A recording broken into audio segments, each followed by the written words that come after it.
Oh, and welcome back once again, ladies and gentlemen. The afternoon session now underway, and this is where we're going to start to get into the bigger, the better, the badder, and the faster categories for the rest of the afternoon. Before we get there, though, we have got your Thailand Super Pickups, and this is the second race of the weekend for the C-Class drivers, so their opportunity to let loose in anger, and we'll get the opportunity to witness them in drier conditions, although we are just hearing from the circuit as well. There is light drizzle in and around the racetrack, and Super Monco was quick yesterday, had an opportunity to win. Car didn't get there. No, he did not. And whilst I think in a way here this afternoon, I am just down something. As we tuned out at the end of the touring race, we unfortunately live didn't get a chance to see what caused the incident at the end of that race. Now just chasing down about the highlights ended off. There was a little bit of a sign happen. So now queued up now, folks.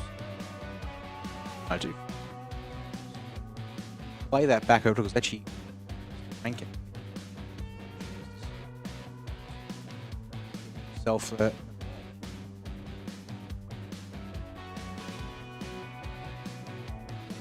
3 minutes, just enough time. 3 minutes to jump in to our race. So here we go, ladies and gents. We are going to be off and running with your Super Pickup Class Cs here in just a few moments. So get yourselves comfy, get settled in, because your afternoon of racing action is about to be coming your way. Albeit, so Super Pickup Class C to start off, and then from there we're going to be getting into the bigger and badder categories, which is what we're all here for.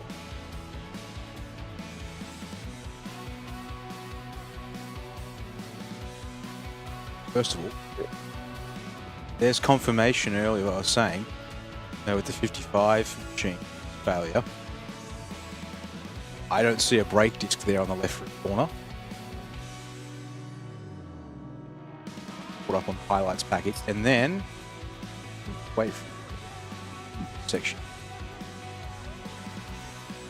I don't know, I picked up that part there, right at the end of the highlights, so we'll let this play through. Those of you who stayed to the very end of live session. Also, we've seen this already. Great overtakes tool. So that was the shot that we saw on replay initially. Wait for the next shot coming up here.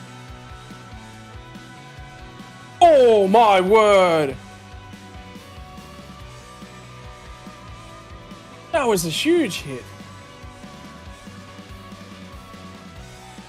Right, back to live pictures. And we're going to be going away with our formation lap here in under a minute's time for C-Class Super Pickups. Wow, okay, yep, you were absolutely right, Dan. It was worth picking up and having a look at. Right, because I sat back just to obviously make sure we were all clear to end the session 1 stream, and just watching that back, I mean, the wall of smoke the first car, the Honda City puts up, and then just all of a sudden smash into the left side door. Something to behold. It's not quite the way you probably hope it was.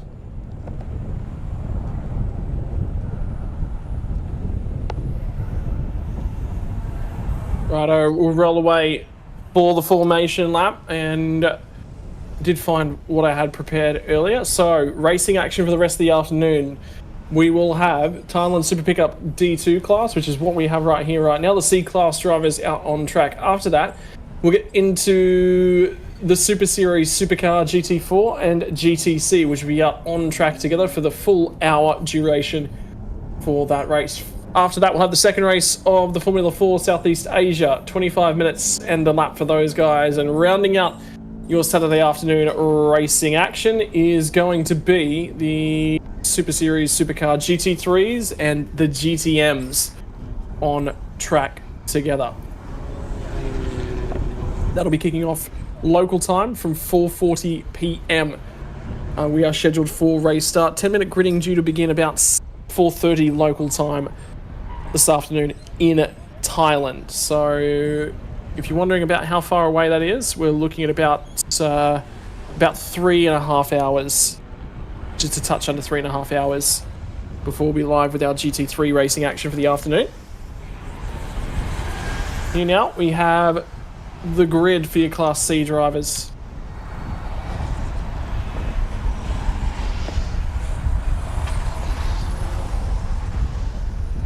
Quick reminder of the circuit. Obviously, those who have watched our coverage, you'll see this graphic a fair few times now. But simple in looks, but a little bit of deception. President Chang. End of the day, a half this track tests the drivers, various capacities, medium speed, high speed, all present at this place. A fair bit of loading on the tyres for super pickup trucks. That does mean that Hankook Ventus is semi-slicks, I'd have to say. Go through just a wee bit of a workout, Scott. Maybe not so much on the ecos, but definitely. Well, we'd still bordering on truck sizing.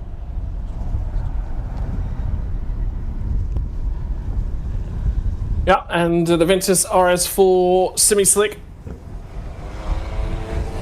The tyre choice for the drivers here. Arne Fapp has managed to grab himself pole position for race number 2 of the weekend, where tyre will start up alongside. Kiatasak and Jacopan are going to make up row number 2 in the 56 and 17 machines, respectively. Row number 3, Itasak was quick yesterday, and Daniel, the American driver, will be on row number 3. Thanawas and Kiatasak rounding out row number 4. Back end of the top 10 is going to be Tassanai and Rooster in the 84 machine. That's Rooster Marley.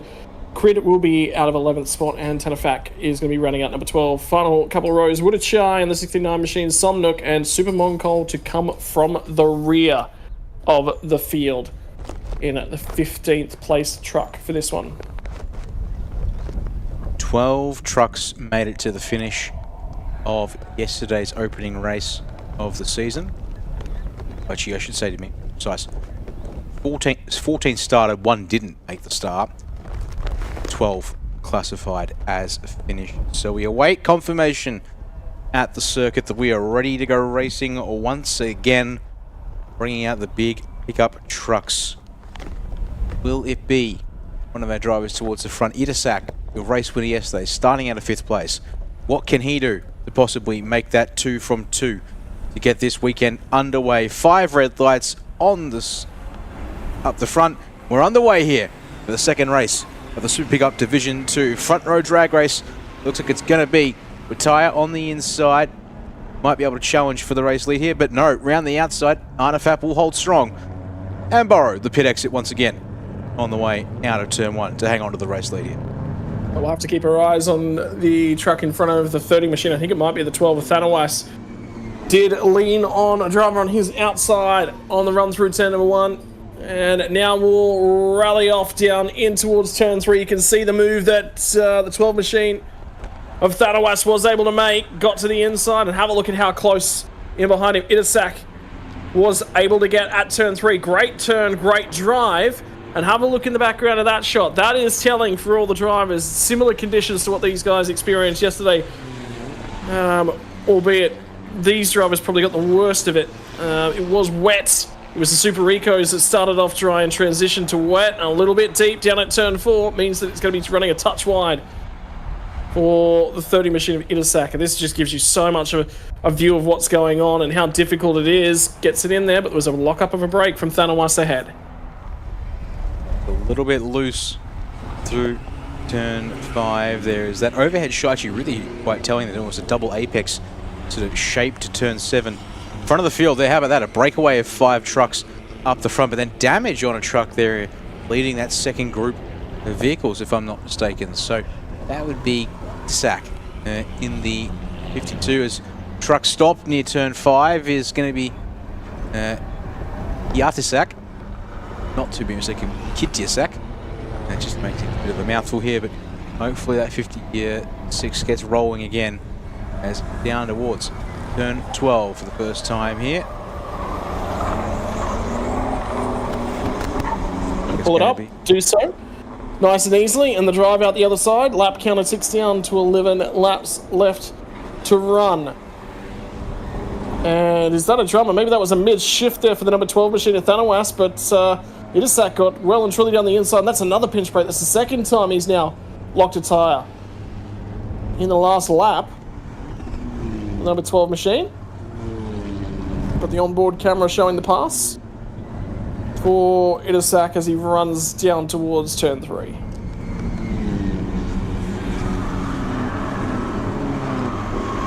Here to see are there any moves. No, pretty neat and tidy here through the main hairpin on this second lap for our top 5. They all go through a single file based on that shot there. Having a look at I believe unfortunately they've only had 14 trucks start this one. Oh, the pitch doesn't have any sector times that have lit up this one, and the only speed he has pulled through the speed trap only makes sense on a formation. So our short one as we continue to watch our leading trucks here. Now up through turn 7 for the second time in the race, and Arnafat Shriklang currently like he's holding steady lead of the race, but Jakapan Wanarat is right there with a good couple of sectors. Right on the rear bumper, 77 in front. Yeah, but there's going to be some drama for the number 17 machine in second place. He's going to pick himself up a 5-second time penalty for a jump start. Mustn't have been a bad jump start for it to only be 5 seconds. But jumped start he has experience, and that's the onboard shot. You just see the wheel work as they try and get the tyres under control out of the final corner.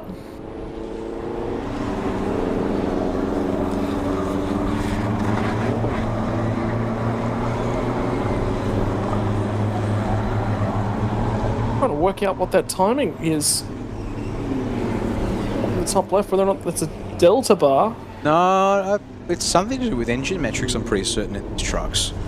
Some description. I don't know what exactly, but possibly to do. Oh, hello. Yeah, I saw this earlier, damage-wise, but this is looking a little bit more pronounced now for Kittisak. Currently 8th place, was going to be overtaken by Daniel Green into the turn 3 hairpin.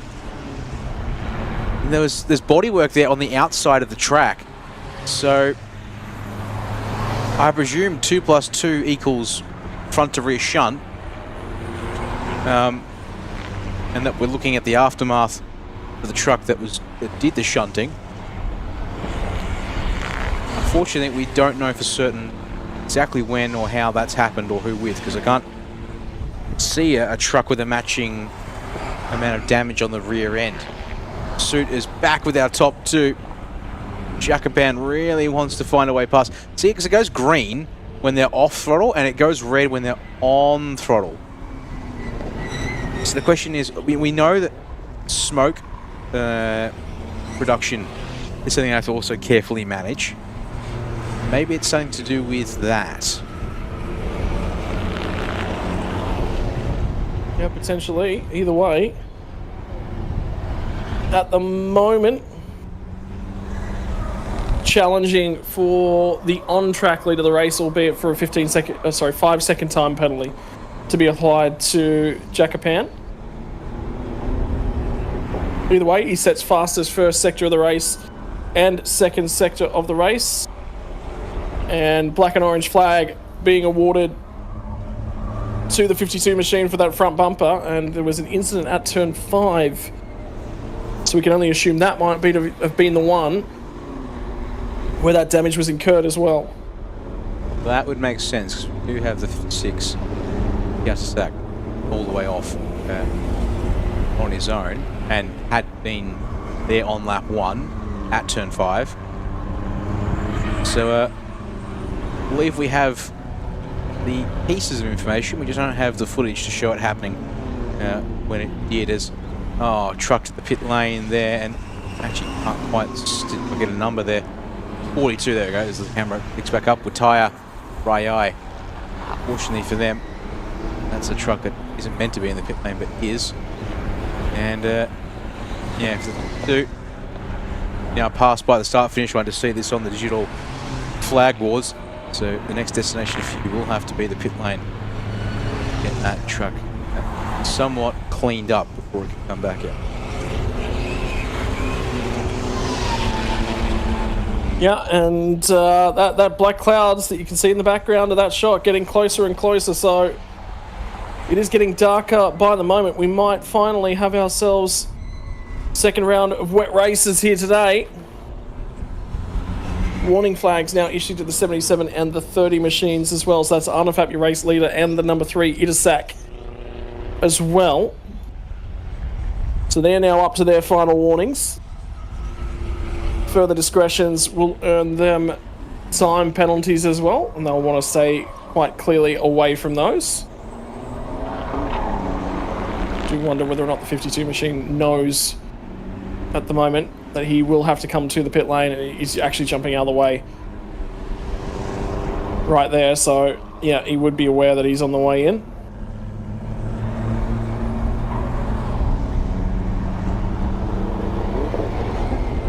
Hey, yellow. Hang on to it there. Ooh. As we catch the 42 is returning to the circuit, so good to see some progress there. Now, let's catch which number of truck that was, having all kinds of moments.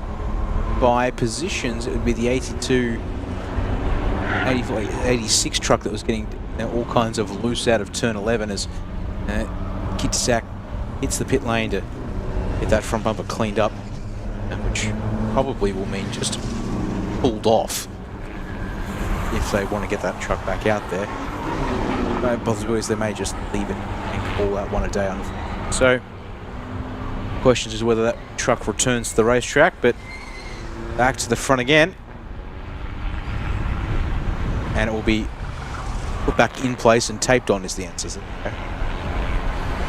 You see that wheel arch, that probably just needs to be pulled off. Be careful not to cut themselves on that plastic as well, where it has been bent and warped. But for now, that's the battle back up the front, and the 69 machine of Wudachai into the pit lane as well.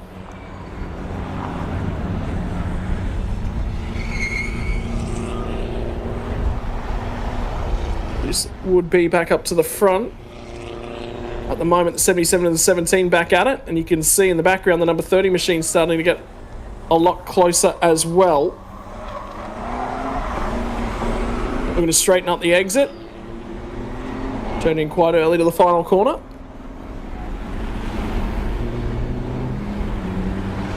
Fastest lap of the race. Itasak Kaudi in third place as well, so he is making margin on these front two.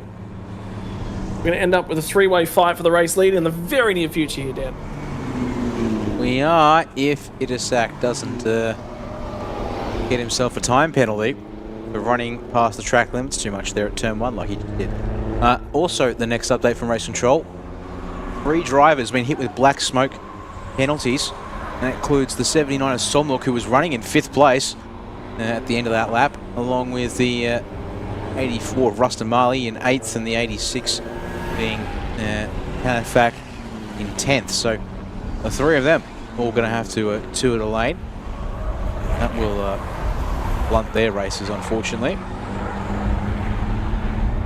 So we wait to see if we will indeed have the 3-way battle on track, although still be forgotten that the 17 here of Jacobam with the jump start,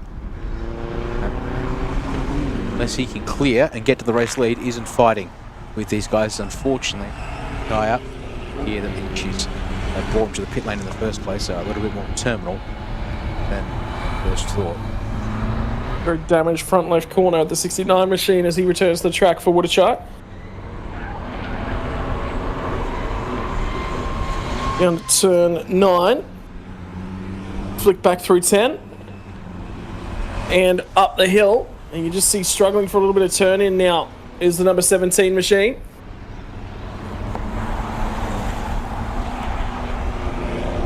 Creeping away in the background again is Itasak.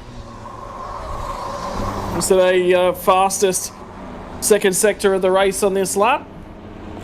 Out of the final corner and across the line. New fastest lap of the race. 1:59.3 now for Itasak KLD. And he continues to make margin. He's taken a second out of the drivers ahead of him. So he is now more than in the equation.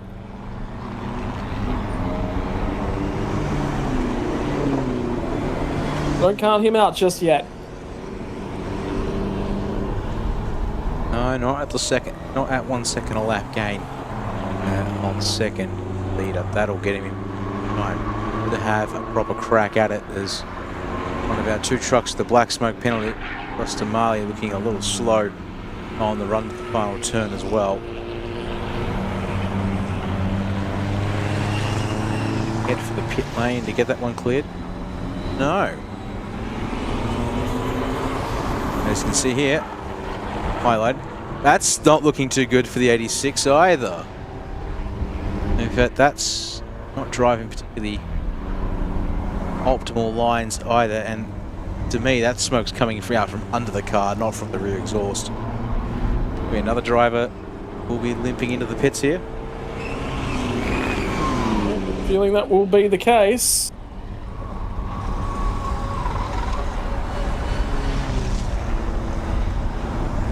So unfortunately, for the 86 machine, another retirement. That pushes the count up one more. We are dropping cars like flies at the moment, aren't we, Dan? Starting to feel like it. Yeah, it's 3 trucks in the pits.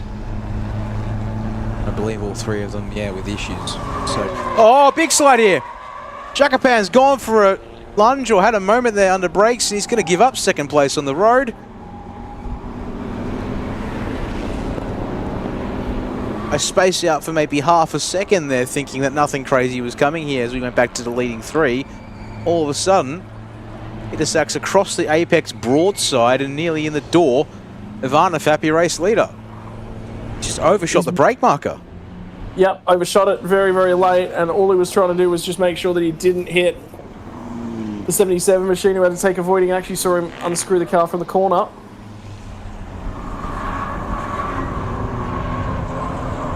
So he marks on those tyres now, and they're already starting to ail on him.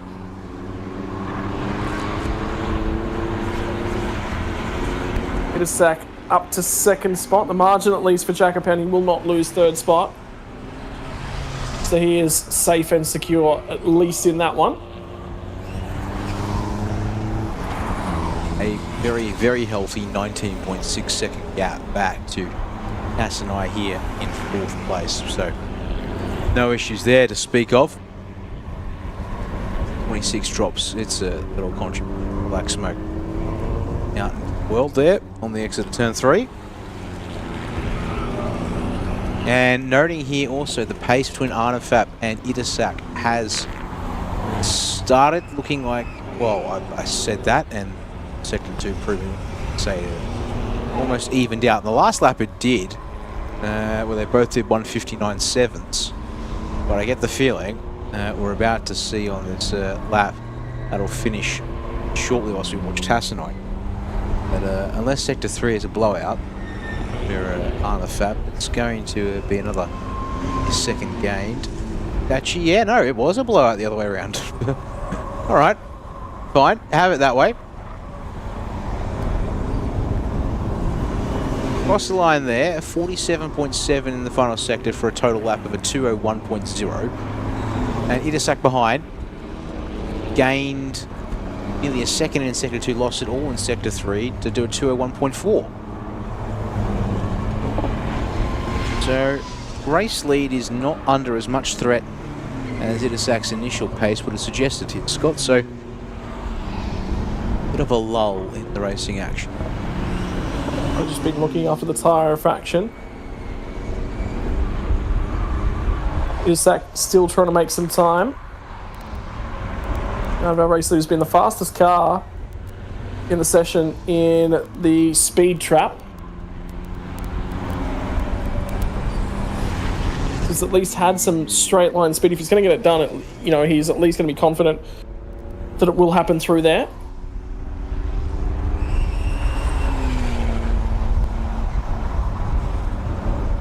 Meantime, he does still need to make some time. Checking back in with third place, Jacopan. We're at a 204, and there we go. That'll be a car parked up on the edge of the road, and if that triggers the safety car, that's not in a bad spot, although that is an apex right there. That would probably be right before turn 4. I believe either that or turn 3. Road there hopefully means they can pull it back without needing anything more than local yellows to keep the racing going. You can see there that at the start finish line they're still holding up a board black smoke. Or I believe it was the 84, the 82 machines coming to the pit lane. And there's the 84, and it's lost. Whoa! The latches on the bonnet. That'll trigger a safety car. They can't leave that in pit lane entry. That's blown over there. I think he's trying to drive it back, but yeah, it's a bit hard to see. Clearly where he needs to be going. There's another slow truck there on the start-finish stretch as well. The 52, possibly? I can't quite tell. The truck that's out there, it did apparently 7 minutes. 56, sorry. 56 truck there parked at pit exit. Kiatasak. They really are starting to drop like flies now with 3 laps to go. And a real question as to whether this race is going to be able to be maintained or not. Really starts throwing up a couple of questions. Yep, indeed. Big questions to be asked. Questions still yet to be answered is who is going to make the finish line at the back end of this one. Oh. What has hit the 84 machine's windshield? Well, that's a development that I didn't see coming with the bonnet blown up. Surely, no way this truck can get back out there, despite the fact they're taping down the bonnet. Like, the fact that it's not just the windshield, the entire where it meets the roof of the truck is caved in as well. Like, it's going to be a safety problem to release that truck back out on the track for sure. You'd just be better off just saying, hey, let's take no further part and don't risk any further issues. But anyway, 3 laps left to run. We come 2 in just a few moments. In the meantime, Artifact now with a 2.9 second lead and looking far more comfortable as he comes across lap traffic. There is some damage on the road, some debris just lit on the circuit. It's going to be 9 kilometers left to go for the driver, the number 77. And with the 30 machine starting to fall back, might be worth just letting him know. Time to look after that truck. You've got a 3.3 second margin. Use every second of it.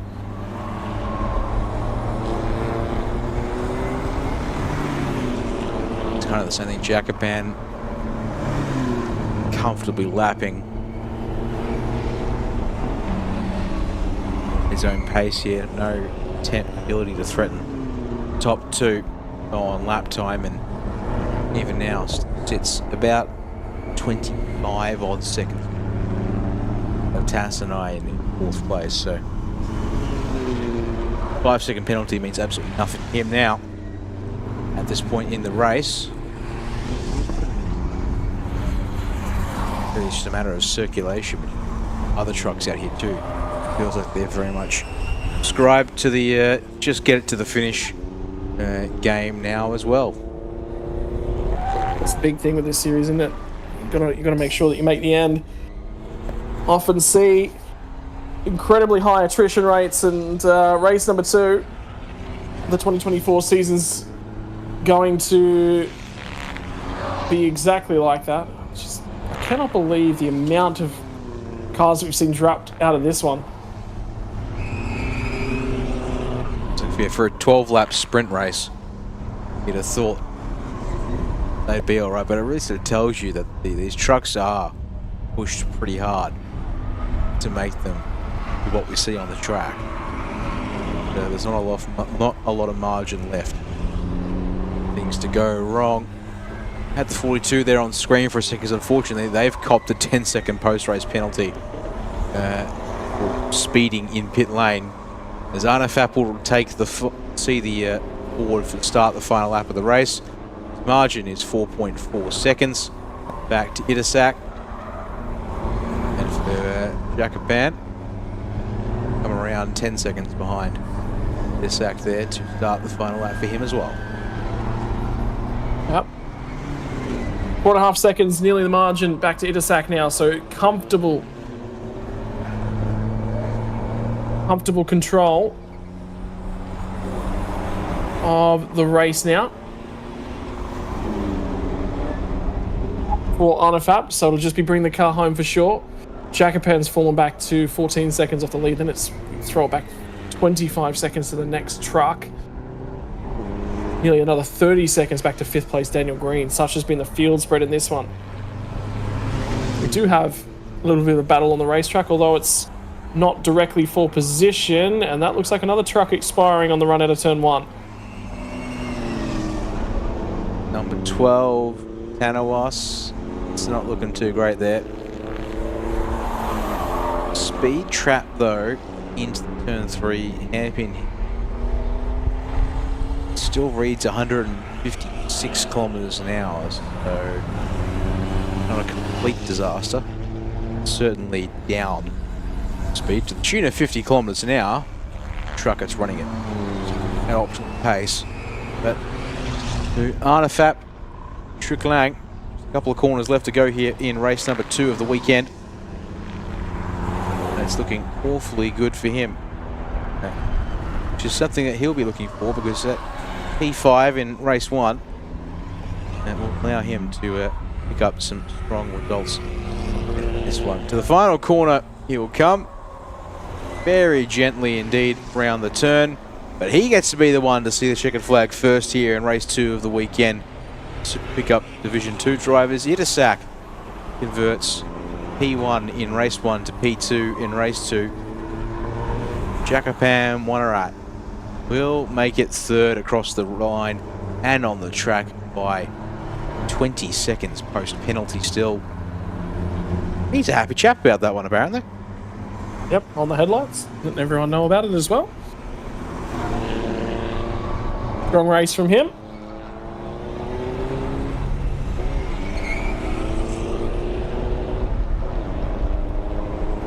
Now everyone else. Yeah, the waiting game begins for everyone to make it round to call today.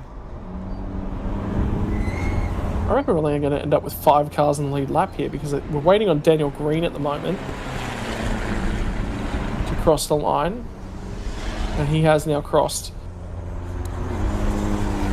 Don't know whether or not Somnook, in fact we've got 6 cars home on the lead lap. 6 cars from 15 stay on the lead lap. We're missing 9 cars off of the lead lap, Dan, out of the total of well, realistically 8 drivers, because only a further 8 started the race after we lost Super Moncol before we got to the grid.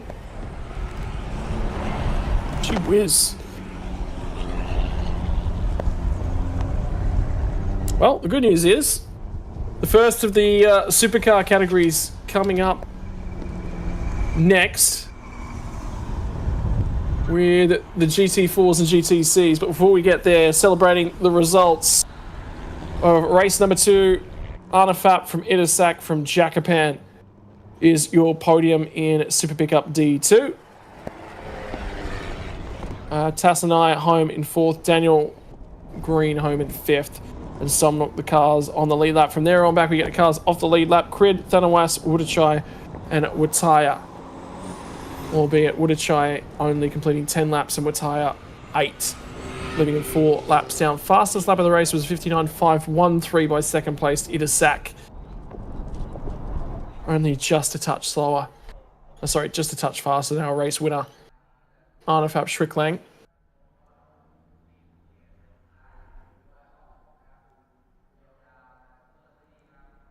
But that brings us to the end of this one. You could see that they've moved the celebrations inside of the garages again, just with the weather in the area.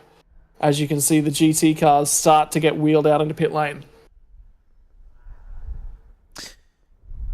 Yep, nothing like a bit of precautions to keep things a little more comfortable, and we now get to settle down for a bit. GT4 GTC cars will be released out of the pits in about 10 minutes' time. We're still, therefore, actually 25 odd minutes away from the start of the next race. And, wait to see here the result of interviews, chats. Goody here. It looks like he's about to get set up to talk to the drivers here in this one.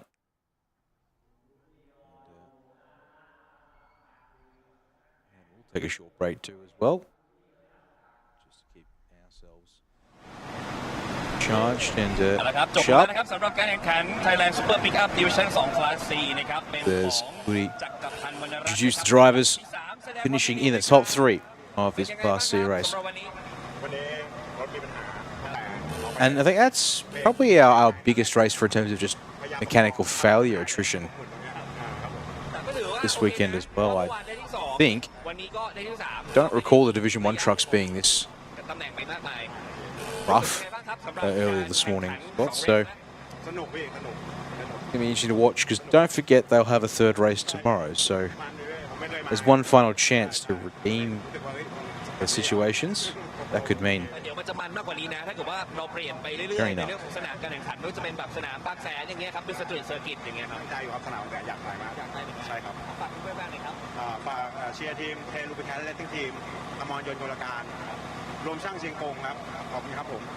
I'll admit I am looking forward to seeing the highlights. Hopefully, if we're lucky, highlights will have something there. That is a very grey sky indeed. But with that there, folks, we'll let Goody finish talking to the drivers here. Keep your eyes on the highlights, and we might find out what happened to the 84 of Ruston Marley. Update to have the screen cracked and roof even a bit. But still, well, the end of these interviews, the beginnings of TSS GT4 GTC here in the background with you all. Listen in. Sit here and watch back to the race with you. The highlights shortly.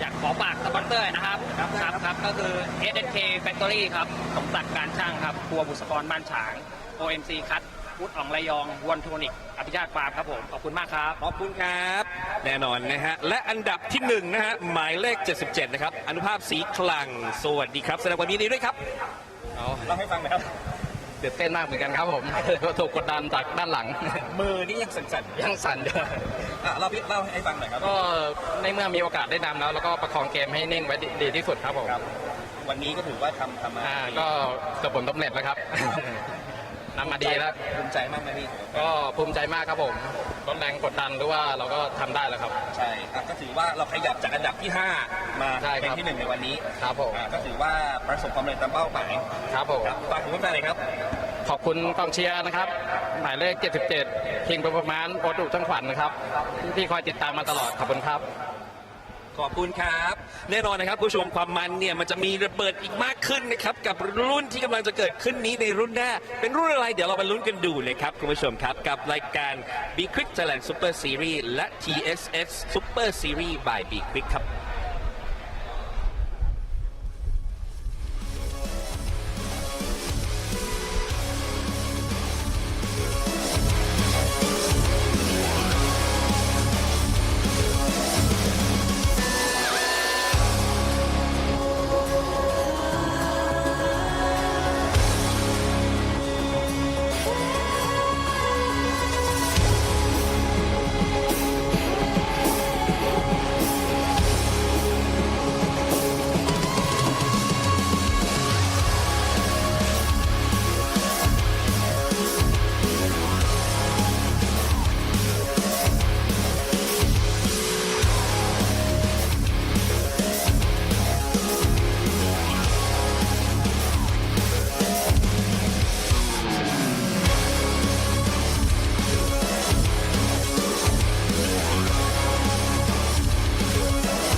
มาคุยกันในเรื่องราวของรุ่นที่เป็น GT Class บ้างนะครับสำหรับ TSS The Super Series ก็จะเริ่มต้นจากรุ่นที่เป็น GT4 กับ GTC ปีนี้ความเปลี่ยนแปลงใหญ่ๆ ก็คือประชากรรถแข่งเพิ่มขึ้นเยอะมากครับ คือปีนี้เราได้ร่วมทุนนะฮะกับทาง Stefan Rattel Organization หรือ SRO สนามนี้เราก็จะเห็นเจ้าหน้าที่ของ SRO มา 2 คน สิ่งที่เราได้มาจาก SRO แน่ๆเลยก็คือเรื่องของ BOP มากไปกว่านั้นเมื่อเขามีการแข่งขันในทั่วทุกทวีปทั่วโลกด้วยยางเดียวกัน ก็คือพิลารี่ปีนี้เราจึงเปลี่ยนมาใช้ยางพิลารี่ให้สอดคล้องกับ SRO เหตุหนึ่งที่ทำให้นักแข่งทีมแข่งลงทำการแข่งขันมากขึ้นในรุ่น GT4 ผมมั่นใจว่าสืบเนื่องจากการร่วมมือของเรากับ SRO ปีนี้ยังมีรถหลากหลายแบรนด์นะครับ ครับ Porsche Cayman Aston Martin Mercedes ใช่ GT4 ใช่ แล้วก็ซูเปอร์ ซูเปอร์เยอะมากซูเปอร์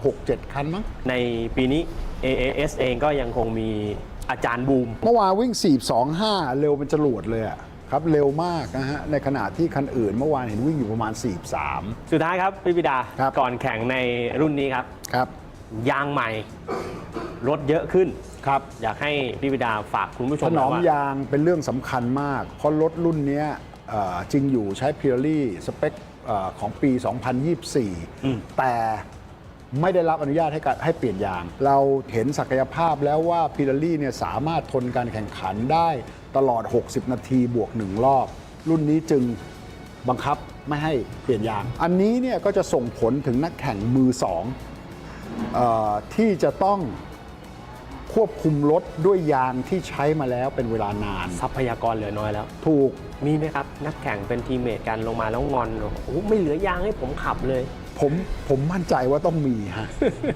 เพราะว่าบางคนก็มันนะครับมันตาของฉัน เอาไปยั้งใหม่ แล้วอีกคนนึงวันรุ่งขึ้นก็สตาร์ทก่อนเพราะมันต้องสลับเสาร์อาทิตย์ใช่ไหม ครับ ทีนี้ฉันก็ใช้ของเธอเหมือนกัน เหมือนกับที่เธอทำกับฉันครับให้มายังไงก็เอาไปอย่างนั้นแหละ ครับลูกเกมครับพี่ปิดาจะออกมาสนุกแค่ไหนครับ มันแน่นอนฮะทีมปีนี้ AS ส่ง 2 คันนะ GT4 นะ Toyota Supra อย่างที่กล่าวไปแล้วนะฮะรวมถึง Aston Martin แล้วก็มีเบนซ์อีก 2 นะฮะ ดังนั้นแล้วเนี่ยรุ่นนี้สนุกแน่นอนนะครับ แล้วรถมันเท่ากันจริงๆนะครับด้วย BOP ของ SRO อย่างที่กล่าวไว้นะฮะ GTC ก็เป็นพื้นฐานทาง Toyota Gazoo Thailand พี่อัดเพิ่งทำ Altis มาใหม่ โอ้สวยมากไม่รู้เห็นหรือยังเหมือนเอากาศเลยสวยมากเป็น Altis ที่ทำออกมาได้ลงตัวมากๆนะครับ ทาง Daytona RR Motorsport เองก็ใช้ Daytona เครื่อง V8 นะฮะทางนี้ก็ยังมีรถอื่นๆ ที่ร่วมทำการแข่งขันไม่ว่าจะเป็น TA V8 นะฮะน่าจะสนุกครับ ครับก็ไปติดตามด้วยกันครับ ผม ครับ เชื่อว่าการตัดสินชัยชนะมันจะต้องไปอยู่ในช่วงบั้นปลายของเรสแน่นอนกับ Thailand Supercar GT4 และ GTC ครับ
TSS The ผมนี้นะครับเป็นรายการ TSS The Super Series by B-Quik 2025 นะครับซึ่งแน่นอนนะครับเป็นรุ่น Thailand Supercar GT4 และ GTC จะขับร่วมกันนะครับ1ชั่วโมงกับอีก1รอบและผู้ที่ทำเวลาได้ดีที่สุดนะครับกับการคุริฟาย1 นาที 44.424 เป็นของโมฮัมหมัดนาควิปนออัสลานและมิเชลเซียมินจ่ายนะครับเดี๋ยวเราจะคุยกับมิเชลกันนะครับเพราะว่าไม้แรกนี่เป็นของโมฮัมหมัดนาควิปนออัสลานโอเคOkay, welcome back to GXS the Super Series. How do you feel to back to the race here?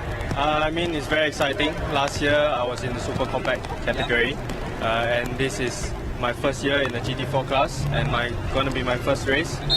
So Nakib did a very good job in quali yesterday to put it on pole, and hopefully we can maintain that for the race and take back the win. Yeah, okay. เขาก็บอกว่าแน่นอนนะครับก็คือดีใจที่กลับมาแล้วคือในปีที่แล้วเนี่ยเขาก็ขับในรุ่น compact นะครับก็ประสบความสำเร็จในระดับหนึ่งจนปีนี้เนี่ยก็เป็นครั้งแรกกับการเข้ามาลงสู่ในรุ่นของ GT4. Alright, so how do you feel about this run for the race about compact and GT4? It's definitely a big step from front wheel drive to rear wheel drive. So it's a lot of old habits that I have driving front wheel drive and now trying to change it to rear wheel driving and adapting that kind of driving style. And so far it's been very good and hopefully we can get the result. Harder than GT4 harder than compact. Definitely harder, but I am enjoying it so far. Obviously, I think. คือเขาก็อธิบายความแตกต่างนะครับว่าในเรื่องของ compact กับของ GT4 เนี่ยมันแตกต่างกันในเรื่องของการขับเคลื่อนล้อหน้าแล้วก็ล้อหลังเพราะฉะนั้น GT4 เนี่ยขับยากกว่าแต่ก็พยายามที่จะทำให้เป็นที่สุด Okay, last question, leave a comment with Thai fans. Keep watching, keep a lookout for Wing Hing's car 39, and hopefully we can bring back the win. Thank you. Thank you. Best of luck. Thank you. ติดตามกันให้ดีเชียร์เขาด้วยนะครับกับทีม Wing Win Motorsport นั่นเองนะครับเอาละครับคุณผู้ชมครับเดี๋ยวติดตามกันต่อนะครับว่าใครจะเป็นแชมป์ในสนามนี้ทั้งรุ่น Thailand Supercar GT4 และ GTC ติดตามกันให้ดีครับ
well, welcome back, ladies and gentlemen. 5-minute countdown to the first of our supercar categories for the weekend. This is the Super Series by B-Quik for 2025. GT4s and GTCs, and the heavens have opened. You would have seen, if you were watching in the last few minutes, the scramble to get wet tyres out ready because the cars rolled out on the formation lap and it was dry. The cars pulled up at the end of the lap and the rain started to come down. I think the entire field's on wet tyres at this point because they're expecting there to be more rain, and that track looks wet enough for wet tyres. It's going to have to be, yeah. Well, I have to hope it's the right call on tyres. So, yeah. And also, the big news for the GT categories this year is the fact that we've got ourselves some new tyres here in these categories. Thanks to alignment with SRO Motorsports Group for GT4 and GT3 balance of performance. It's also brought the Pirelli P0 race rubber to those categories. And I believe also based on the sponsors and branding on these GTC cars and perhaps the GTMs too, we will be seeing those cars also running Pirellis. So that's one of the big things coming into season racing. The second one, as we mentioned earlier, is a slight reshuffling of the categories when it comes to which car classes are racing when, where. So for GT4, they used to race alongside the GTM category. Well, the GTM category has been bumped up to race with the GT3s, and it's opened up a slot for the GTC cars to join the 60. It's been quite the deviation from the race, as 12-lap sprints or thereabouts, depending on the circuit we are at.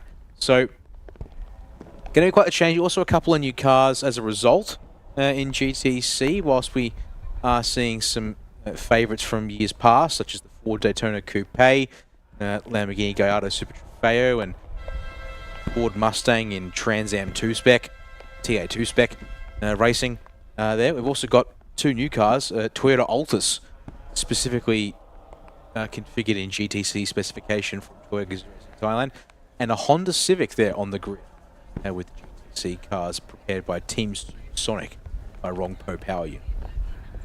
Yep, so great opportunity to expand the field. Yet again, we've already talked at length, I think, about the categories expanding, which has been great to see. SRO brings with it added eyes on the series, also brings with it the balance of performance and takes that away from, sometimes it's good to lean on a little bit of internationally recognized balance of performance specification as well. Confirmation from race control as well. Circuit declared wet for this one, which they declared it wet well and truly before the heavy rain started. I think this is going to be tricky, Dan, because it doesn't. I think the rain might have stopped again, and there's not standing water, and I reckon we're going to be on a track that's going to cross over. So the problem will be is if we don't get any more rain, do you try and keep these tyres on these cars until the 25-minute in mark, at which point you put slicks on? Well, yeah, that'll be interesting, because as you said, 100%, this track doesn't look wet from these shots on the start-finish straight. Certainly, there's still the misty overhang the rain brought down with it. Shots we're now seeing don't suggest that the rain is there active. So, I honestly don't know. I just don't know, Scott. How the track's got some moisture in it, then yeah, 100%. You stretch this you stretch to the 25-minute marker, and then you get off the tires when you're confident if it has dried up enough. But if there's any, if it's actually quite close to dry conditions, then yeah, that could be interesting. Oh, how about that? An air temperature below 25 degrees Celsius. In exchange, you have to put up with 90% humidity now, and the track temperature too falling as a result of all these things here. Great to see we're going to have an onboard camera from one of our Porsche Cayman GT4s. It's the number 32 machine here from B-Quik Absolute Racing. Yaro, Rosanna Koto and Sethapon Yurachure sharing that car. And yes, our 5 GTC spec machines rolling away on the grid. And there's also, just want to quickly point out, whilst some of these cars have indeed been seen before, and they do have familiar drivers in many respects, there is one change there in the Lamborghini from CNC Motorsport. I don't know if Rafael Caceres is still in the car, but he's now being shared with Jack Lemvard. So Jack jumping across into Lamborghini with CNC. Get some more running time in, part of PSS racing experiences. I think that's the second time we've seen Jack Lemvard actually partner with Rafael Caceres. He sort of expanded that program out a little bit and gone in a different direction. It's fast and it's flowing the Cheng International Circuit. Also a high risk of doing some damage to wet tyres if this circuit isn't thoroughly wet. And again, we watch, we wait, and we hope for a little bit more rain for those wet tyres, although if you're a wet tyre... Yeah, I'm not seeing any spray, Dan. I'm not seeing enough. Everyone's committed to being on the wet tyre. Definitely isn't slick ready yet, but it's only a couple minutes, I reckon, away. Confirmation of our grid as well. Nakib has managed to get the pole position 39 machine. Todd James Kingford alongside of him. Decathlon and Falfong the top 4. Prakun is going to be on a 5th spot. Yaro, Graham and Grant is up 8. Then we get back to Daniel here and Pruderat 9th and 10th. Shupang and Kamik 11th and 12th. That rounds out your GT4 field. 12 cars in that. Jack Lemvard will be partnering at Manuel Rafael Caceres. Damien Hamilton will be in the Trans Am car alongside of those guys. Chong Yi is going to be out of 15th spot overall, which will be 4th spot in the GTC class. And Siramet outside, and Akarapong will be off of the final row of the grid. Right, so warming up for a race start. The 2x2 boards for the GT4 categories. You can see the GTCs in the background. There will be traffic to contend with. We'll get the opportunity to compare GT4s against that of the likes of a Trans Am 2 spec, as well as a mixture of other cars. The Daytona Coupe with Siramet behind the wheel is always going to be quick, although issues, remember, of that big accident last year on lap number 1 where he tipped the car in and it just went around on them. The GT4 field's going to get underway. There's enough spray on that front straightaway to not be anywhere near slick just yet as everyone scraps for a little bit of tyre temperature down in turn 1. They all run very wide, a lot of them nearly making the grass on the outside in turn 1. Pit lane exit becomes a racetrack for the first lap of this one. And have a look at Lemvard gets into turn 1. Hamilton tries to square it off underneath him, and the Trans Am 2 car will have the muscle in the straight line. Lemvard will be trying to leverage grip through the corners. But can that Ford Mustang Trans Am car get to the head of the GTC category before they get to turn 3? Outside of track limits as everyone's skating around trying to test for a little bit of grip. And the driving aids being used by the drivers in GT4s. A little bit of traction control, a little bit of ABS to help them out. The run down to turn 4 as well. Here we go down. It is definitely wet.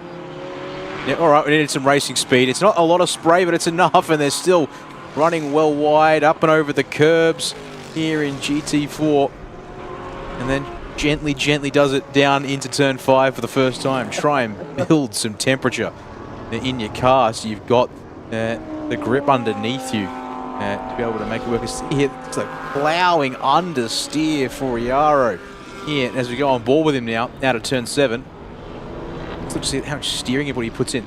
It's like, yep, just more please, and then get on the curb, and then it always gets a little stuck for a moment, trying to get it off, and just waiting on the front end as you then try and build the speed, get some grip underneath you so you can put more power down and go faster.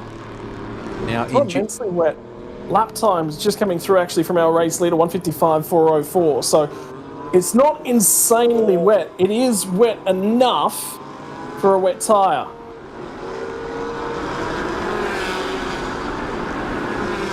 Yeah, we were just on board with the RO there, and actually just as we switched away, the ABS lockup lights were full red. And then his car ran wide. Another Toyota Supra towards the rear of the GT4 field. Shui Pang. Hinaharu's number 60 machine ended up going long at the final corner as well. And meanwhile, in GTC category, the car that started last in class, the Karapong and Chris, or Toyota Gazoo Racing Team Thailand, have jumped to the front of the field. And that Toyota alters that GTC specification machine that's been prepared for this year. Siramet up to second place. Lampard's in the pits. He is, yeah. So I wonder whether or not him and Hamilton might have had it coming together, because Hamilton's gone to the back of the field.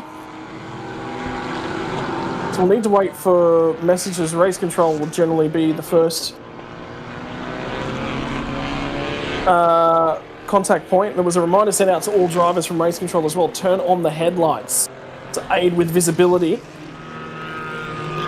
I don't know if that's definitely not looking for tyre temperature. That's chasing a little bit of water, because there's none down at this section of the course. Look at how dry it is as they get down here into turn 9.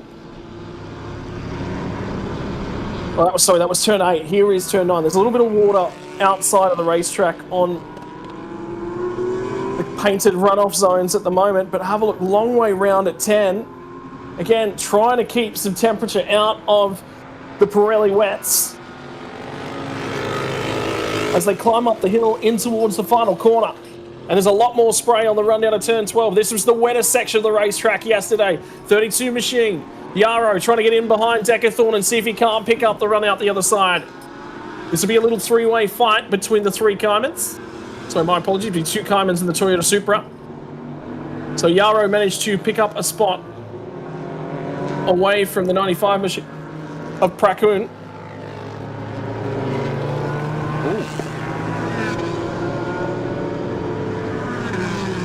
This And is that'll be the why 60 GTM car. Shui Pang and Hitaharu. That's happened to them. Is back on board with the RO as the door is opened by the other Porsche Cayman at the turn 3 hairpin, and so the 32 will get ahead of Prakun there, as there's the sign of GTC Lambo.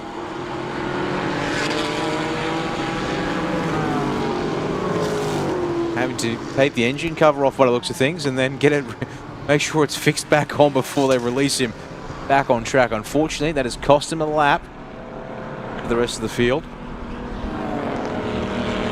Still in the race, some of the tricky track conditions. Safety car might just get them back into contention. Not out of this one just yet.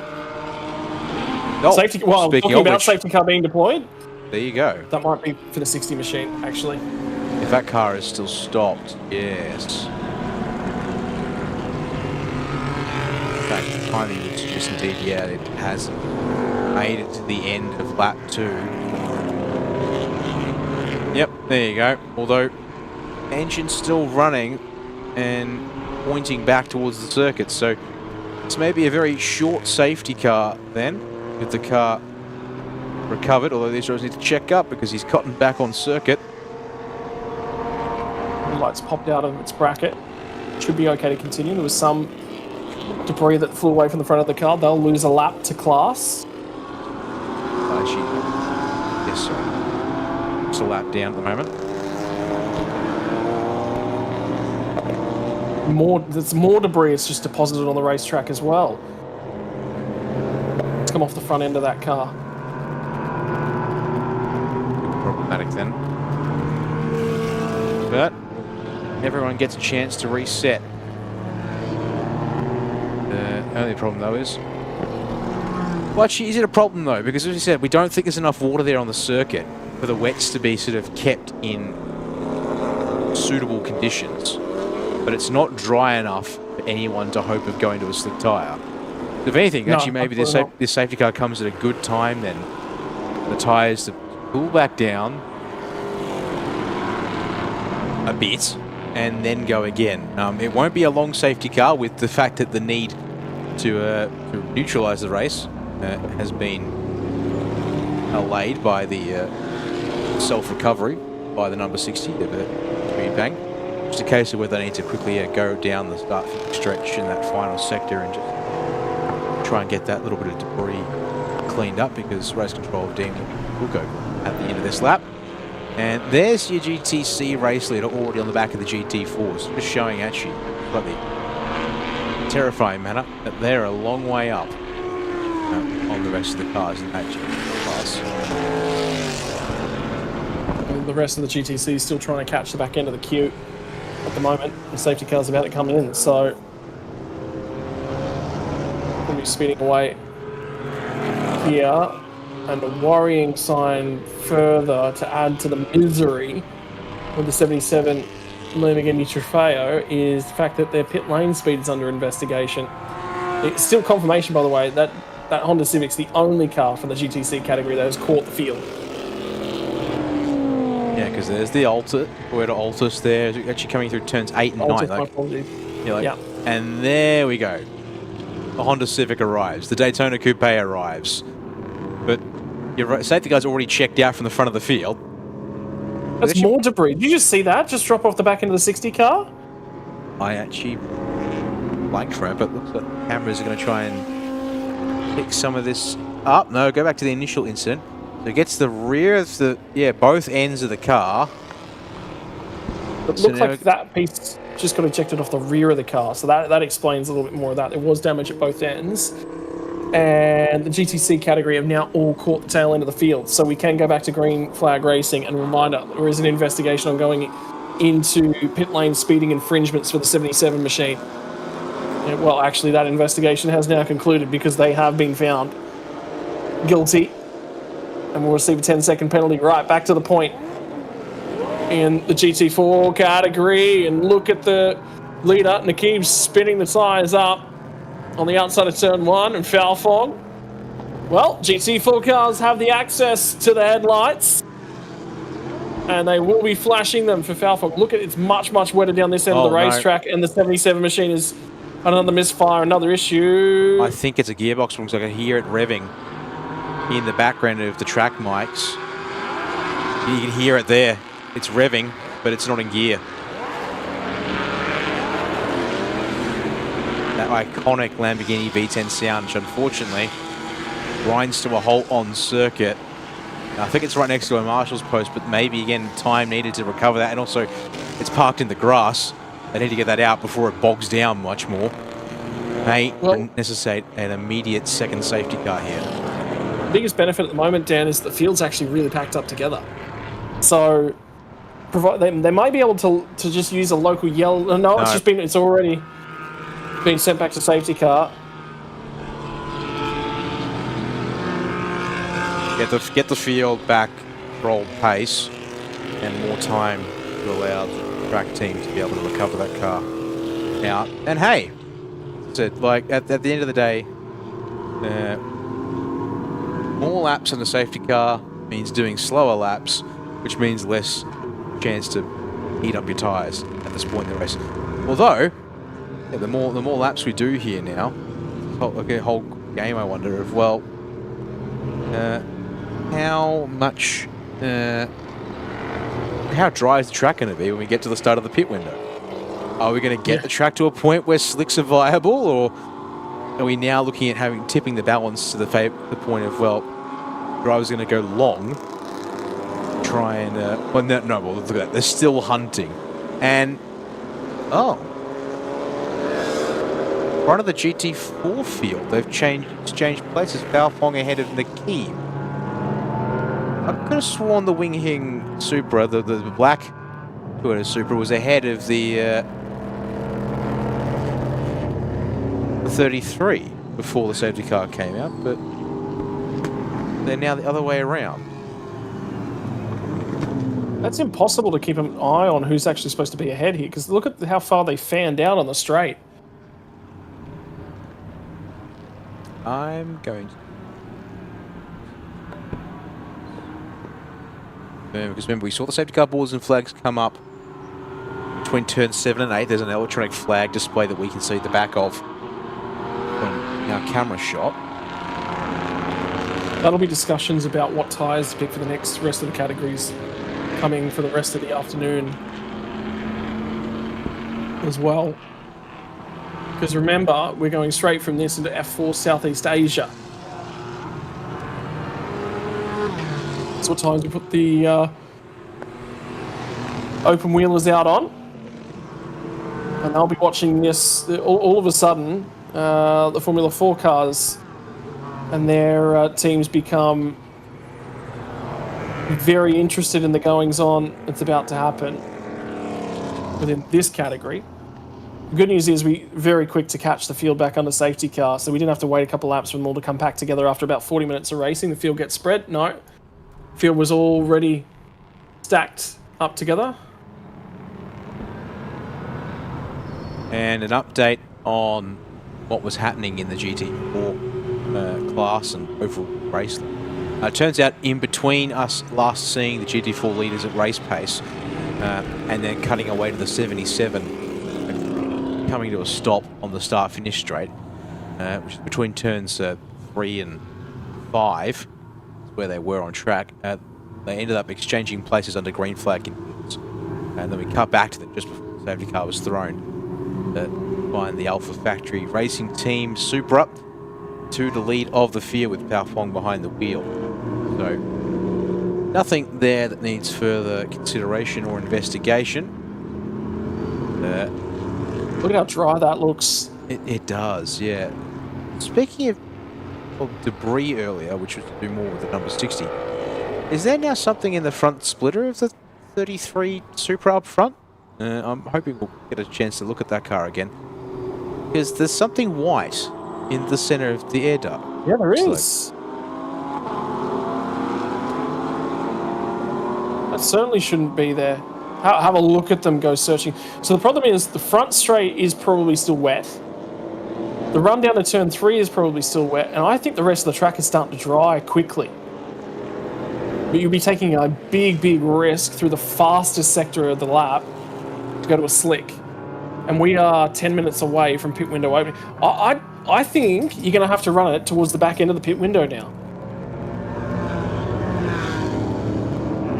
They're all searching on the run out of turn 1. But yeah, it's clearly now gone from a simple clear-cut, pit as soon as you can. This is not clear. Get off the wets. And also the whole fact that it's a very, again, ultra-humid conditions, probably still. Temperatures are still warm. Now, that the temperatures being warm actually does favour the track drying. Humidity in the air might slow down that drying rate slightly there. But confirmation racing control, we're all good to go green again at the end of this lap. In the hands of Pao Fong to restart the race this time after the keep lost that lead between turns 3 and 5 prior to the safety car's deployment. Not as the fans of and supporters could be of, well, you could be of Damien Hamilton, but we have seen them associated with Aurora Ford Thailand Racing, Sandy Stuvik and Jack Lemvard, specifically with Aurora Ford. Driver, that would be sheer in that case. Unfortunately, he's had to park his car for the rest of this race. So, let's go lights out. Away from the field it will go.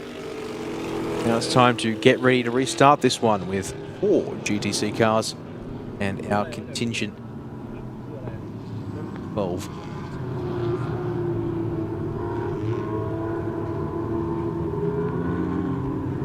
Yeah, well, safety car has now accelerated away from the field in the hands of Pao Fong. 8 minutes to go until the pit lane window opens. And the Toyota Camry desperately trying to get back to pit lane.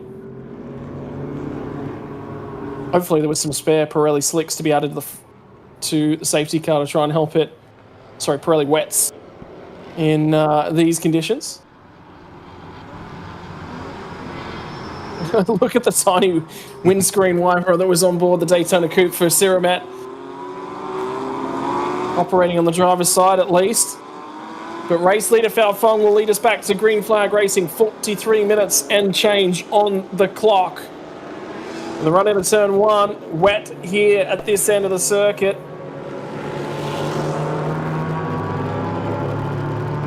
And he'll be looking, it looks like a bit of paper. It doesn't look like foam or anything like that at the front end of the 33 machine as we run down to turn 3 for the first lap after the restart. It's going to be a bit of a discussion about whether or not that will be impacting. At least the temperatures are cooler, at least there's rain around. And then they get off turn 3 and there's little to no spray off the back end of those cars, so that would be very close. Still wet enough at the moment.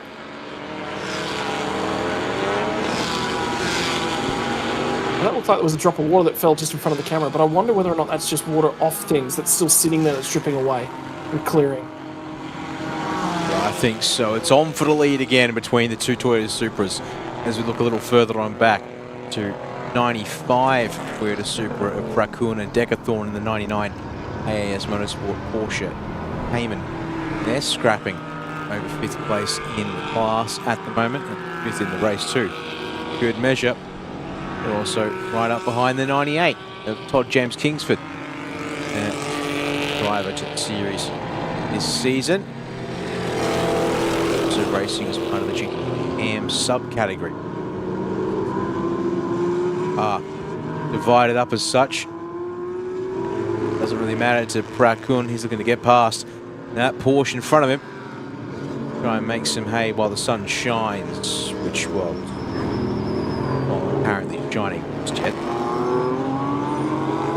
And there's the wettest part of the racetrack as well. 99 machine looking for a move down the inside. Decathlon trying to find a way past Prakoon as Cayman versus Supra. The Evo 2 spec cars at the front end of the field.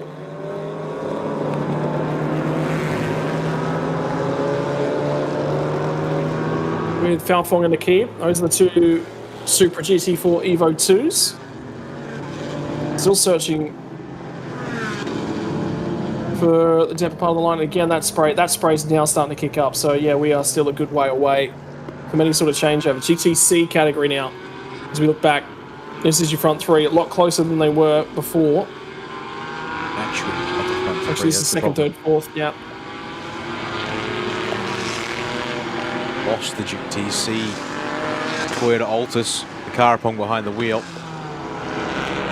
Oh, it's 4 seconds quicker than the rest of them on that most recent lap. He's going with the GT4s. In fact, he's faster than some of the GT4s. Yep, there you go. Just rounding up the 44 of Gujarat, as you do, and also the number 60 Supra that is laps down of Shui Pang.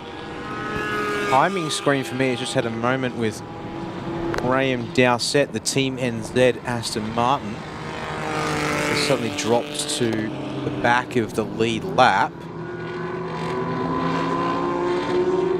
Anywhere in shot, actually, timing's got it, yeah, about a corner behind the rest of the GTCs. But we haven't seen it at all on this current lap. As we go back to your leading 2, GT4 nose to tail in a class of their own. Has made the second sector. He was 20 seconds slow in the second sector. So something did happen in there. Moment, spin, offline, whatever. He's dropped 20 seconds. This is the battle for outright lead at the moment. And GT4s going at each other. Those two Toyota Supras chasing the wet line whilst they possibly can. Deep from the 39 machine. Nakib's going to try and go the long way round at turn 3. Pulls the car up nice and accurately. Does switch back really nicely and look for the traction out the other side. This is becoming a little bit of a battle between these two. Comfortably in the lead. Todd James Kingsford runs third in the first of the Porsche Caymans. Speaking of the lap times, most of our GT4 cars are now doing between a 1 minute 56 and a 1 minute 57. Top two just deciding 55 sounds good to me, actually. As they duel into turn 5, a bit of curve from Falfong on the exit. just hurts the run. But Keeb's not quite positioned to be able to take advantage through 7's entry. Looks for the inside at 8. It's covered last moment by the 33, sorry, but around the outside. Bit of a, don't mind the track limits if I do. Although he's out on the painted stuff at 9, surely, yep, will drop back in behind. Can't maintain grip and speed that far out. Slick stuff. It almost looked like he was just overcommitted all the way from 7, 8, and then 9, and eventually just ran out of road. Took him a fair while, but he was attacking the long way around. Now slots back in behind. Clearly quicker at the moment, but got to still find the pass. Was that a touch of damage? The right front corner? No, it looks all okay. That's just the way the front splitters look on the Evo 2 spec Supras.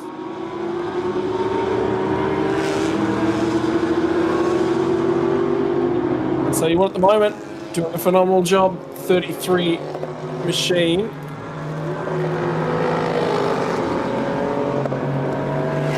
That's the Alpha Factory Racing team by Pulsar entry. Second place 39 machine, Winghin Motorsports. We've seen them slowly bring a larger and larger contingent across to the Super Series and Thailand Super Series racing categories. I believe those two actually were participating in Super Eco. Super Compact last year, weren't they? A little bit of discussion about how to navigate the corners, by the way, and the wet driving lines. I believe that was for Mitchell, who's just getting an education there. So my apologies, that would have been full pond. Yeah, because Goody spoke to Mitchell before the start of the race, since Keeb's in the car running against him.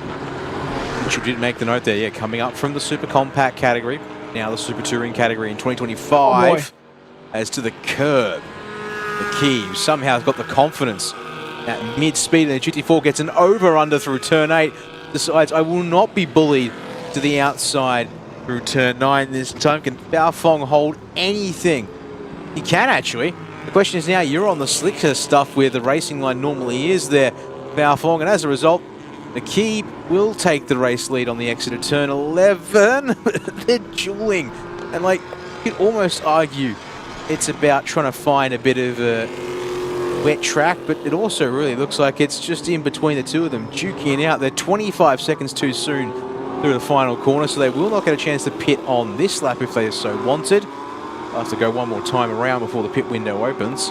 That's more rain. That's a lot more rain. Yeah. You saw that.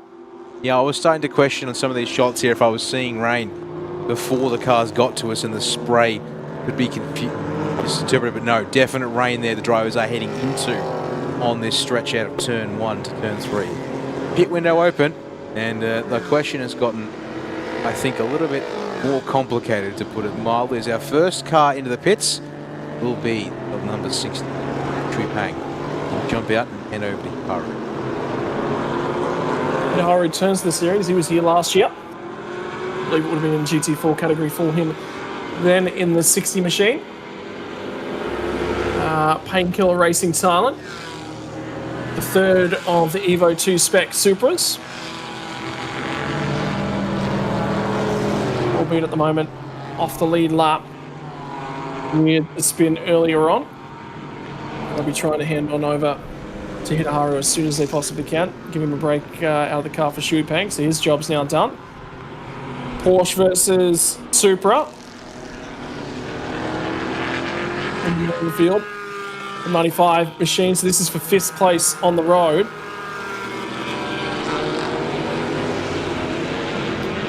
And they're doing Driver change. I was wondering whether or not there was some tyre changes being offered there. The 7 machine will be handing on over to Remain LaRue, silver rated driver for Team NZ. Racing under a French license.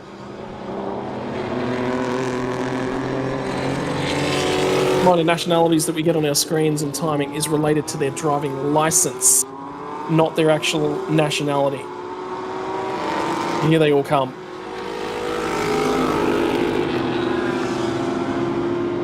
Good. 4th on back, sorry. All to the pit lane here. So Nekathor, sorry, Yarrow out for Sapphon, Raccoon out for Nanin, Kamik Kamasuta out for Kentity Kasiri, your defending GT4 Series champions, and Daniel Bilski jumping out, 36, Zero Mercedes, Hayden Heikel take the out of the car. At the stop. Daniel Bilski actually got to meet him over in Australia earlier in the year. Shake his hand and finally get to chat to him in person. Was participating in the Bathurst 12-hour event. A couple of weeks out from the event, he actually wasn't going to be participating, but he got a very, very late call up. Do you want to come defend your GT4 title? Siramet round at the moment. Gets that one rolling yet again. And the Daytona Coupe. Looks like no damage on that car. Yeah, so he's driving a Mercedes GT4, and they won the 2024 Bathurst 12-hour in that category. Touch a curb, touch pretty much throttle on the paint. We'll do that one. Stuff. This slippery stuff. Thankfully, no major harm. A bit of lost time. Maybe a little bit of pride. That back after. So, tyre changes happening here on the number 1. And as Kansas City gets ready to take this car to the finish. Looks like they've decided a fresh set of Pirelli wets is the answer. Finding some more pace, because they've been a little lackluster, it seems, or quietly moving through the field in such a way that you almost don't really notice how they've been going. Meanwhile, back on track, Hitaharu behind the wheel of the number 60 Supra 2 of the number 19 Sudapong right behind. Well, right, get through because they're not racing for position in this race. 98 compulsory service begins with Todd James Kingsford, but he's solo in that car. So let's jump down to that one there. Second AES Motorsport car, the 99, also in compulsory service and tyre change. I'm actually really curious if we can't get a closer in shot of some of the Pirelli wets that are coming off these. Well, there's an interesting strategy. The tyres are staying on that car. Now that does look like Todd James Kingsford's 98 machine. But the edges on the tread block don't actually look too bad. So temperatures were maintained. They didn't burn them up too much in the opening stand of the race before that second round of rain came.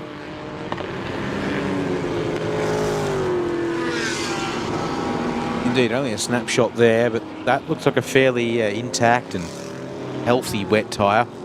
That's just a case of maybe being a little bit stressed that we'd have to really zoom in on C rather than the sort of overview, surface level look that we got a chance to note there. So, with the pit cycle in flux, pick up the 95, Nanin on track, currently finishing an outlap here at this stage.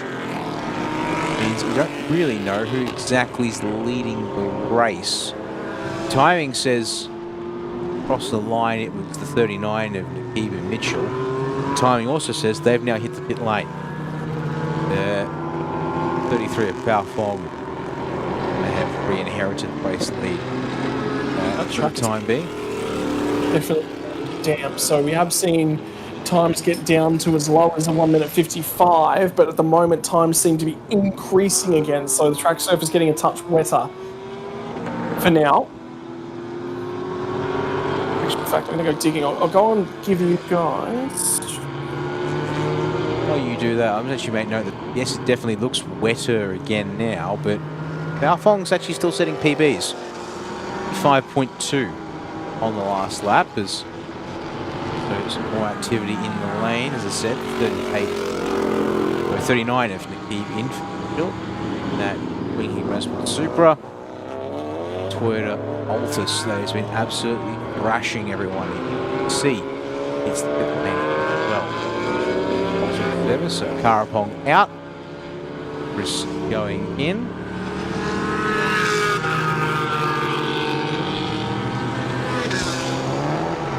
Strapped up and ready to go. David Hamilton scored second.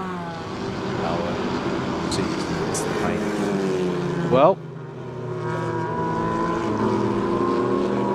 now game driver set up and sorted. Looks like there might be some tyres going on the 19 once the driver change complete. 44 Mercedes. Murat in. Murat though is alone, so he will stay in the car. Race, yep. Stop count, only one driver in Siramet.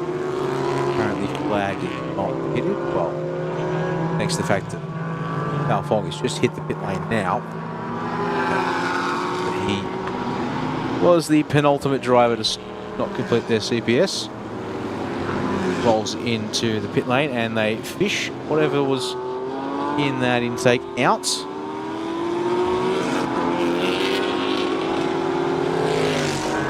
Final tweaks there. Seat insert removed. Crew member clears the cockpit here to allow Buffon into the car. Help him rig up radio harnesses. Get back out there. It's still just Siramet to wait to stop from the Zero Racing Thailand Supra way from there. Out now in the number 19.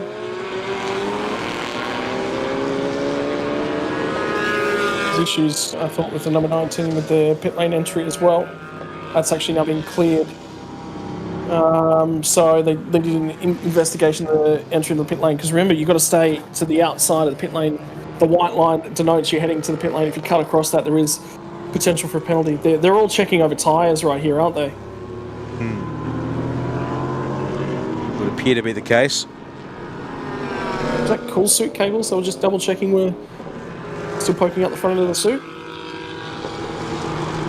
And rolling now for car that was our race leader prior to the pit lane window opening. Just before the pit lane window shutting, Siramet will come to the pit lane, decide whether he wants a fresh set of wets.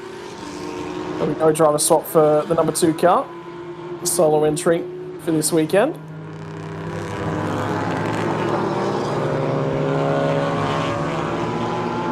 Righto, pit stops now done for the entire field.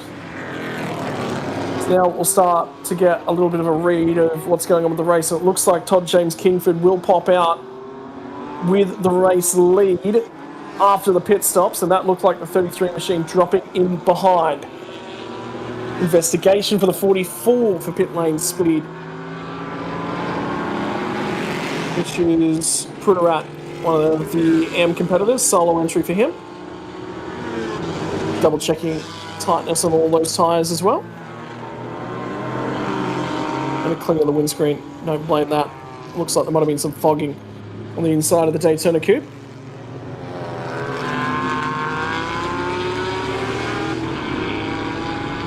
Less than 25 minutes to rain. Is Echo racing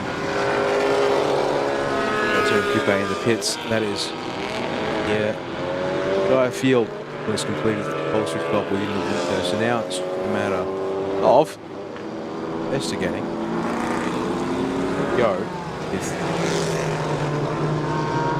obviously part of it here is in these categories, if you don't know, I'll explain it to you. Part of, in addition to balance performance between the cars to level them out somewhat in class on performance, they also have success ballast through compensation times in the stops, in addition to basically balancing the stops before the event. And what it does is it enables drivers who have decent pace but aren't necessarily field leaders to get a jump on people with a good stop and a well-executed strategy in that respect. As we see here for Todd James Kingford, he now leads by 6.3 seconds over Sathapon in Big Upslip Racing 32 Porsche Cayman. What happened to the 33 machine? Because I thought they were just in behind this car a few moments ago. I thought they came out of the pit lane right behind them. So I think something's happened on the outlap for the 33 machine as Philpon brings himself up to spec on the racetrack, and that is getting worse and worse in terms of the rain. Look at the spray now, the fog on the front straight. certainly much wetter than it was back at the race start. Probably the wettest conditions we've seen, all those times stabilising in the middle to high 150s. And I went back and I did go checking for qualification times for all these drivers. Fastest time in qualifying earlier on yesterday, was the 39 machine, which led a large chunk early on, 144.424, and the 98 machine, Todd James Kingford, 144.568. So it was actually, even all the way down to fourth place was a 677. So your top four were covered by a quarter of a second in your GT4 category, which says they've effectively got that balance of performance right. And then the rain came down and sort of threw that amongst the pigeons. So we've lost about 12 seconds in terms of peak lap pace. And yeah, I went and back, had a look at the now feed again, and can confirm that, yeah, when Podium came out of the pits, he's maybe a second or two behind Todd James Kingsford. He's then proceeded to drop to, well, it was 9 seconds at the end of the first lap out of the pits. Now, I'll give you an updated time in a second. But once he's come across the start-finish line, it's up near 13. He's actually absolutely struggling here to get comfortable in these wet conditions. Kingsford is lapping 2 seconds faster than the top three, but he's actually not the fastest driver on the circuit. That goes to Nanin here and Mitchell behind in 95 and 39. They're doing 1 minute 55 still, and I tracked that segment immediately by observing that Kenzie Xiri indeed is apparently found a blowtorch and is applying it to the cars in front of him, doing 54s in these wet conditions. Yeah, that's the number one car. They're the defending champions as well. 26.673 through the first sector. So they've just set a new fastest first sector time and fastest straight line timing as well through the speed trap at the end of this straight right here. Aston Martin circulating just ahead of the GTC leader. The GTC lead's got about 38 seconds over the next couple of cars, and Ceramet's actually fallen behind, is actually now the last car running in terms of positions. Such many issues for that car. And a very, very slow pit stop, by the way. Very slow pit stop. 2 minutes and 50 seconds for the pit stop. So there was a mistake or an error of some description for that car. Yeah, when the minimum time is, I believe, 90 seconds. Let's see if I can verify that. Yeah. Confirmation of.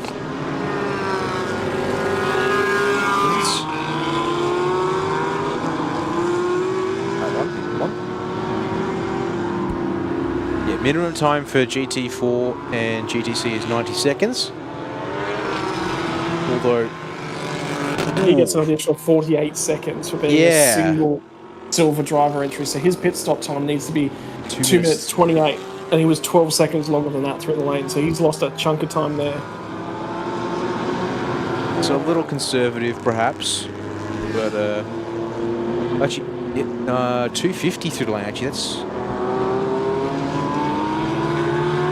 actually only doing 218. Yeah, he's lost over half a minute in the pits.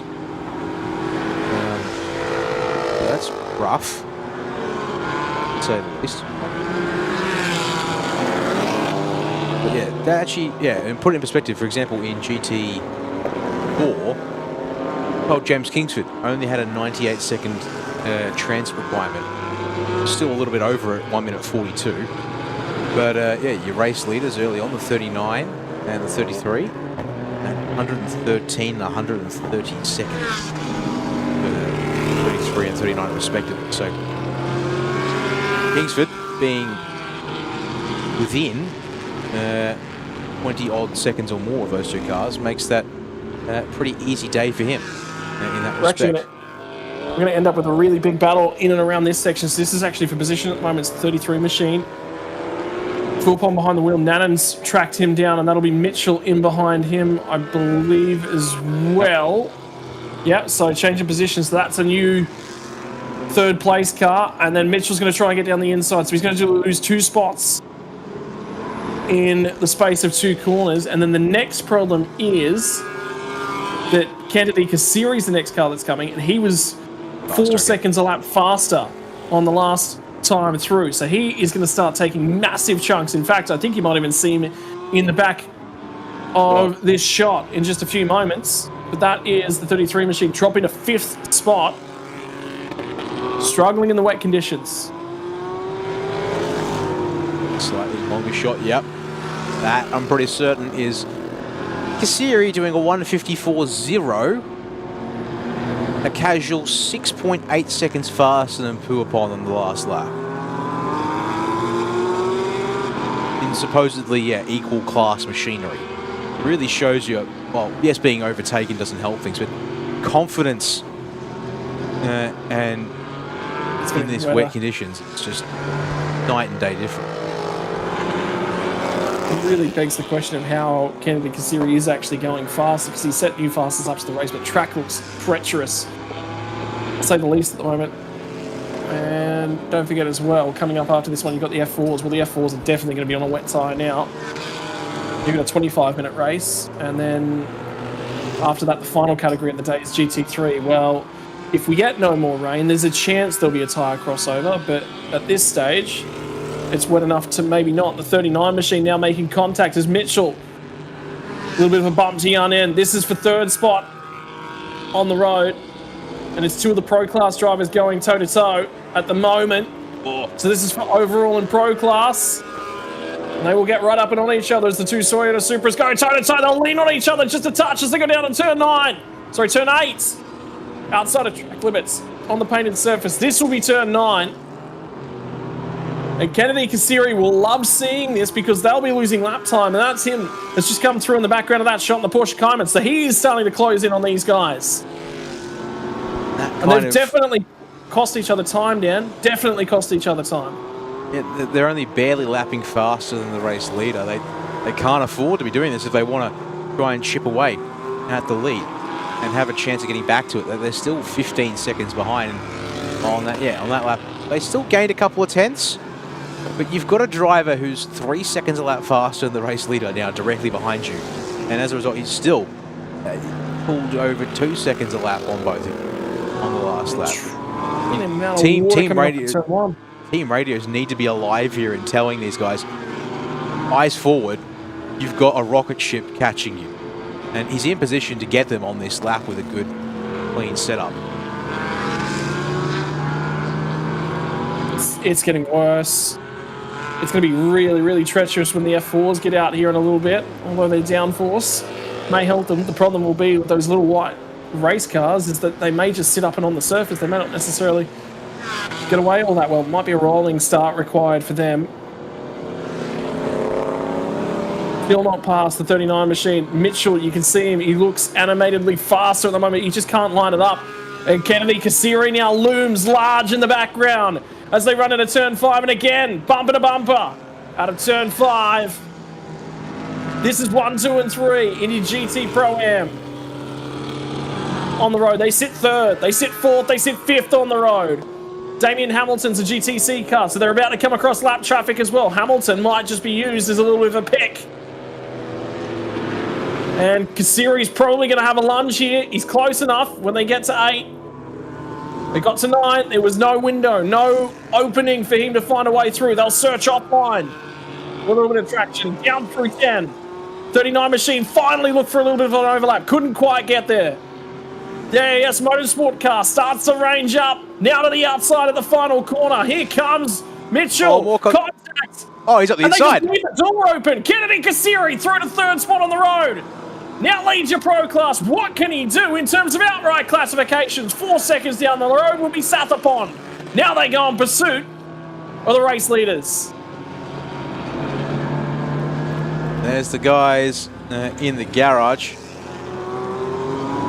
with your race leader there. Pardon me, team of the series. I get the name of the team there for Todd James Kingsford, but still fighting here between the 2 Supras as Nunin is overcommitted at turn 3 and Mitchell gets up and underneath him. Oh, Oh, switch backwards on because he got great drive out the other side. So not quite done. And none in is going to defend it. He's at the inside when they get down here to turn 4. No. This has been coming. This has been coming in a big way. They will make contact. Elbows him off the road. Now he'll lunge from outside the racetrack. There's not really room. If he overtakes, the question will be asked to the stewards, is that advantage made outside the racing boundaries? And, well, he's going to be forced to slot in. The argument back in the other direction is, I was forced. I wasn't given much of a choice. But he'll have to go and earn it once again. And now he slides out at turn 8.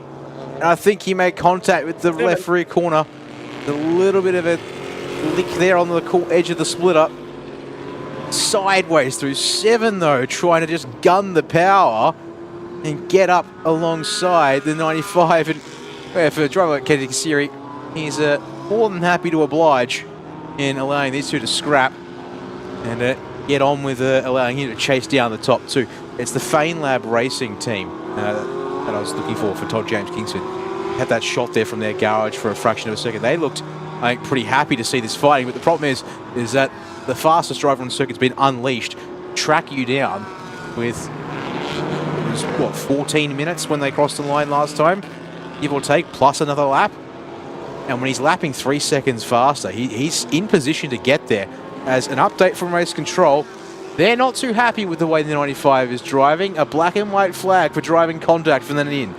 So he's going to have to rein things in here soon enough.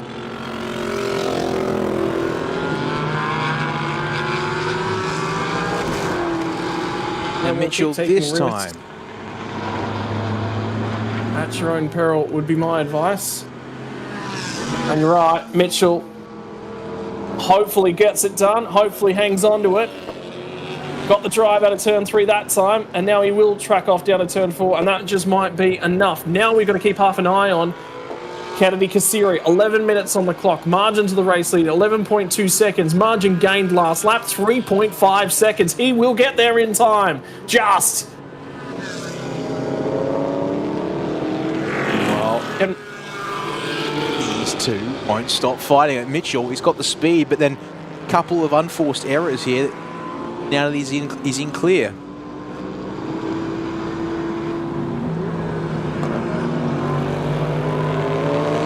And we need to keep an eye almost on the cars up ahead, because Salapon's been caught by Cantady quite significantly on this lap. Has he been overtaken? Wait to see the timing update when they cross the start-finish line, if we're not watching them. I think I spotted a yellow Porsche, which belongs to B-Quik, not a black Porsche belonging to AS Motorsport. Yep, there you go. Cantady already has second. 10 minutes on the clock, and 7 seconds is all he needs to find. 3.6 faster on the last lap. This is... he's going to have so much time to set it up, because he'll get there in the next 2 laps. Hayden Highcal, by the way, down in the 6th spot, just had his fastest lap of the race. With a 1 minute 55.4, so he is starting to take time out of Nunn ahead of him, but the margin's 6.5 seconds. But the problem is, those 2 cars were still fighting and still within range, realistically, although you just feel Mitchell's a touch faster, but it could be a change for position at the back end of this one. Potentially as well. But the number 1 car, defending champions, Kennedy Kasiri, he's on a tear at the moment. He's trying to find some time. He was within the 10th of a second of his fastest lap of the race, despite the tricky conditions. He is prevailing at the moment. And if you thought that Porsche might have had a little bit more grip than the rest of the cars out there, no, he's just fighting through it supremely, as those shots will tell. There's and that is Todd James Kingsford going through on lap traffic at the moment, so the margin now becomes visible.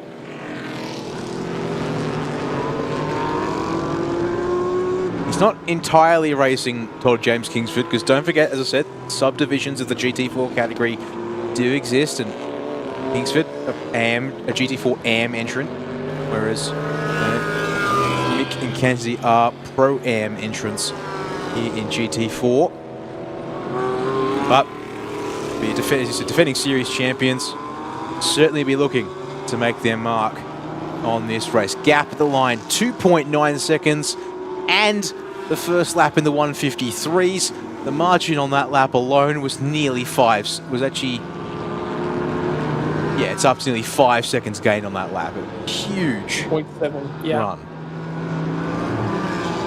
4.7 seconds. He can see him if he gets clear of this number 19 car, which will have Sinapong behind the wheel. They're still trucking along in the AM category. They sit 4th on the road in AM.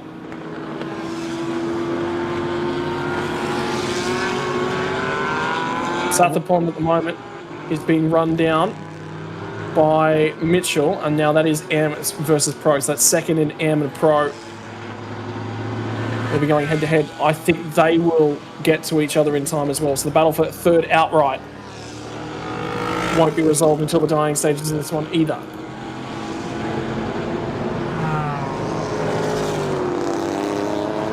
As you know, you said that obviously that Hansity here, he's not got a lot of grip, and indeed he doesn't really fighting the car here, but at the same time he's found a line and a rhythm that's working so well. Flirts with a bit of danger there with the turn 7 exit curve, but keeps away from the entry to turn 8 and the exit curve turn 8 too.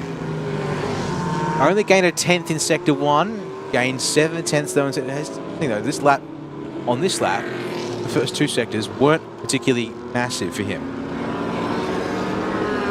There should be enough water out there on track that we don't think the tyre should be degrading in terms of temperature. Oh, but under the brakes into the final corner, he just says, yeah, I can make up the second. 0.8. And indeed, 1.3 seconds in sector 3 alone on the last lap. So the pace, still mostly there. If anything, it's Kingsford just starting to put in his best laps of the race. But he's got 6 whole minutes and not enough speed by the looks of it to be able to hang on to this. No, you say not enough speed. He's going to have to try. He's going to throw everything at it because, well, you should. This end of the race.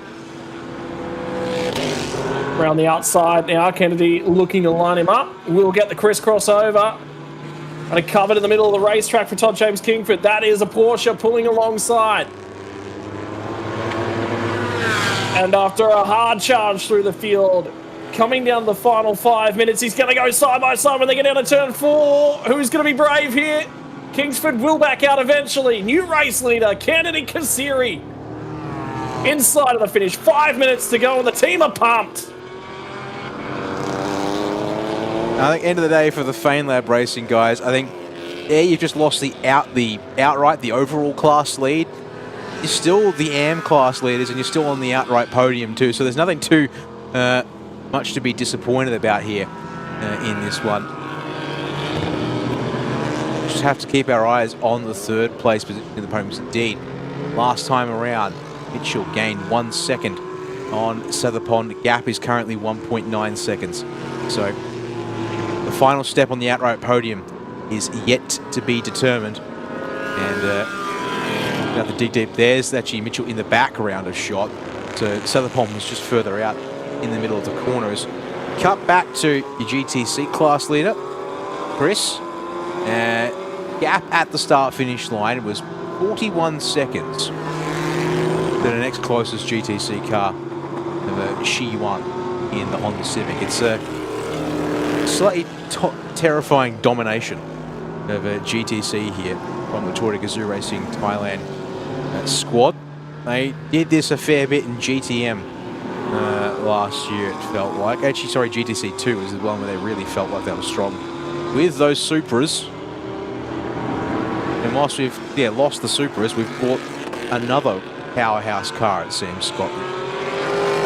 T category. Well, they just prepare powerhouse cars by the look of things. So, meantime, looking incredibly comfortable and strong in that Toyota Altis in GTC spec. There's that your is the second place car. Yeah. Turn 9 versus turn 4. Give or take some distance entry exit. It's kind of bonkers what we're dealing with there in terms of the gap between the two on the track. And Suramet there, unfortunately, a lap down. And your outright race leader now looking to put them a lap down relative him. And the headlight flash and takes the open apex at turn 9. And there will be 3 laps to go to get to the start finish here.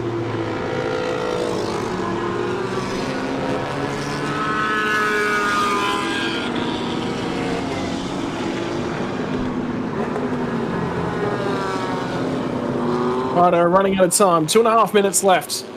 Plus 1 lap for GT4 and GTC. Kennedy Kasiri gets the race lead. He's now got a margin of 3 seconds. He is looking supremely comfortable. Looks like time's going to run out for Mitchell to run down race leader, but they have managed to take away third outright away from the Porsche Cayman of Sathapon. So change on outright positions between third and fourth. Both of those 2 cars will maintain their second spot overall in class.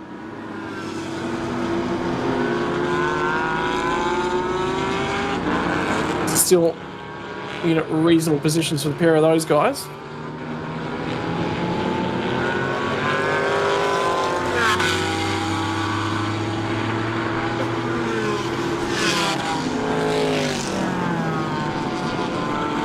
Now we watch, we wait.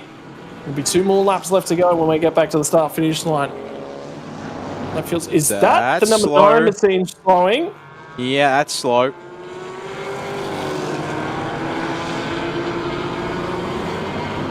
That doesn't look like a tyre down. That just looks like a car limping back to pit lane. That's got no drive. That doesn't look like it's got power. There's no lights on that car. And already... the second place machine is already at turn 7, approaching 8. So that failure has occurred pretty early. Actually, according to the current sectors, no, it hasn't happened early in the lap. It's just happened all of a sudden once they got to the start of sector 3. And the car is ground to a halt. Well, I do apologise. And there it is, parked off the side of the road between turns 10 and 11. Well, if there was ever a way to curse a car, I think we might have just done it. So, pseudo apologies to Toyota Gazoo Racing Thailand for that one there. But it will now be the Honda Civic, new to the GTC category this year. Here from Team Supersonic by Rongpo Power Unit, who leads the race. Penultimate lap has been started by your race leader here, don't forget. Not final lap until the timer reaches 0, and then you cross the start-finish line to start it. There is just barely going to be enough time for Damien Hamilton and Suramet to come through and steal position from at Toyota Altus. So they'll be hoping against hope that they can get that car refired, but that did look like an electrical failure of some description. Didn't look like there was power on that car. Was looking a little dark out in the pit lane. Only Kanasuta watching on. I think it literally says it there on a little bit lower down on the chest of his the undergarment there, or the race suit. I think I saw it. They didn't qualify well. But when the rain came down, they have carved their way through the field with a precision that has been unmatchable in this race. Still got a lap to go. Okay, there you go. That Altus still dead stick. No, I don't think there'll be any attempt to refire it successful here. So, now consigned to the DNF pile as there is the final lap board, the start-finish line. Kennedy Kasiri now knows he has just 4.5 kilometres left of this circuit to finish off the race, and it could be on for second, but Todd James Kingsford, his gap is 2.7 seconds. He lost 2.3 on the last lap. He needs to dig deep, find a little something more here. He has done a 156. He needs one. If he can do a 56, I reckon he's put himself in a good spot. But he has got Mitchell closing down in that Toyota Supra from Winging Motorsports. That's that margin on screen right there. That's the 39 car that is hunting him down. It's not the next car back. It's that one right there. As they run down to turn number 3. What does the Sector 1 times look like? Only a 10th gained in Sector 1. So it'll be a margin of about 2.6 seconds that he needs to make up across the rest of the lap and get the job done. It might be a last corner, last gasp dive will be the only opportunity. I wonder if they're communicating. I wonder what the team talk to Todd James Kingsford will be. Will it be leave him alone, let him do his job? Or will it be giving him every piece of information available? Sector 2 times between those two cars, 0.4 of a second gained by Mitchell. The margin will now be about 2.2 seconds that they'll need to make up. Nearly impossible, so Kingsford's done just about all he needs to do. This battle a little bit deeper in the field, 32 and the 95, 4th outright. Another AM versus Pro pairing going toe-to-toe. But no one was touching the number 1 car today. Once they got to the lead, they disappeared into the sunset. Kennedy Kasiri and Kamik start their title defense in the best possible manner. A race win for the number 1 car. And Todd James Kingsford will start his Thailand's Super Series off with a win in the AM class. He'll be incredibly happy with that one. First, the Toyota Supra is home in 3rd spot overall. We'll get 2nd spot in GT Pro. And Sathapon will take 2nd place in the AM class. 3rd place in Pro will go the way of Nanin in 5th spot in the 95 Supra. First of the Mercedes GT4s home. Hayden Heikal brings that one home, setting his fastest lap of the race on the final lap. 4th spot in Pro.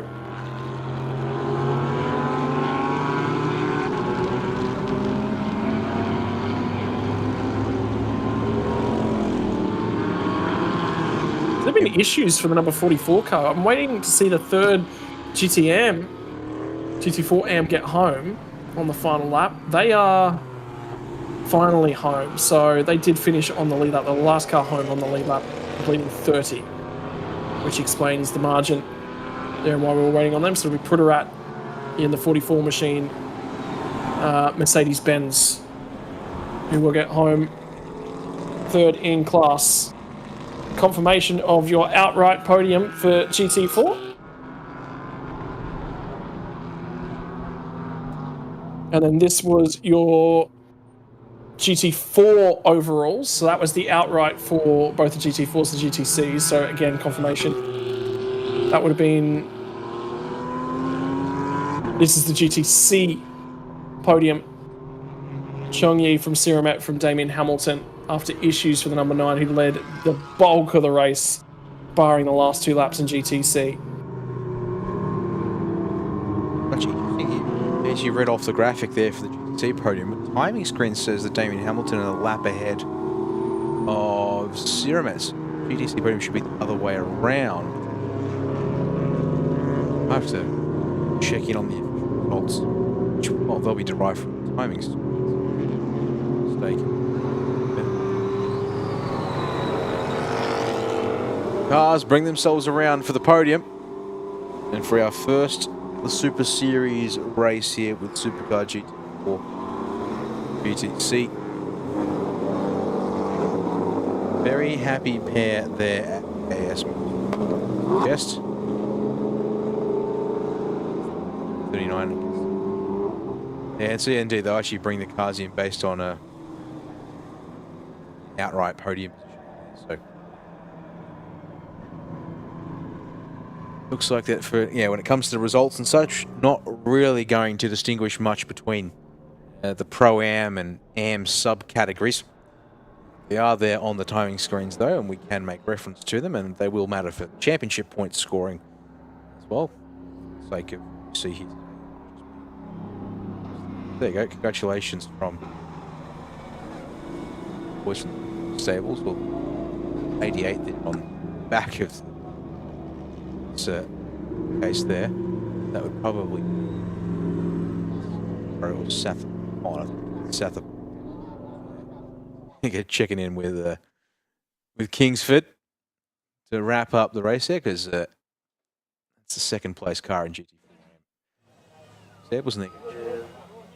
นะครับหลังจากที่แข่งในรุ่นนี้เสร็จนะครับอาจารย์แมนครับอยู่ด้านหลังครับนี่คือเบื้องหลังของความแรง A little bit of discussion and banter back and forwards between the drivers as well, so they're all out there and enjoying it. Todd Kingsford clearly exceptionally happy with the overall result as well. As he should be. Home second of the Caymans as well. We're Porsche Sprint Trophy standings to think about as well as a part of the series, which I believe will be based upon outright results in each of the categories. That would be a strong finish.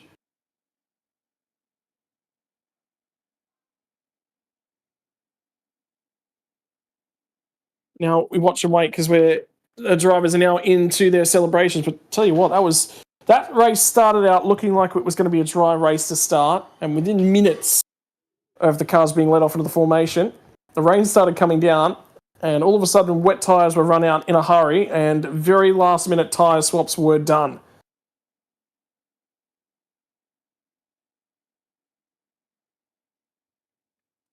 Nothing like a race where things are a little wild and windy and wet, and you have to prepare at the last possible moment, which means you're stuck making a shift in mindset as to how you're going to approach the start of the race, even and how you go about it as well.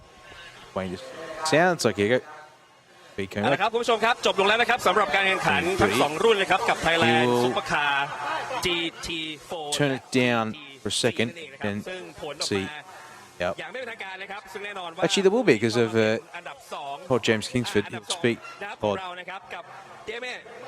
Congratulations for the second position. Damien Hamilton first up, second in GTC. Exhilarated to a finish.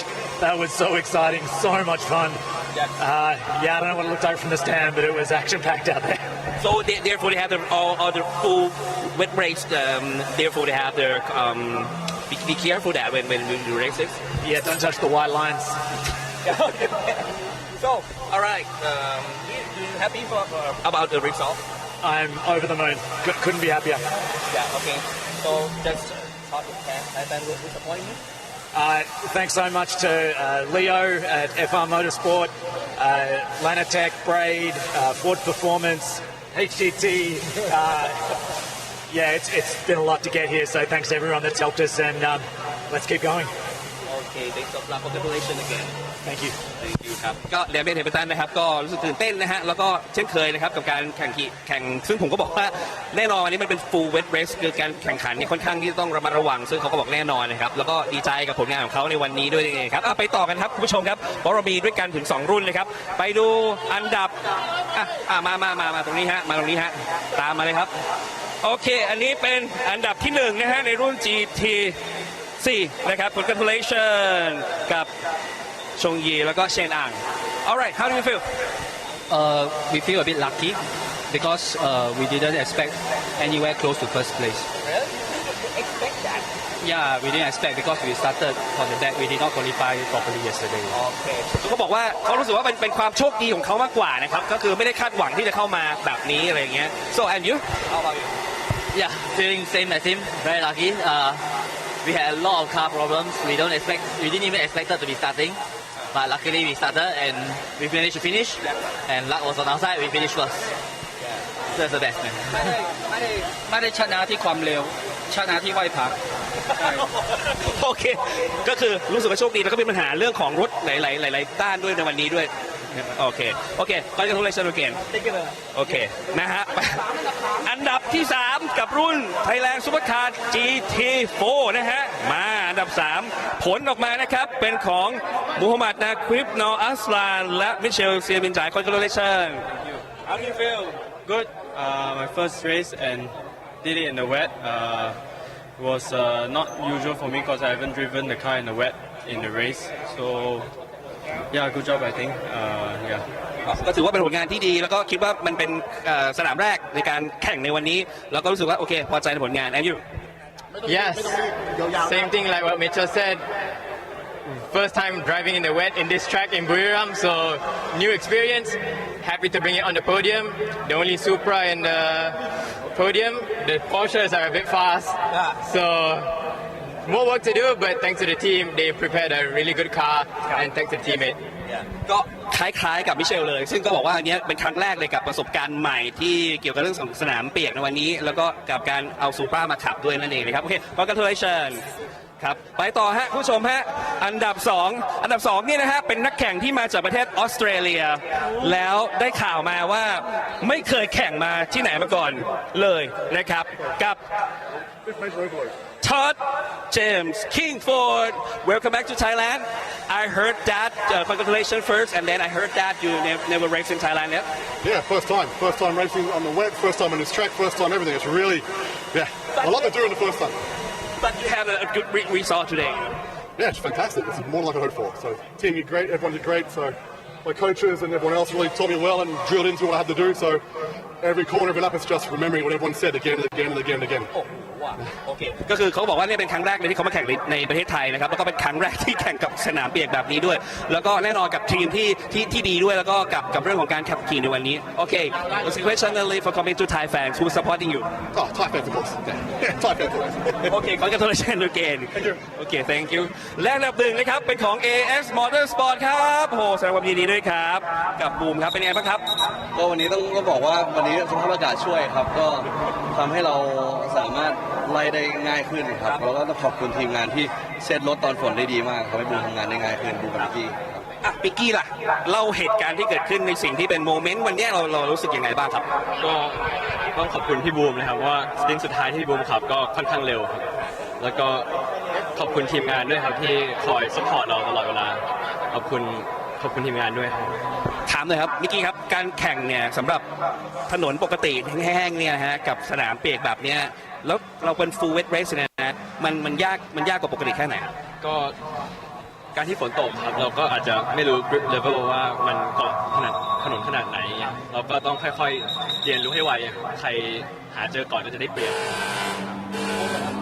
ก็เหมือนกันครับก็ต้องพยายามหาลายฝนที่ลายที่มันเร็วที่สุดให้เร็วที่สุดนะครับแล้วก็อีกอย่างคือเรื่องการเซตอัพของตัวรถนะครับผมต้องยกเครดิตให้ทีมงานว่าเซตรถได้ดีมากๆ ว่าเตรียมความพร้อมได้ทันเลยนะฮะเพราะตอนช่วงเปิดรายการจำได้ว่าตอนนั้นฝนกำลังแผ่วๆอยู่แล้วพอมันตกปุ๊บเนี่ยก็มีคำสั่งจาก Race Director บอกว่าให้เปลี่ยนเป็น สวิตช์เลยครับก็โชคดีครับที่มันยังเป็น full wet ทั้งเรสถ้ามันเป็นครึ่งกลางก็จะยาก โอเคครับสุดท้ายนี่ครับอยากให้ฝากถึงแฟนๆที่มันเชียร์ทีมบูมนะครับ ครับก็พรุ่งนี้นะครับก็ฝากเชียร์GT4 ด้วยนะครับเบอร์1กับเบอร์99นะครับที่เบสนะครับพรุ่งนี้ก็สตาร์ทจากที่1ก็ฝากเชียร์ด้วย ครับผมก็เช่นกันครับก็ฝากเชียร์รถเบอร์1กับเบอร์99ในรุ่น GT4 ครับแล้วก็ฝากเชียร์รุ่น GT3 ด้วยครับเบอร์18ครับทีม AS Motorsport แสดงความยินดีอีกครั้งนะครับขอบคุณมากครับแน่นอนครับความมันยังไม่หมดเพียงนี้นะครับยังมีอีกหลายๆรุ่นที่น่าสนใจติดตามคดีตอนนี้ไปชมกับไฮไลท์กันก่อนครับ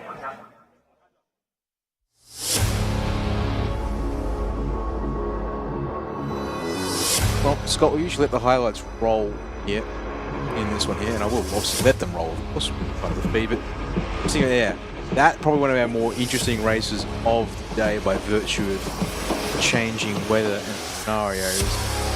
And of course, one of our first races of the year as well, with various, not ballasting, because it's not, it's compensation and success timings and such to try and mix up the race results there. Doing its job, I think, rather well in the weather. Note there, your race winner is at the back of the GT4 field, if I'm not mistaken, there into turn 3 on lap 1. Yeah, had to drive his way through the field, had to get the passes going, and then also had compensation time at the pit stop. They had to go quickly, they had to go hard, but they drove their way to the front in the wet conditions, and it was that supreme show of skill in the wet conditions that was their biggest benefit. That was the cause of one of the safety cars. This was a cause of another one, as unfortunately the Lamborghini Gallardo expired. No drive at the rear end of that car was the end of its racing for the afternoon. Then the early battling there between Alpha Factory Racing Team, Pulsar, and GT Motorsports and the Supras was certainly exciting to watch, and maybe part of that there was what helped keep things a little easier. AAS Porsche with these two absolutely scrapping at a hammer and tongs, but then pit window came. We were wondering, was the track drying? But by that point we'd sort of gone and acknowledged that no, it wasn't drying. If anything, it was getting wetter. Then a little mistake here for Siramet. Unfortunately cost him a whole bunch of time. Just golden rule, if racing in the wet, stay off the curbs, off penalty. Ooh, we didn't catch that at the stop. Oh, James King absolutely smashing the marker there to pull up in the pit box. Thankfully, nice open pit lane, not too many cars out in track in the lane at the same time. Not much of a deal, but a little bit of surprise there. There was a little something to fish out of the air intake for the 33. Thankfully, it's a simple in and out. Then pit stop's done, and the whole question of who would win the race, because Kingsford, being a bronze driver, got out in front with the shorter stop and was putting in okay laps, but being hunted down by these drivers here to start. But then, of course, it wasn't these three I'm worried about. That battle would rage for a number of laps, including a warning for driving standards to the 95 machine. Contact there from the front end of the 39. Those two would go on to trade blows time and time and time again. Yeah, just look at the spray that was coming up and off the cars, and albeit this track was bone dry when they rolled out on the formation lap, and that's when the conditions changed. This was finally where the 39 machine would get up the inside. Sorry, that was the outside run of the final corner, and contact once again to the right front corner of that car with the left front corner, and a big old slide as a result of that one. That would be what would be getting the stewards involved, and the warning issued. Finally, he'd get a run down the inside of the 39 machine, and he would take it. But then it would be the crossover and drive back out the other side. This, in the meantime, would be the change for the race lead. Kennedy Kasiri would run down Todd Kingsford and get the job done. Very, very happy run at the front end of the field for the AAS Motorsport Porsche Thailand Cayman GT4. Today's race winner in pursuit of a title defense. That was a race leader at the tail end of the race for the GTC category. They would end up retiring on the side of the road. Nothing they could do about it. That's as far as that car would go.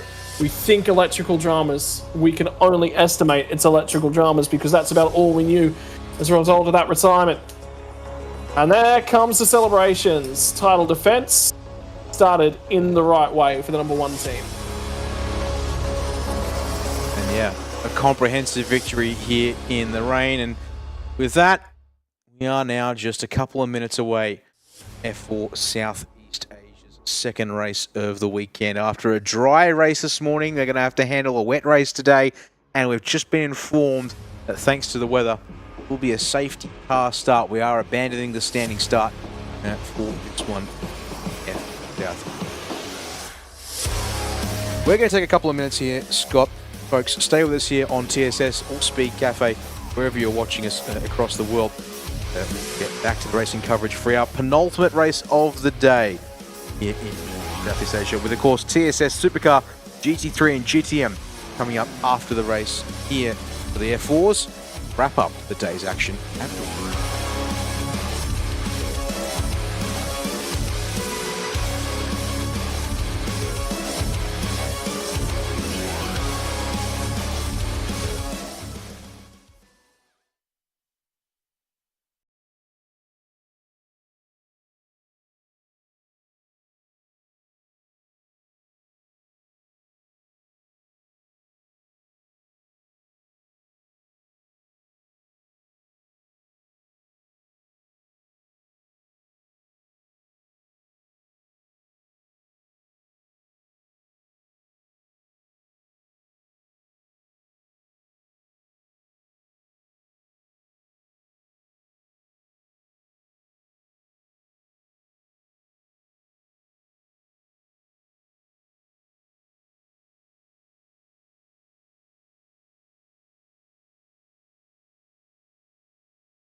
How do you like them treads? Haven't seen them on the F4 cars yet today, obviously. We didn't cover the driving the F4 drivers had to put themselves through yesterday, which, saying that, I believe happened before the rain landed, because yes, they qualified before we went live with Thailand Super Eco and pickups yesterday's broadcast. But it's time for their second race of the weekend. Safety car start to try and get this race underway safely. Now the question is, again, a track that looks now dry-ish, if not straight up dry on the start-finish straight. But as you'll see here, with these closer-up shots, drivers either told to start on or have chosen to start on the wet tyre just to make sure of the situation. If you're just tuning in here at this time of the day, we don't have much racing left to bring to you from the Chang International Circuit and this first full day of Thailand Super Series coverage for round 1 of 2025. But Daniel Yeaman, Scott Rankin here on behalf, thanks to SpeedCafe.com for helping make this all possible once again, as well as the TSS organisers. And, well, rolling start, wet tyres, Scott, but possibility that this track is, again, dry, or visually there on the start-finish stretch, it looks quite dry. And, oh no, how about that? That's the second time. The same car? For the same car, Warapong Aimwichan being rolled away off the grid, unable to get the car started from his grid position after the sighting lap. Well, that's noticeably brighter, Dan. And you can already see a little bit of the heat haze in the background. That will dry. Look at the pit lane. Was wet earlier. That is already drying in the... My word, we walked away for, what, 10 minutes? Not even. Not even. And the weather has done what it does best. It's stayed warm. There's a bit of spray still there. But these drivers, they're going to have the situation of, well, if they're on wets, if they're all on wets, surely you're going to have to pit at some point during this race to get onto slick tyres. No, you'd stay out there. You're never going to make it back. These are not the well-practiced pit stops of a Formula 1 team down there. It's just... you're going to lose so much time. Internal conundrum. Yeah, did it burn a set of wets into pseudo-slicks? Said that might just have to be course of action taken today, because maybe no other way. And I guess it's true, yeah, you get spoiled by watching sports like F1 where they're allowed 20 men in stop, crew members handle as fast as the car is. Here, if they had to do a pit stop, it'd be like, yeah, one person with a gun in each corner, if you're lucky, probably maybe 2 total, so you got to share the guns between the wheels and all that fun stuff. But based on these conditions, you'd think safety car will pull away here and we'll get straight to racing action, but they might give them one more formation lap just to sort things out. Race clock has indeed started as of the time of the safety car pulling away from the grid, so we are using up the allocated race time, which is all due to the fact that we do have to keep to schedule here. TSS Supercar GT3 GTM race following this. So no, actually it'll be 2 formation laps, 2 sighting / safety car controlled race laps, however you want to put it. Just the hint of spray still being kicked up along the start finish. So the important part about this one, and safety car confirmation, safety car will be in this lap, so which we sort of expected. You wanted to give these drivers a little bit of extra sighting time because, again, there's only 1 tyre driver in the field. Sorry, there's 2 tyre drivers in the field. So their ability to understand the track will be a little bit higher, but you've got 8 international drivers that are probably here for one of their first times in their careers. So it's in everyone's best interest, in a set of conditions that they haven't experienced thus far this weekend, to give them the extra formation lap. So, but the confirmation is, it's effectively the race has started when they rolled away from the grid. So every bit of time there. So it's not really formation laps. They're realistically race laps behind the safety car. Yeah. However you want to nitpick describe it. Nitpicking, Dan? I'm not nitpicking. I'm just being... I am seeing they got the 44 machine back out there. They have. It just didn't start. They got it behind the wall. They got it fired, and it's been chasing the safety car pack to stay in contention. So it should just get onto the back of the grid in time here for the start of this race, which is obviously good for the guys there at Star Performance and Warapong. I'm with Shun behind the wheel of the 44. Just yeah, not what he would have been hoping for. At the 2 races in a row today, the car would not fire on the grid and needed to be taken back to the pits. He started from the pit lane. But here we go. Safety car lights out, driving away from the field now as Sean Rajiv, your pole sitter for this second race, brings them through turn 9 at a crawl. And again, that may just be what the tyres need to not fall apart any faster than they will. So this one, hey, time would change, just a little bit more time. Catches the rear of the train. No, it won't, because there's the foot down from Rajiv before turn 11. This race is effectively underway, and they all get stacked up behind Thomas Yulee there in second place, who was not caught out by the jump by your pole sitter. We're underway here for F4 Southeast Asia Race 2 of the weekend. Yeah, and a quick run down to the final corner, a quick run out of the last corner to the start-finish line. Here we go at racing speed for the first time this afternoon for the Formula 4s. Who is going to be earning themselves a little bit of street cred at the moment in the entry-level series, and I can tell you the 44 machine did not catch the tail end of the pack, but he is out there, he is turning racing laps, and should there be an issue for one of the cars ahead of him, he will be right there to pounce. Inigo Anton is going to be under threat from Thomas Yulee on the run down to turn 3. They'll get in there 3-1. That's the 3 teammates. No, sorry, my apologies. 2 Evans GP cars and the Star Performance car as they got down into turn 3, which would have been Ayrton Asdathorn, Seth Gilmore, and Sura Hongdat. Remember, Hongdat ran away with race 1. Now he'll have to try and cut his way through. Keep an eye out for the number 12 machine, but for the meantime, Rajiv, significant race lead. Watch them crawl through turn 4, the run at turn 5, onto the anchors, to the inside.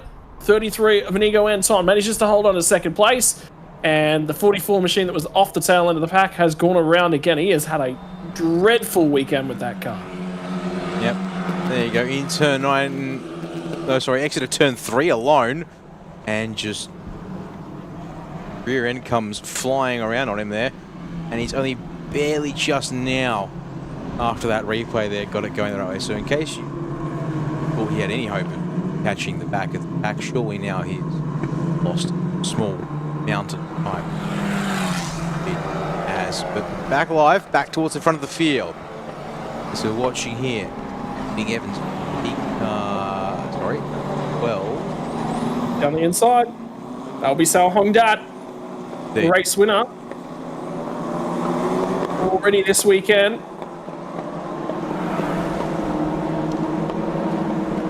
Now it'll be chased back across the other side of the track, looking to try and hang on to P2. If he can hang on to this one, we'll be set for a strong run. Remember, these guys, first race this morning. Boy, haven't the conditions changed by this afternoon. Yeah, unlearn your lines perhaps, try and find new ones that have more grip, because there isn't rubber down. Well, how about that there from Hongdat? So much confidence into the braking zone to be able to actually go from right to left, moving across the circuit, trying to pick a bit of a, well, put himself in the mirrors of Sean Rajiv, both sides of the car, and already challenging for the race lead just a lap after. Picking up second place, gets ahead into turn 4, and he can just outmaneuver and outrun the Black Arts Racing driver into turn 4, reassumes a race-leading position here with 16 minutes and change on the clock as his teammate, that's Seth Gilmore, around at turn 5 exit on the curbs, and he'll get swallowed up by the pack as a result. And that's a friendly reminder why you do not go out on the painted lines all the curbs.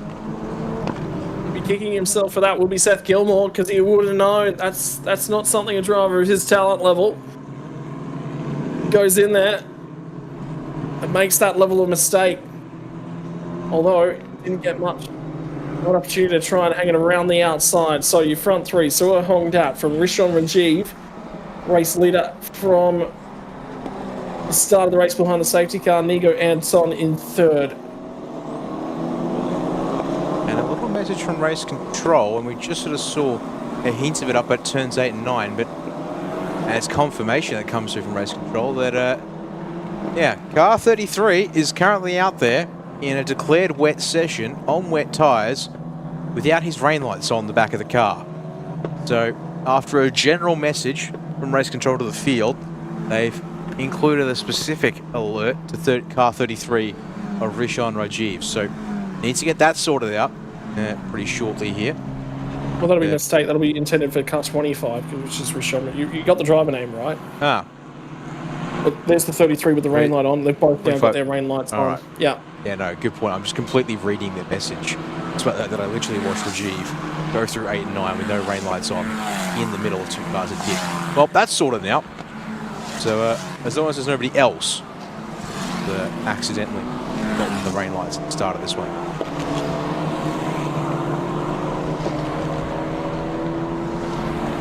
Back further here, Seth Gilmore and almost. No, sorry, that's Zhongwei Wang behind him now.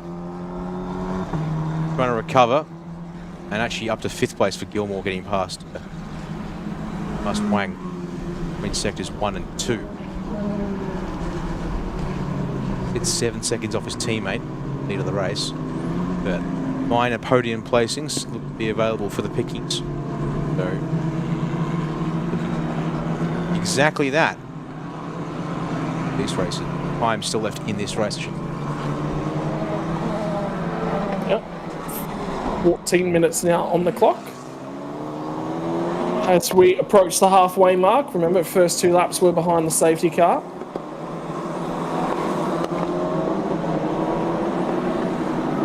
But run out of the final corner and back to the start-finish line. For 2nd through 4th. The fastest lap of the race, Seth Gilmore, after that spin. He's finding a fair bit of time. Sometimes you just need a fire lit underneath you to find what you're capable of. But he is finding a turn of speed. The problem for him, 1.3 seconds now at the back of Ayrton Asdethorn. And remember, Asdethorn will be a little bit aggrieved with him from the earlier race earlier today, because Gilmore was the defending driver on that occasion, and Asdethorn struggled to find a way by, with them finishing 2nd and 3rd in favour of Seth Gilmore. So this will be a little bit of an opportunity for Asdethorn to repay the favour.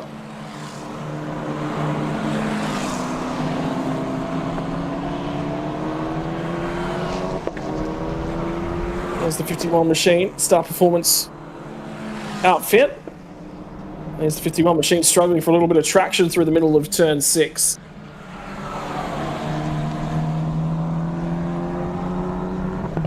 All relatively close together in that group. Two there, Dan.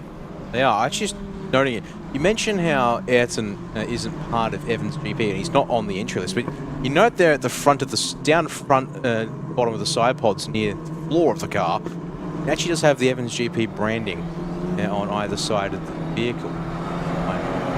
Minor logos. I'm trying to think. Would that be because of some kind of affiliation with Evans GP as a team, or Star Performance is actually just a major sponsor for Ayrton Asdethorn, but he actually is part of Evans GP in the grand scheme of things, or something else there? Not fully aware of. Alas, it's really a discussion of the race, because both Asdethorn looking at an ego Anton and Seth Gilmore range up as well. Asdethorn.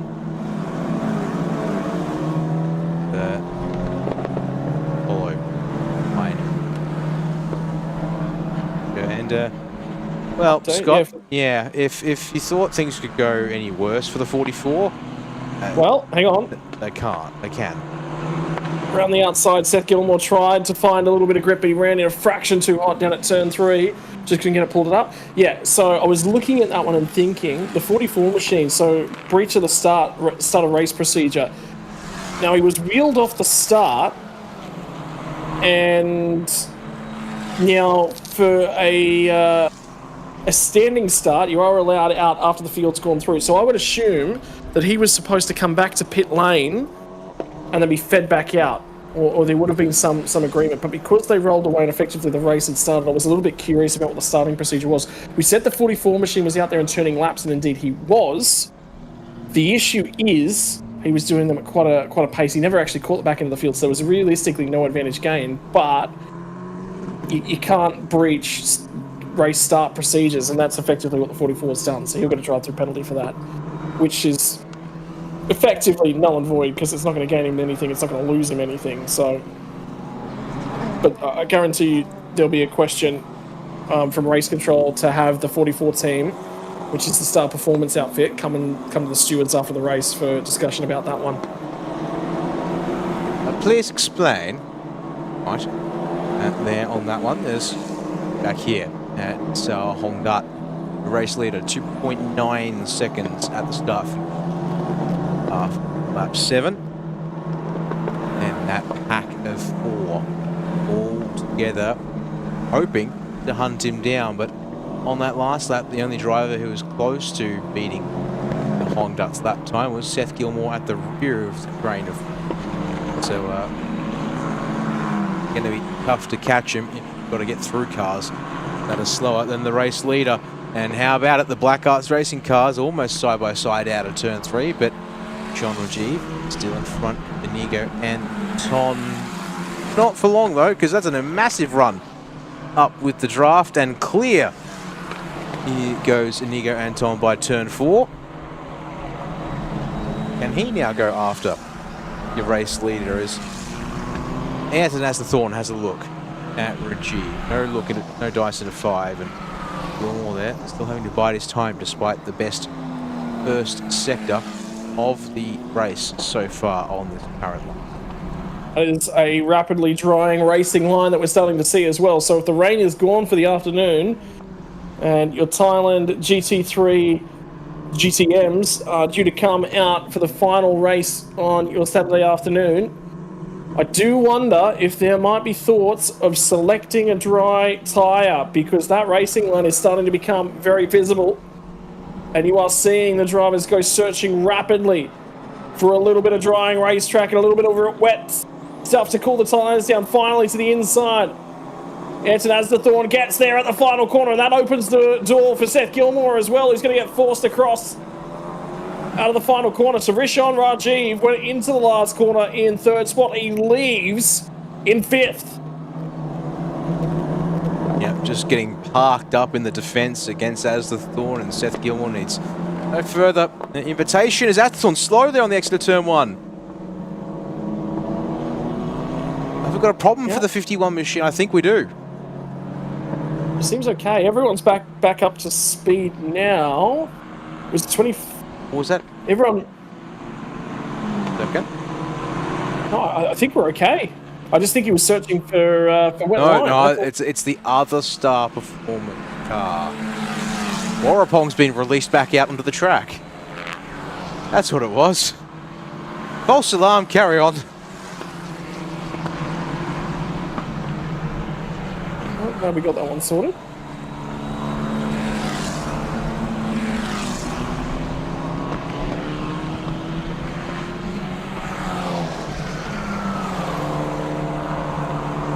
Now, they'll all line up. Times are starting to improve as well.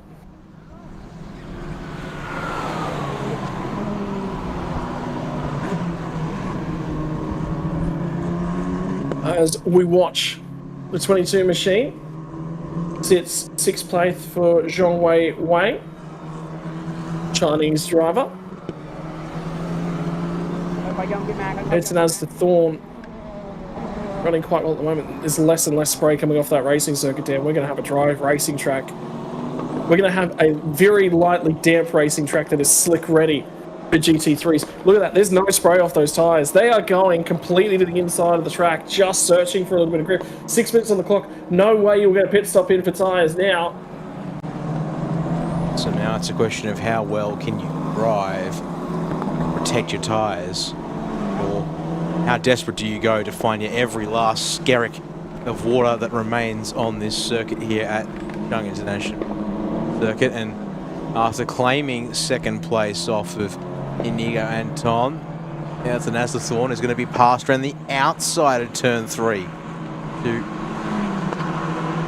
lose that spot again, although who's got the better drive? Anton does.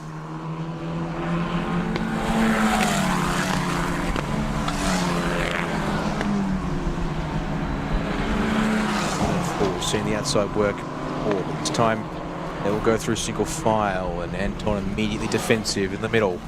Turn 5, they'll try and slow the cars down, get it turned, then stop, get the power back down. As then through 6, they're side by side again. The 33 and the 51 machines, and I guess ultimately Seth Gilmore is just biding his time, but for how much longer can he afford to do that?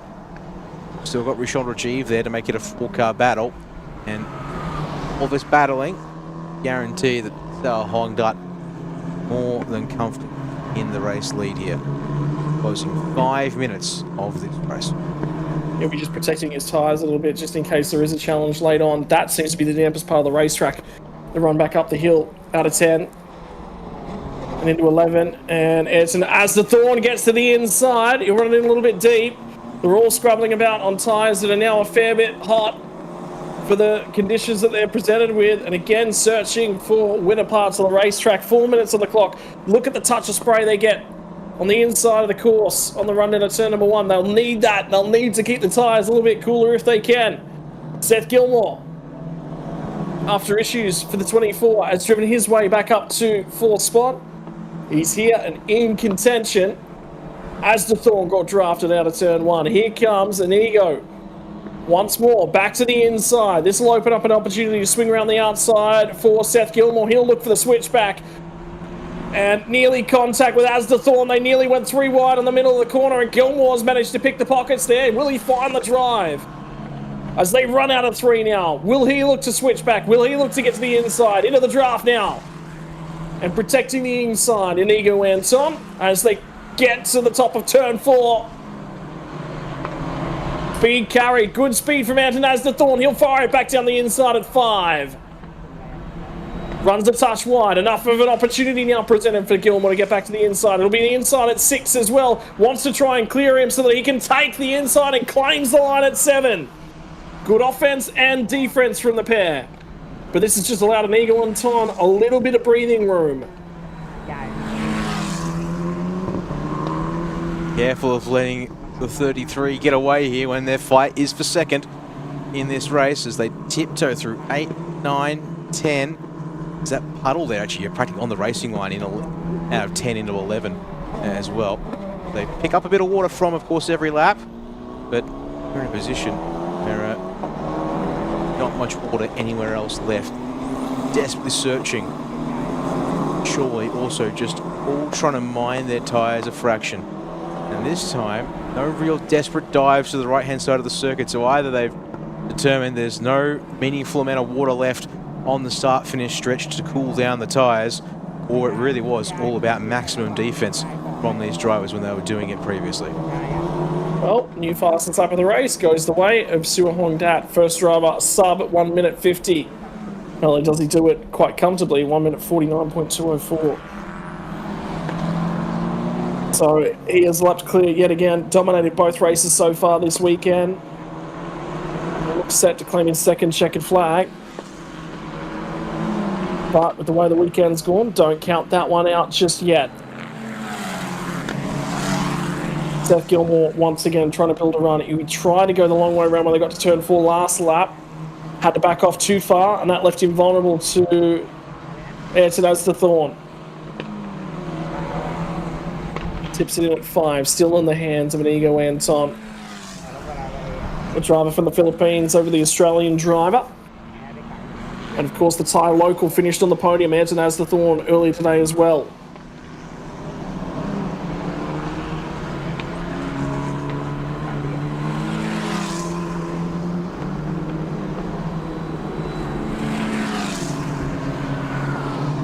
out of 11. 2 laps will remain when the Honda finishes this 13th lap of the race. Incredibly comfortable, even confident enough to get on the exit curb at turn 12. Drive down the start from the stretch like so. Finds a tiny hint puddle there on the over the white line on the start finish straight. It's back on from Anton to turn 1. You know, see too many moves there when they focus on an exit. But how's that there from Gilmore? He's really struggling to get the car turned in for turn 1, and as a result, he's now got nowhere near the ability to draft off and make a move on Anton, and equally vulnerable to Ayrton Asdorthorn behind now. Yep, and he's been quick in the braking areas, but out the other side, that's where he's been struggling for Seth Gilmore. Bravery on the brakes not a bad thing, allowing him to try and get the moves done on the entry. At the moment, still through the middle sector. Runs a touch wide, touch more speed for Seth Gilmore. He's going to try and just show the nose again. Force Inigo Anton to have a look in his rear view mirror. Runs a touch wide now at the exit of 5. That might cost him more than enough. And again, he'll be vulnerable to Asdorthorn. Tell you what, Asdorthorn will be sick of seeing the rear end of that car so far today. Seth unable to claim second. Dry. Stuck here. Claim third in the changing conditions. As back to your race leader, we will look. That's Honda. Brings it to the final corner. Receives the final lap board here as he starts 15th and final lap of the race. He'll proceed to improve on the best time of the race by a good 0.7 of a second. Scrap is on for second as Asdorthorn, though, might just make it a third only fight here if they let Inigo Anton go up towards turn 1. Start the final circuit of Chang here on a Saturday for the F4s. Yeah, one more race to come tomorrow for the Southeast Asian Formula 4 Championship. And Suo Hongdat will look to make it a three-peat across the weekend. In complete domination from those races tomorrow, but for now, the opportunities. Runs it in deep, uses the outside, finds stones with a little bit more bite on the outside of the racing surface. Ayrton Asdorthorn. Nothing much between them. They all look pretty even in drive out of turn 3. And the open wheel racing stars of tomorrow. Phenomenal battle in race 1 between Seth Gilmore and Ayrton Asdorthorn. They've picked themselves up a new recruit to fight with, Inigo Anton. In race 2, we'll have to find out what race 3 will bring us. Tomorrow morning, still not comfortable. Those rear tyres protesting from Seth Gilmore. But none of the 3 look close enough to lunge for a move. Now curbing starting to be used as it starts to dry out and a wiggle. That might have been enough of a confidence problem. For Ayrton Asdorthorn, final run out of 9. Hit 10, and finally Seth Gilmore was looking like he made some ground, but Stuart Hongdat completely comfortable. And he is going to get 2 wins from 2 races for the Vietnamese driver. Run to the final corner. Ayrton Asdorthorn dives it in late. He tries to get it out and alongside. And the run to the checkered flag, Seth Gilmore just. Had half a look at his own move on Inigo Anton, but ended up making himself very vulnerable there. And critically, he picked up his 3rd warning on the final lap at turn 8. Will they be happy with him running off the road at the final corner after that move to protect the 3rd place position? I'm a little curious as to whether that might stand or whether, because he's now picked up 3 warnings, track limits, if that may change the outcome right at the very end. I think it's a reasonable question to be asked, for sure.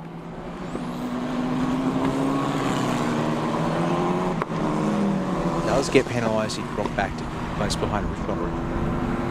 Ahead, long way Wang, but that's for another time, that discussion, because it's a hypothetical in my head, not anything official. Race control. There's your top 10.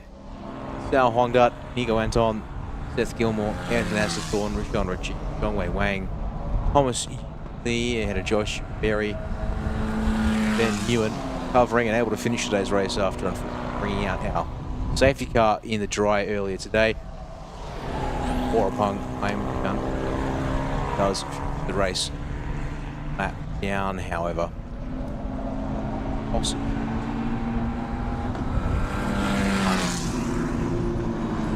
That 15 hasn't been counted for systems for race leaders.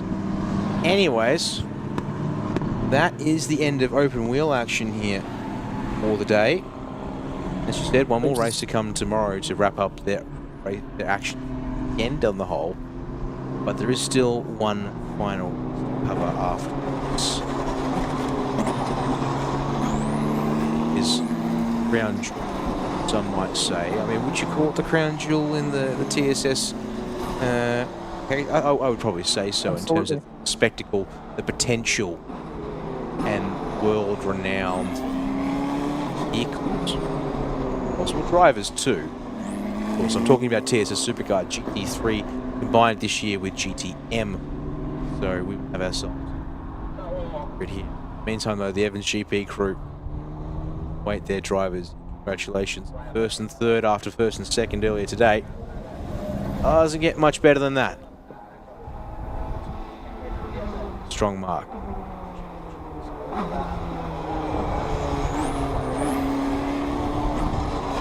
Yep, so Soa Hongdat, comfortable and in control. Won a race in the dry conditions early this morning. Win one in the wet as well. So, comfortable and in control for the driver, the number 12, and the Vietnamese native. Inigo Anton takes out P2. Seth Gilmore to P3. Hetton Asdathorn will be hoping that he can get one up on Seth tomorrow. Misses out on the podium here today. Inigo Anton looks incredibly satisfied with that one. Black Arts Racing driver getting their first podium of the weekend as well. That pit lane's looking a lot drier already. Couple puddles, but other than that, bone dry. And remember, that's had very few cars running in it. Off to get weighed, make sure that the car and driver weights meet minimum spec post-race. Seth Gilmore there already with the helmet off.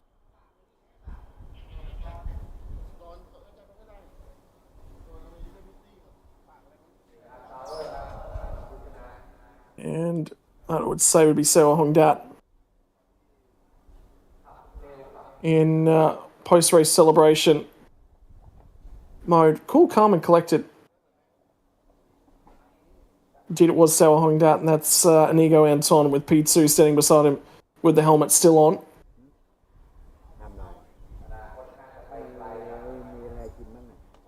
Celebrations all around. Inigo Anton looks very, very happy with that result, wasn't he, Dan? Yeah, without a doubt. I mean, had to really fight for that P2 position, but as a result, I should say, he very much earned. Go to our highlights from the F4 Southeast Asia Race 2 of the weekend here today. When these drivers started, they were faced with wet tyres on a rapidly drying circuit. How you were going to sort things out. And, look, there was some spray there at the start of it all, but compared to what we saw at the end, that rapidly disappeared on them. Just seeing the 44 have his troubles at the start of the race, troubles on his own at turn 3, whacked with a penalty for failing to follow restart procedure. I feel like sorry for Warapong. Iman Chun couldn't go much worse for him the way it seems that day went.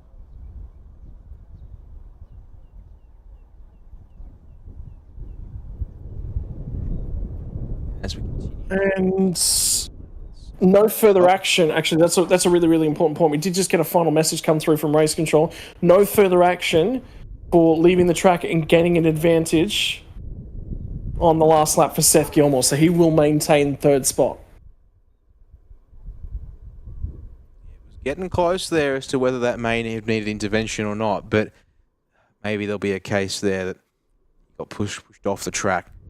So that's why that was there. They started getting very aggressive with each other, ducking, diving, trying to find ways through, but none of them could catch Soa Hong Dat. 2 from 2. Oh, there you go. Alex Sawyer. All right, I'll keep that in mind there. So Ben Ewan, Alex Sawyer for tomorrow's race. And there he is now. I think at this point you can see well truly dried out track.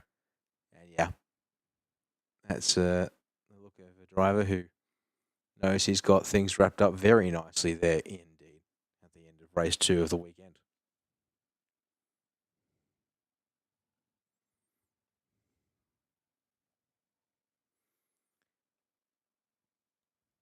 And with that, there was one final race.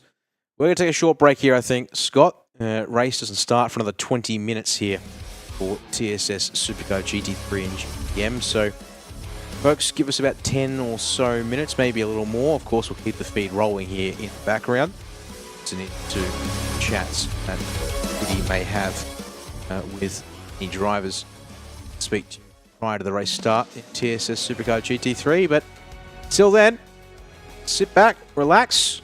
We'll take a quick break along with you as well.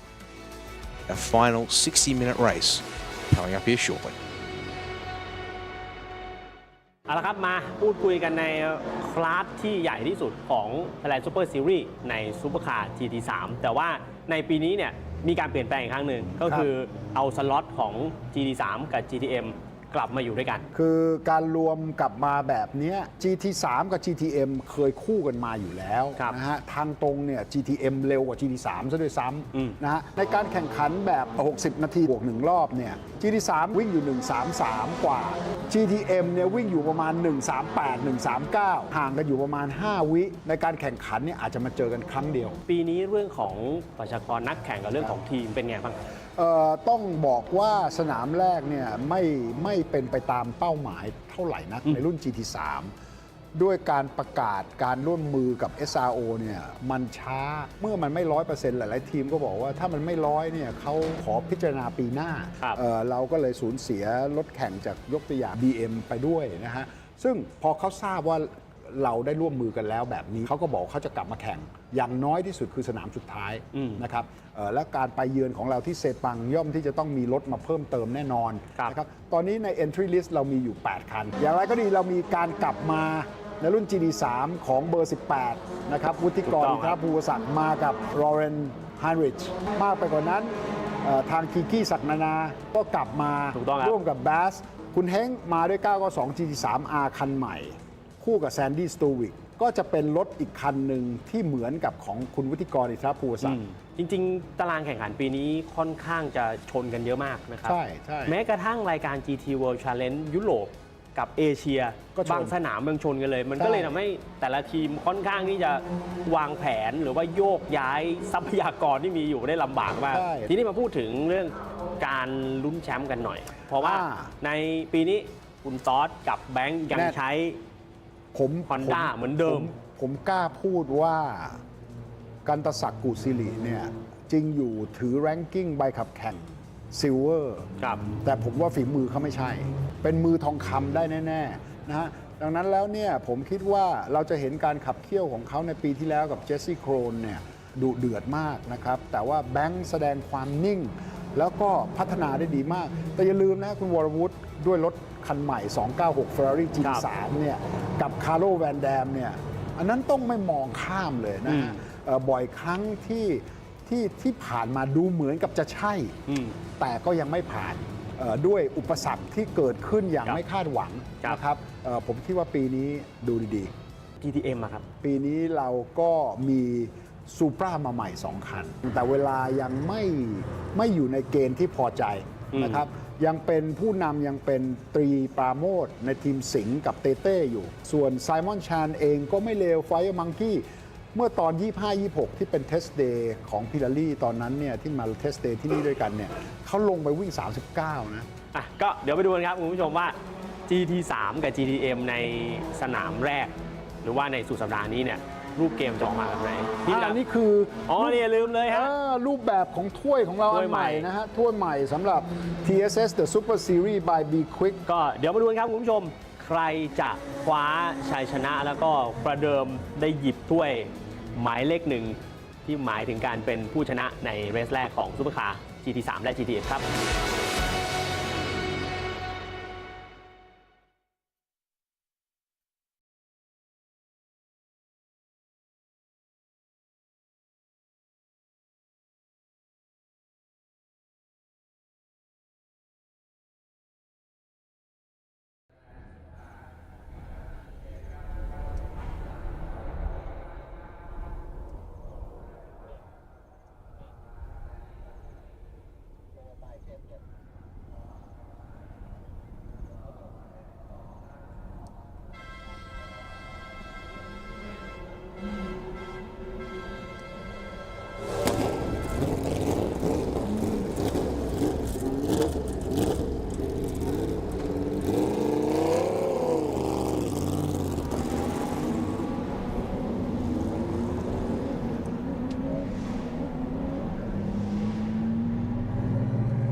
ครับคุณผู้ชมครับยังอยู่กันที่จังหวัดบุรีรัมย์กับสนามช้าง International Circuit แห่งนี้นะครับซึ่งแน่นอนนะครับกับรายการ TSS The Super Series นะครับ by B-Quik ปีนี้เป็นปี 2025 นะครับซึ่งต้องบอกว่ารุ่นใหญ่ไฮไลท์ที่อยู่ข้างหลังผมนี้นะครับคือ Thailand Supercar GT3 และ Thailand Supercar GTM ทั้ง2รุ่นนี้นะครับจะขับแข่งอยู่ในสนามช้างนี่นะครับเป็นเวลา1ชั่วโมงบวกอีก1รอบนั่นเองนะครับซึ่งผู้ที่ทำเวลาคุริฟายได้ดีที่สุดในรุ่นของ GT3 ก่อนนะครับนั่นเป็นของสิงห์มอเตอร์สปอร์ตทีมไทยแลนด์1 นาที 46.738 ไม้แรกจะเป็นพี่ต๊อดปิติพี่รมภักดีขับคู่กับแบงค์กัลศักดิ์กุศิริครับไปสัมภาษณ์พี่ต๊อดครับว่าวันนี้เป็นอย่างไรบ้างกลิ่นอายความเป็นแชมป์เนี่ยยังไม่หายเลยนะครับต้องเข้าไปถามกันหน่อยว่าเป็นอย่างไรบ้างนะฮะมาแล้วครับพี่ต๊อดรอเราอยู่แล้วนะฮะพี่ต๊อดไปไหนไม่ได้ครับเพราะว่าเราล็อกตัวพี่ต๊อดอยู่ในรถแล้วครับสวัสดีครับพี่ต๊อดครับสวัสดีครับโอ้พี่ต๊อดขออนุญาตครับพี่ต๊อดเป็นอย่างไรบ้างครับกลิ่นอายความเป็นแชมป์ยังไม่หายเลยนะครับพี่อะไรครับกลิ่นอายความเป็นแชมป์นี่ไม่หายเลยก็พยายามทำให้ดีที่สุดครับวันนี้ครับพี่ต๊อดวันนี้จากคุริฟายโอเคมันเป็นเวทเรสซึ่งก็โอเคเวลาเรามาได้ดีที่สุดเลยในขณะนี้เราอยู่ในเกรดที่1แล้วเรามีการเตรียมแผนอย่างไรบ้างครับพี่ต๊อดก็ขับไม่ให้ใครแซงครับก็พยายามไปให้เร็วที่สุดแต่ตอนนี้มันแห้งเกือบ100%ผมว่าน่าอยู่ประมาณ80 ทีนี้ขึ้นอยู่กับใครที่จะสามารถพุชไปได้100แล้วสามารถคอนโทรลรถอยู่ได้ก็น่าจะเป็นแฟกเตอร์สำคัญสำหรับเรสนี้เพราะว่ามันก็ยังไม่ได้แห้ง100%ซะทีเดียวใช่ครับและตอนนี้เราก็ต้องเตรียมแผนกับแดงด้วยครับผมก็เมื่อกี้ที่ขับดูรอบแรกก็ในเคิร์ฟก็มีน้ำอยู่พอสมควรครับก็ต้องดูว่าใครสามารถไปได้สุดเร็วก่อนซึ่งตอนนี้ยางยังเป็นสลิปครับสลิปแล้วนะครัใช่ครับครับก็เดี๋ยวต้องมาดูกันว่าเป็นอย่างไรบ้างครับแล้วฟังทุกแฟนเลยครับพี่ต้อยครับก็ขอเชียร์ทีมสิงห์มอเตอร์สปอร์ตทีมไทยแลนด์นะครับแล้วก็กับรถคันนี้ครับเบอร์12ครับครับขอบคุณครับตอนนี้ครับปิติพี่รมภักดีนะครับจากสิงห์มอเตอร์สปอร์ตทีมไทยแลนด์ขับเป็นไม้แรกก่อนนะครับแล้วเดี๋ยวเราไปดูกันต่อนะครับกับกริดสตาร์ทที่2กับเวลาคุริฟายที่มาเป็นอันดับที่2นะครับแน่นอนไม้แรกนี่จะเป็นพี่เต๋อวุฒิกรอินทรักษ์ภูวศัพท์นะครับขับคู่กับจอห์นไฮริสนะครับชาวเยอรมันสวัสดีครับพี่เต๋อครับหมุนไปหมุนมานะครับสวัสดีครับเป็นยังไงบ้างครับสำหรับรายการคุริฟายที่ผ่านมาก็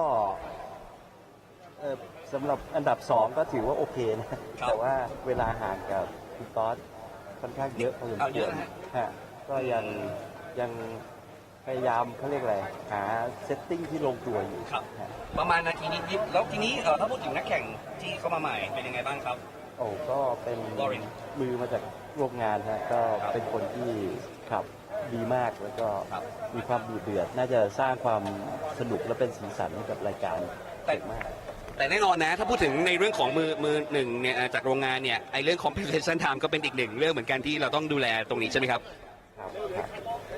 ขอบพระคุณพี่เตอร์มากครับขอบพระคุณมากครับเป็นกำลังใจให้กับ AAS Motorsport ด้วยนะครับกับพี่เตอร์นะครับแล้วก็ลอรินนะครับเป็นนักแข่งจากโรงงานพี่เตอร์บอกแล้วนะทีนี้เดี๋ยวไปดูกันต่อนะฮะในคันที่3โอ้โหกับพี่กิกกี้ศักดิ์นานานะฮะขับคู่กับคาร์โรบัสนะครับต้องบอกว่าอันนี้เป็นการลงอย่างเต็มตัวแล้วนะครับสำหรับทีมของพี่กี้นะครับสวัสดีครับพี่กี้ครับสวัสดีครับเป็นยังไงบ้างครับปีนี้เราลงเต็มแล้วนะลง3 สนามครับเป็นยังไงบ้างครับกับการเตรียมความพร้อมในปีนี้ก็สนุกดีครับตื่นเต้นดีครับเหมือนตื่นเต้นเหมือน20 ปีที่แล้วก็ตื่นเต้นอย่างนี้แหละครับก็ยังอะดรีนาลีนยังหลั่งอยู่ใช่แล้วพูดถึงทีมเมทคาร์โรบัสครับเขาก็ทำหน้าที่เขาได้ดีมากครับผมแน่นอนนะครับก็ฝากถึงแฟนที่อยากจะเอาใจเชียร์พี่กี้นะครับขอบคุณมากนะครับที่ทุกคนอุตส่าห์ให้กำลังใจจะพยายามเต็มที่ครับขอบคุณครับขอบคุณครับฮัลโหลขอบคุณครับคาร์โลบาสนะครับโอเคแน่นอนครับคุณผู้ชมยังมีความมันไม่ว่าจะเป็นรุ่นของ Thailand Supercar GT3 และ GTM ที่อยู่ด้านหลังนี้นะครับใครจะเป็นแชมป์ในสนามนี้ติดตามกันให้ดีกับ TSS The Super Series by B-Quik ครับ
Alrighty, folks.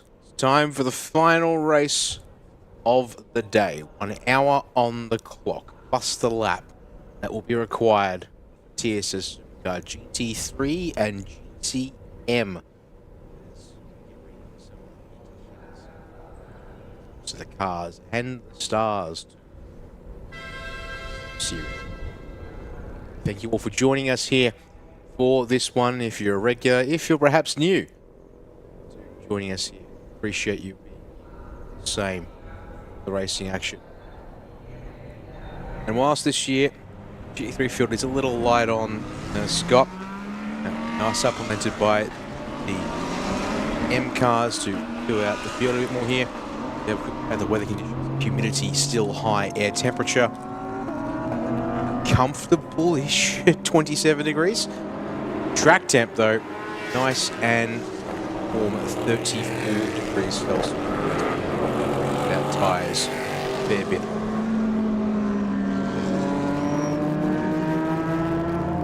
Don't forget, this is moving over to the Pirellis as a part of the SRO package.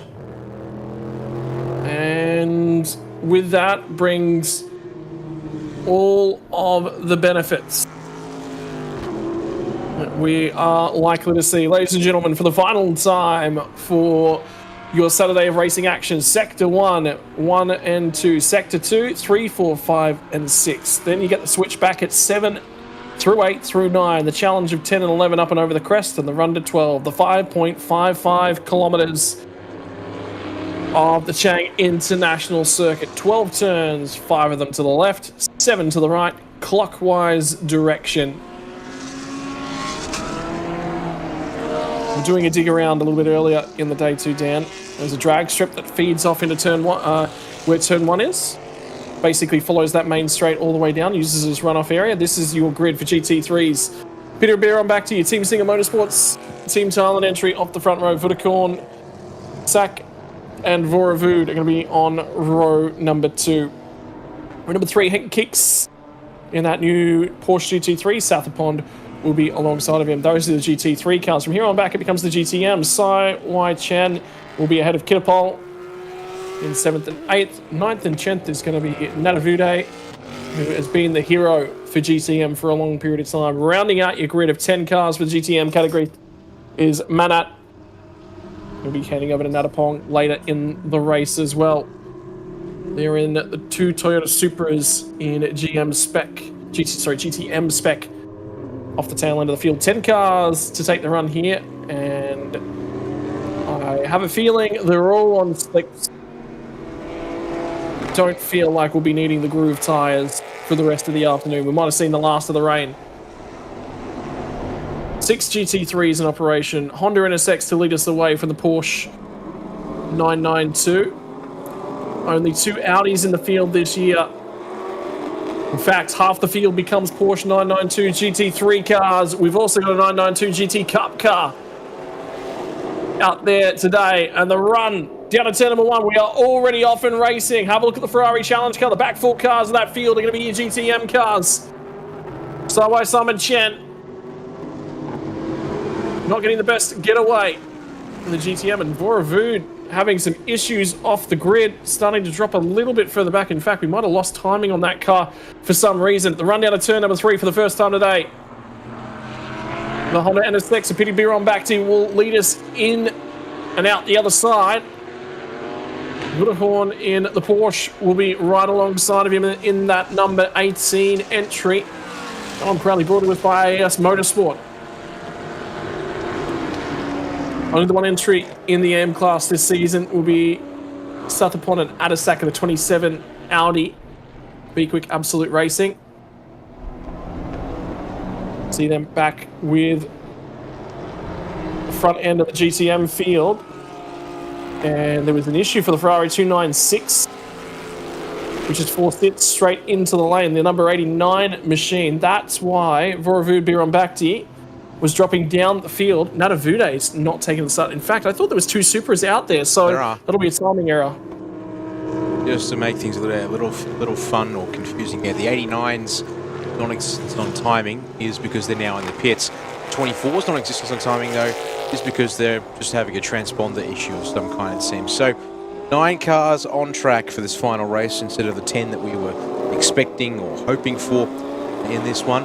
But alas, it looks like it might just be a 2-horse race in GT3 with the opening stint in go by. But as we said, do not count anything out with compensation, pit stop times and adjustments made to mix things up a little bit here.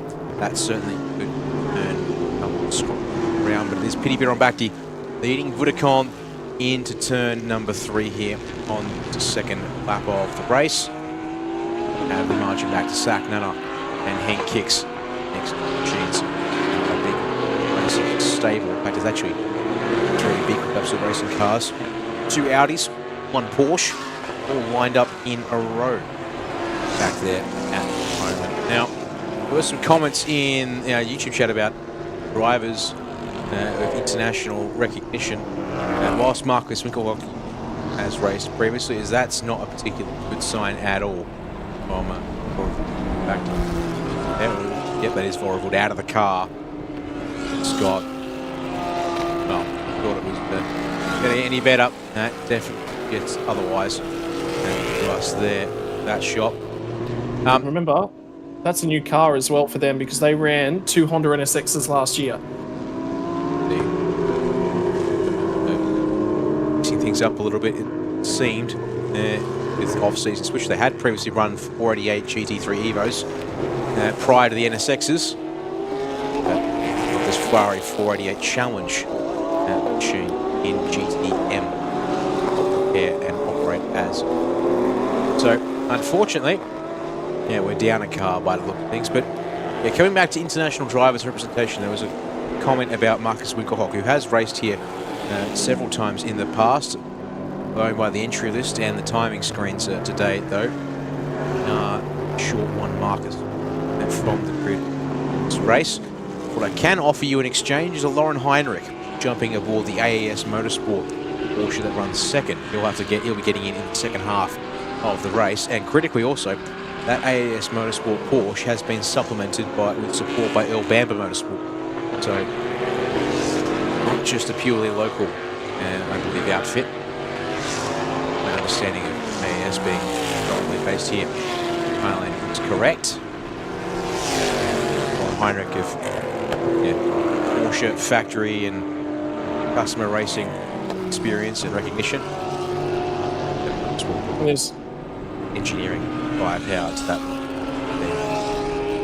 There's confirmation for that number 24 car. It is out there, it is circulating, and the timing issues seem to have abated for now. So, at the moment, looking at Piti Bhirombhakdi and the Honda NSX, remember they were phenomenal last season. And that championship went right down the wire. They actually won the first race of the season as well. And the reason they picked up a couple of Honda NSXs is that parts was becoming more and more difficult to find for the Ferrari 488 cars. And the 296s weren't quite out yet, so they went for something in the meantime, which was the Acuras to run last year, whilst the 296s, the supply of them and the stock and the parts and whatnot built up. Of course, being in Asia, it's a little bit easier to source the Japanese car in the Honda or the Acura NSX, depending upon which way you want to go with that one. A little bit of a different aero kit on these Super GTM cars as well for the 2025 season. Well, don't forget these GTM cars were Lexus RCFs last year. We appear to have the same power plant under the bonnet because it's still a rather glorious sounding naturally aspirated V8 by the sound of the exhaust, but we switched out the body kit quite significantly and the aero to go with it. The Supras in GTC used to be what we're out racing some whereas here now we've got these GTM spec Supras with a V8 under the nose. Back to the front of the GT3 field. Piti Bhirombhakdi keeping Vodacom at about a second's margin here as we tick off the laps. Try and work our way towards this compulsory pit window. Still 20 minutes away, thereabouts. If these two cars go at it like this, they're currently about second lap fast, else and then some. So very much making quite a good spot to be in. And if you pity Vironbakti, Anzac Siri who are jumping in. Yeah, the number 12 after this. And then for Heinrich jumping in at number 8. Porsche. Remember, no success compensation time at the start of the 2025 season. Vironbakti will hand over to Kantasak Kasiri, silver-rated driver on board that team. Number 18 in second spot. And the AES Motorsport got Vudakorn. He will hand over to London Heinrich, the gold-rated driver. So 113-second pit stop from entry to exit for your race leader, 115-second pit stop for the car that sits in P2. Then we get back to the first of the B-Quik cars. 786 of Sakanana will be partnering Carol Baz, bronze and silver combination, also matching the pit stop time of Vironbakti and Kantasak Kasiri. Same will go here for 26. Absolute Racing Porsche. Hank kicks behind the wheel now. Is an FIA bronze rated driver, Sandy Stuvik. The dose of double end. Jumping in next, he's FIA silver rated. Purposes. 113 seconds on the clock there as well for them.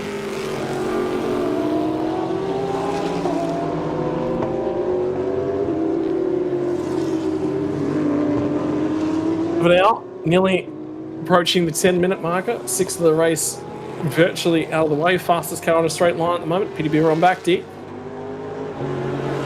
Testing would have been an important part of these cars. New spec, new kit for 2025 as a part of the SRO balance of performance, as well as the new rubber. New evolution of the series as it heads into new turf. It's always important to make sure that you tick all the boxes, which is what worries me about that Ferrari 296. Obviously he's out there. Sorry, go ahead. The issues on day dot's never a good sign when it comes to the actual racing. You basically bench yourself if you even get a lap turned in that race situation. My race control screen, we've actually got a bit of a big one here, Scott. This battle for the race lead may be a little bit harder for Lauren Heinrich to achieve in the second half of the race. Number 18, AES Motorsport Porsche here on screen has been hit with a 5-second time penalty, which can be added to the pit stop for a jump start at the beginning of the race. Realistically, they're all looking at each other then with just a little bit of a shrug of, yeah, okay, we got caught for that one. Just accepting facts. They're open there, and that would have been Lauren Heinrich sitting there watching on and going, all right, that's what I've got in front of me. Highest rated driver in the field with some work to do. But therein lies the benefit of this format. Reminder, if you are joining the Super Series for the first time in 2025 for the GT3 racing categories, Pro-Am on offer here. So every one of these cars will have a bronze rated driver. Then they will have to hand over to the higher rated pairing in race number 1, and in race number 2 that will be flipped. You'll actually start with the higher rated driver and hand on over to the amateur to finish the race out.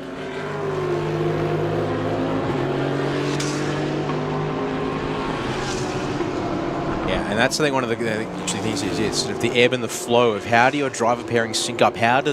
When do they work best in a race? Because, well, you've either got to do the first or the second half, and obviously, of course, yeah, a race team's going to want their best driver to close, but with the way the formatting works here, you only get that on the Saturday. The Sunday race, you've got to put, your top driver in, and they've got to somehow make hay while the sun shines in the opening half of the race.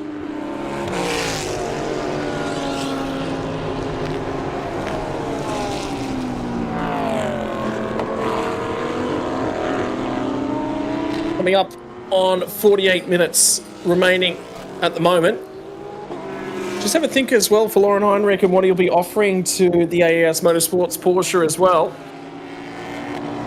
terms of setup, in terms of data, in terms of engineering in that car, be a valuable resource that team will absolutely be looking to leverage. You also just wonder, I'm going to put my own thoughts out there, and I'll let the audience make up their mind as well, which is always important. But you do wonder, with the fact that the B-Quik Absolute team electing to run that Porsche, whether that might be them sort of tying up ties or finishing off ties with Audi, whether or not Winkelhock's still tied in with that program. That sort of closed that door. Unfortunately, his hands were sort of tied. He wouldn't have been able to do necessarily too much because he was always quite happy to be out here and be a part of the series. Fan favourite driver.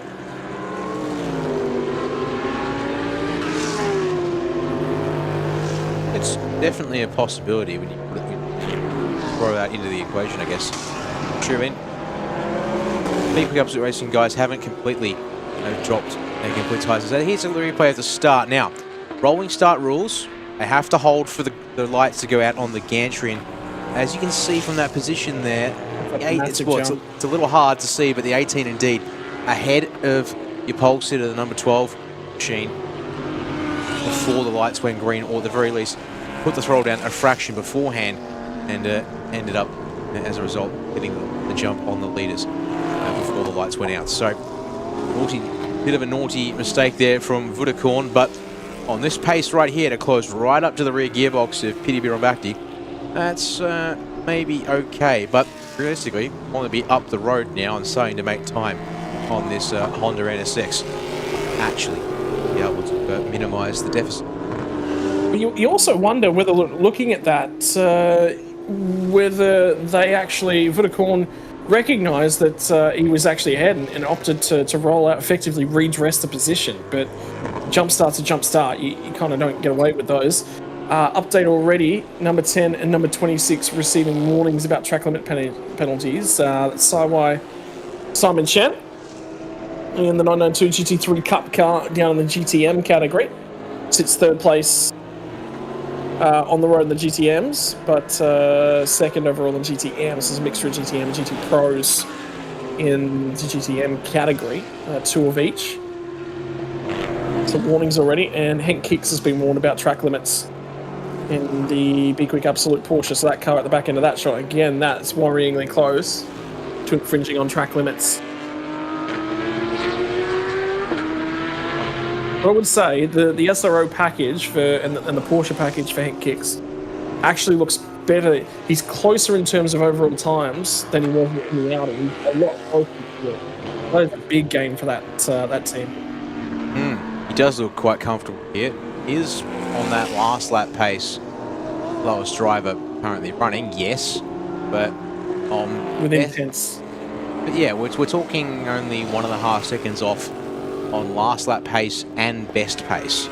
So that's certainly indeed a lot better than I think we have seen numbers be out more like 2.5, 3 seconds previously. So there may be a bit of relativity there with the fact that these are all the B drivers will in the cars right now. I say it with that kind of tone because it's not always guaranteed that yes, they're graded lower. That doesn't, but they might have done the preparation homework, found something with the car to be as quick, if not quicker, than their teammates. Don't come out in that respect just yet. Eyes on 27 Audi R8, Salapon, lone GT3 AM entrant. Season you said, Scott. It's a full Evo 2 package here, and picked up some missing stables. But currently running 5th outright and 5th in class. Meanwhile, far down the road, Peter Pole in the GTM machine, still leading somewhat comfortably, but that is Nada Vude close behind. Worthwhile pointing out as well for the GTM category, there are 3 cars allowed to refuel during races this weekend. 2 of them were in the GTC category, and you're looking at the 3rd in that Ferrari 488 Challenge car. Team Singer Thailand Motorsports prepared entry. Rulings for refueling these cars this weekend is the driver must exit the car. They must turn the car and the engine off and be completely out of the car. The only work allowed to be performed on the cars whilst they're being refueled is the refueling. And you must have a vent man, a refueling man, and a fire extinguisher man. All three of them must be wearing full fire safety gear for that car to be refueled. Very, very important. And race control will be watching that one with a very close eye, because you've been given special permission, and that's an unscheduled stop for the 24 car of Nadavude. Okay. Leading car of 2 started the lap. Subdivision. But what has gone wrong in Toyota Supra spec? Going up on jacks. Checking the tires at the front of the car. Yeah, got the portable air gun out.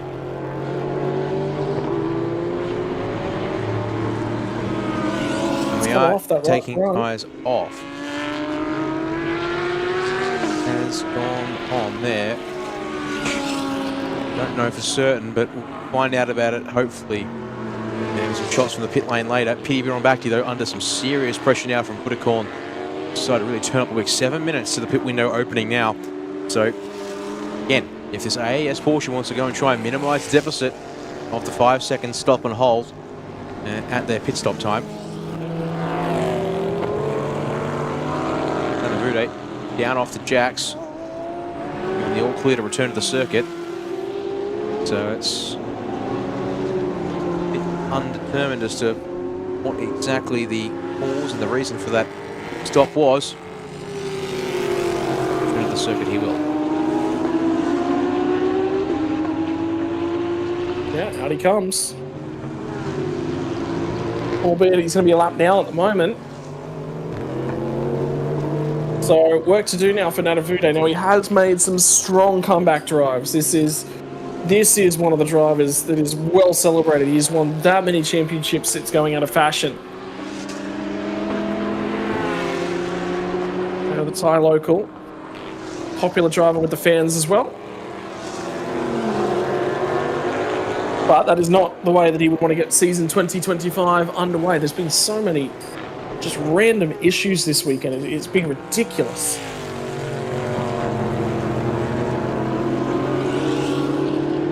At the end of a Saturday, we've been hemorrhaging race cars. We'll add Nadavude and his unscheduled stop to the list. We'll take the pressure off that Ferrari Challenge car. Replay of what went on in the pits. Is that how the tyre came in? Or is that after he's lifted the nut? The nut's off it there for sure. Fortunately, yeah, the replay is inconclusive as to what exactly we've just witnessed there, folks.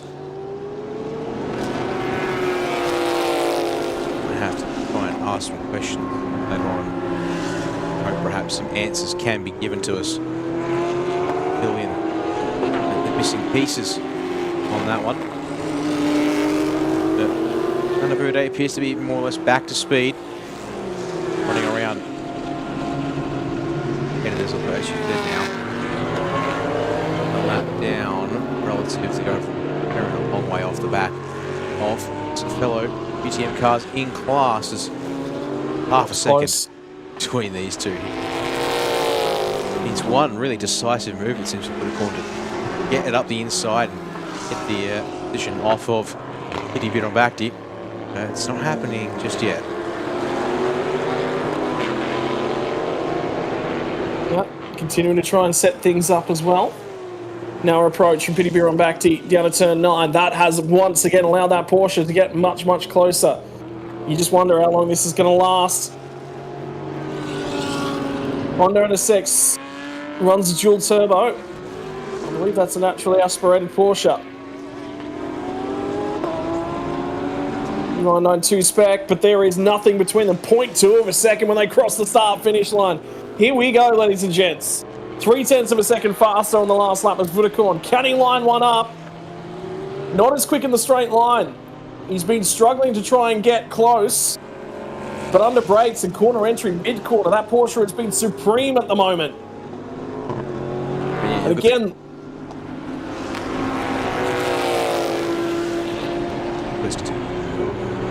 the Honda stretches its legs down the straightaway. That Porsche gets right to it in the braking zone. He just needs to be a touch closer. The problem is, the Acura completely and utterly controls the corner exit. Again, just car lengths and car lengths and car lengths. Would a corner make up? He does make them up. He's so quick through this middle sector. Right across the timing, being 0.3 of a second made up in the middle sector after losing 2 and a bit in the first. He's going to force the cover yet again from Podium back to because he just has to. That Porsche is too close now to ignore.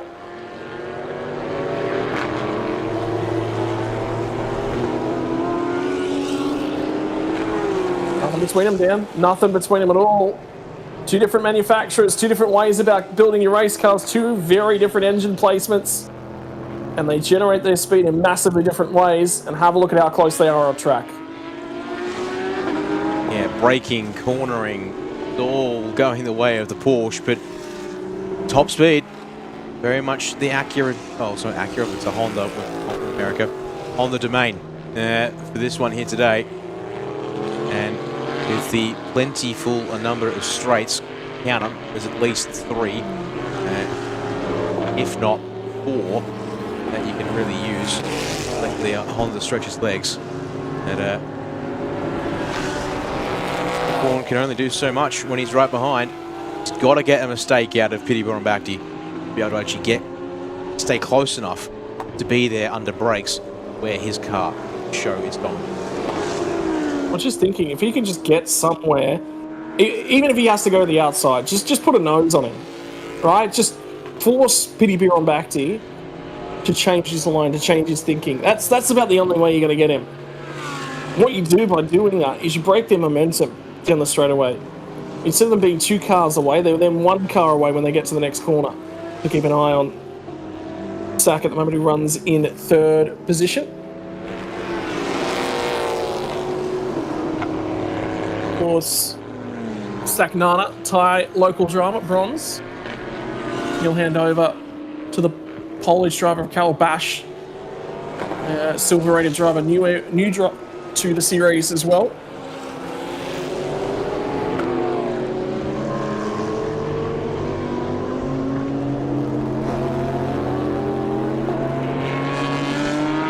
.26 machine and kick still circulating in this Porsche. That'll be handed over to Sandy Stuvik. I wonder how long it will be before the Ford mob manage to get a Mustang over here into Thailand. Good question. I mean, obviously a lot of cars that could be here. We have seen, obviously, in the past, Mercedes GT3, Aston Martin Vantage, BMW M4 GT3, and older cars like the Ferrari and such as well. And whilst all our chit-chat has been going on here, the window has snuck up on us, and it is now here to begin. 10 minutes of pit stop action for this one. Question is, who's going to blink first? Who wants to get out of the car with their other driver? Well, they'll all be handing over to higher rated drivers, so you'd want to be doing them earlier rather than later. There you are. Now, special stop with the number 25. Seeing Motorsport Team Thailand Ferrari 4A Challenge. There you go. Everyone clear. Engines off. I'll get ready to start the refueling in a second. Meanwhile, Simon Chan, via Monkey Motorsport. Cup car. It's a work fresh set of Pirelli's going on that thing for him. Oh, everyone's standing by, watching as your 2 leaders, nose to tail, dive into the lane. Next opportunity around. All right. Expecting the gap to be about 7 seconds on pit exit, based on the fact that they came into the pits there basically nose to tail. See how well the pit crews execute. Stop. Both cars.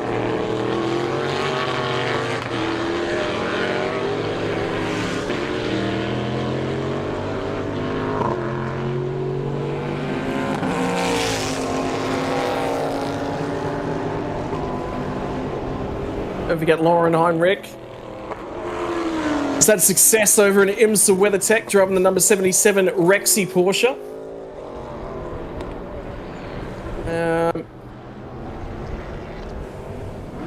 Was promoted to a gold class racing, gold class license at the end of 2022. So from 2023 onwards, he's moved up.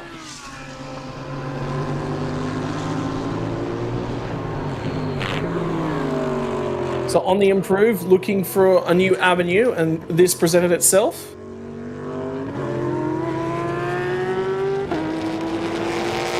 Still could be competing for AO Racing in the IMSA Sports Car Championship in the GTD Pro class yet again this year. Also running in GT World Challenge Europe Endurance Cup for Schumacher CLRT. The 24-hour series for Herberth Motorsports. So this is just an additional opportunity for him to get out there as well.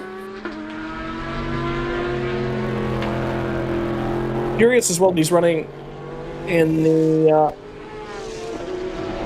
sorry, no, it's still in the Porsche. I was about to say in the audio. That's me getting my wires crossed. But no, it's still in the Porsche out here. And a new opportunity for AS Motorsport. Good to see them connecting with the German driver and bringing new talent to the series.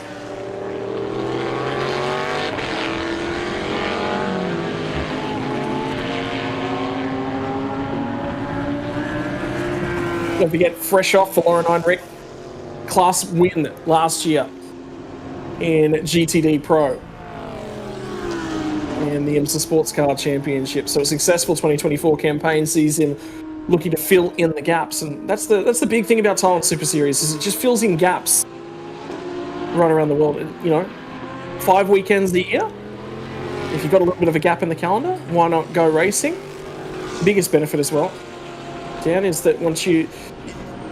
What I like about this series and what I've seen about the pro drivers that step their way into the series from around the world is it's about having fun.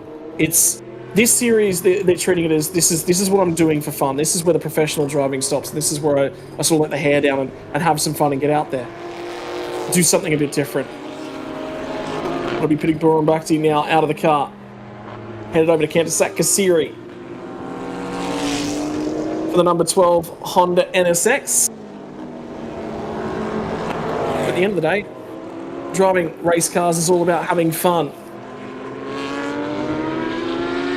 Sometimes you can lose a little bit of that when it's all professional racing. This just steps it down, lets the hair down, and that is what the Thai culture is all about as well. Relaxing, having fun, enjoying everything that's out there. Another car, the Audi, feeding its way into pit lane. That'll be Southapon handing over to Atasak in a 27 machine in GT3M.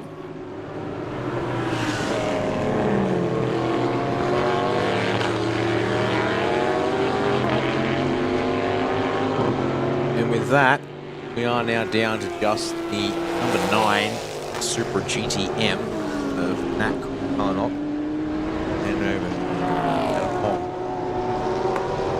please our compulsory stop cycle here in this pit window. 27 in the pits. 9 come in. So I was about to say we're only waiting on the 9, yeah, which is this car. Yeah, will be indeed about 8 seconds from Kantasak Kasiri to Lauren Heinrich. That will be the race for the win at this stage from the team.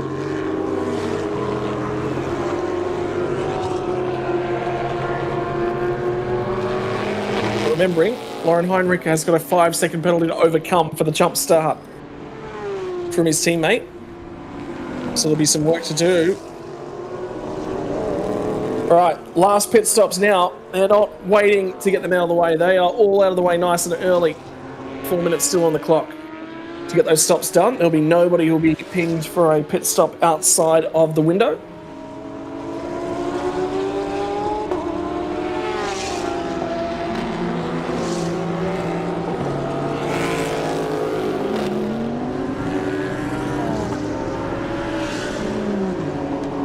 Stop now for Manat, which will get him out of the car, hand over to Natapong.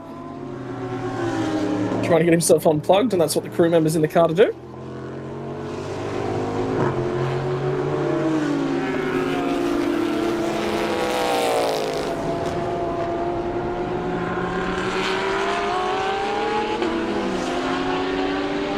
to note here real quick, Scott, is that with these compulsory stops, teams are still often opting to change the tyres, even though you would expect the Pirelli rubber well versed at running endurance races, stints. But I guess being a 1 hour race and you've got the set allocation at the same time, mate, have at it and give yourself the tyres you really need to be able to. I believe this will be the battle for the class lead here in GTM at the moment too. Yes, indeed. They have indeed come across the line nose to tail, thanks to the fact that, Kitapole and Super get their pit stop 20 seconds longer from entry to exit. And Simon Chan's stop, however, pace from the opening since anything to go by, they would kind of suspect Super here will be able to walk away. Ferrari 48 challenge there.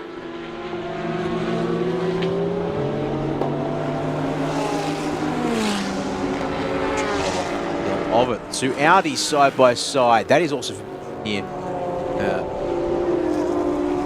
Carol Baz clearing past the 27 of Adisak.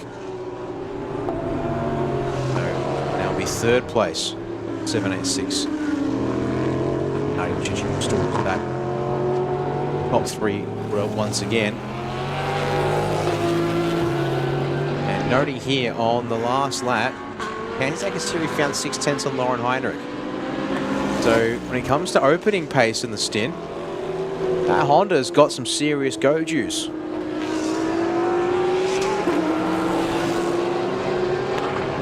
Looks like Kasiri certainly bringing his way in. Lauren Heinrich will probably bring those tyres in just a little bit easier. Hoping to extend the life out of them a fraction, but Kasiri certainly laying down fast times. So he set the fastest lap last time by 35.368. Well, he's gone ahead, set purple sector 1, purple sector 2. We'll wait for the time at the back end of the lap. In fact, I think he's just gone through it now. So that'll be new fastest lap of the race, 34.802. However, Lauren Heinrich goes ahead and goes purple on the final sector of the track as well. 36.795 in the final sector, so he is starting to find time. Sets new fastest laps for that car. Less than 0.2 of a second away in terms of outright speed. Has 9 seconds to run down off Kentasak Kasiri in 25 minutes. But you've also got to add the 5 seconds onto that one at the moment. Carol Bash is just over 5 seconds further back from the Porsche driver at the moment, so it should look to hang on to second spot no matter what. Well, the way the penalty have been, as we are at 25 minutes running, people are close. Penalty was served in the pit stop for number 8.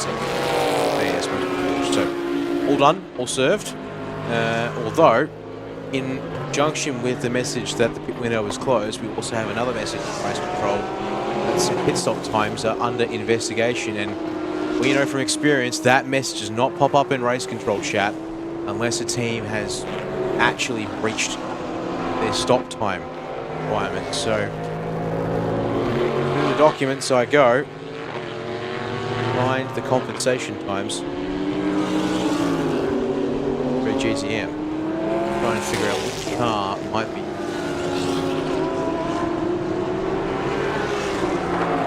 Well, the 18 car is definitely fine. I'm not worried about them.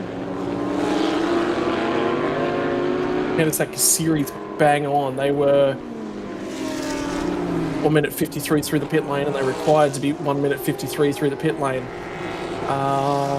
When you look at the shortest pit stop that we had, the 27 machine was required to be in the pit stop for 90 seconds. They were in the pit stop for 91 seconds. They're okay. Stuvik. They might be short. No, they're good. They're also 113. Yep. Bronze silver pairing. Okay, GM cars. Get a pole and super kit. 3 seconds over their requirement. Oh, I've just found it. Simon Chan. Simon Chan is by 1 second. Simon Chan was 1 second too fast through the pit lane. Oh, that is now cruel. We get we get no decimal points out of that as well. So there could be some additional. They may have been within the window. Well, I say that because remember there was a round last year where we were informed that there was actually a little bit of leeway in it, but no, there is no leeway in it. This time by for Simon Chen. Will receive a 1 second stop and go penalty for a short pit stop and an update to the race leader. This one is really, really important.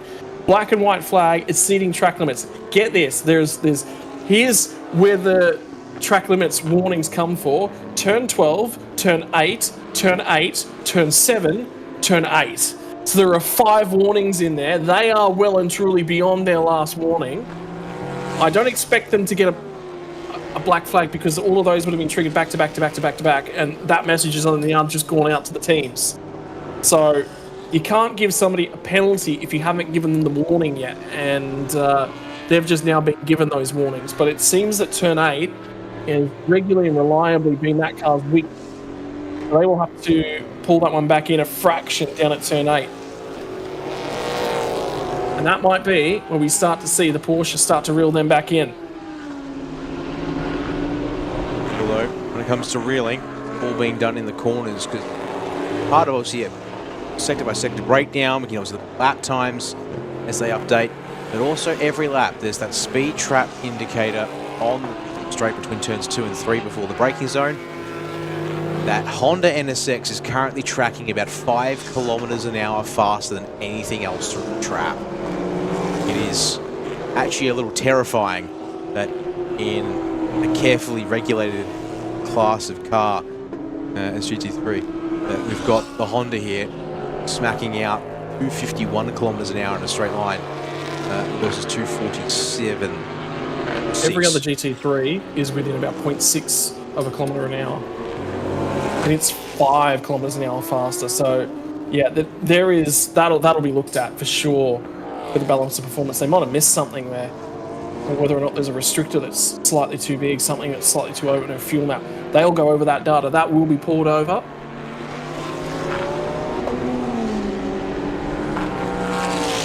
That last lap. However, thanks to a bit of traffic there for Kansek is in the form of Simon Chan. And Lauren Heinrich goes and bucks a couple of tenths back, but it's still, 8.5 seconds because it's time that he can make up down the through the corners and stuff. It's just being eaten back away by the time lost in sector 1 on the two straights that dominate the sector.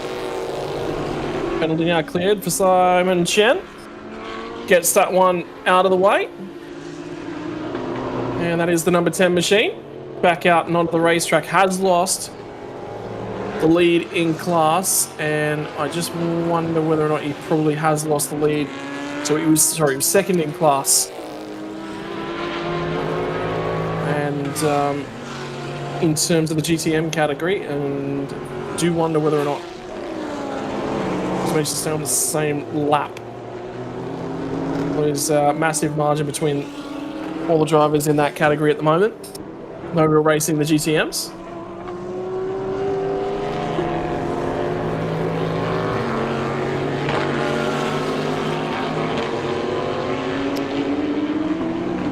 He won't be racing as that Pro Challenge car. What he may be able to do though is be racing now a lot more closely the Toyota Supras, Natapong Pro Am car as well, and Rude who's directly racing for GTM Am honours today. So again, by pure lap pace, those numbers that suggest it's a walk in the park for the two Toyota Supras to overhaul him and catch him. The gaps are very large. As a result, well, they're not going to be overcome because the Toyota of Manapong 2:11 stop. They kind of overshot their required stop time by some 20 seconds.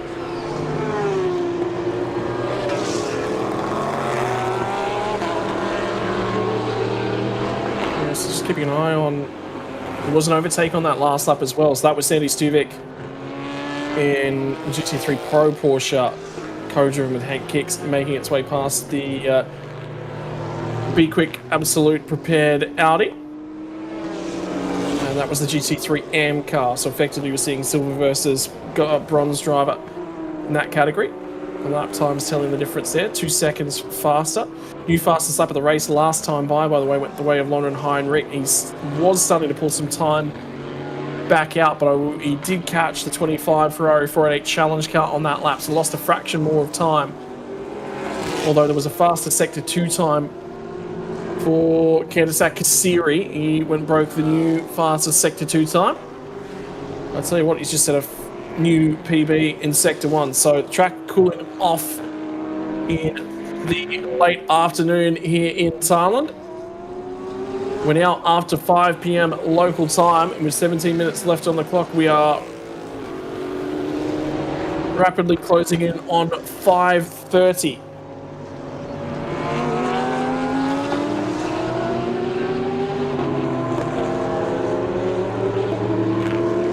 Day does come to a close. It's already feeling like a close for me, and probably you too, being 3 hours ahead of the local track time here in Thailand. A bit further south too, it's quite dark. So, alas, still 16 minutes, 35 seconds, and another lap of racing to go here. So we aren't done just yet. Racing is on, and unfortunately everything really has appeared to have spaced out. No one behind, it's really fast, and the car in front at a rate significant enough to make inroads. It feels like we may have hit a bit of a stalemate of the racing here. And I touch. It's really interesting actually, Dan, just keeping an eye on pace differences between our front two cars, is that the lap times are just about bang on similar. There's very little between them. There's less than a tenth apart in lap time, but that Acura makes all of its top in the first sector, and then it just proceeds to lose it over the rest of the lap. So whether or not they have got that thing trimmed down a little bit in terms of that rear wing angle, and they're willing to go with that risk because it's giving them so much more punch on the straights, and then they can just hold the rest of the field up through the middle of the sector, because it's very difficult to overtake through 5, 6, 7, 8, 9, and then they just pull so much out in the straight line speed. I mean, we literally saw it when Kitty Baramak was in the car. He had Vudikorn who could get up to him at turn 9, but even following through 10 and 11 wasn't anywhere close enough to make anything of it in 12, because even that part of track is long enough that the Acura showed a combination of setup. I do think there's a BOP factor in there as well, with how the cars have been tuned up and been allowed to be configured. Day suggests that you can do with some refinement there. Because yeah, if the straight's got more than probably a third or fourth gear segment, in which case obviously yeah, the run from last corner to first, first to third, third to fourth, even up from 7 to 8. It looked like the Acura would just stretch a car length maybe, and then he wasn't under pressure at 8. And so just this whole thing, yeah, I've just seen that come through again. So it looks like race control is now in the mood of, right, we will just lump all of your track limits warnings together at once.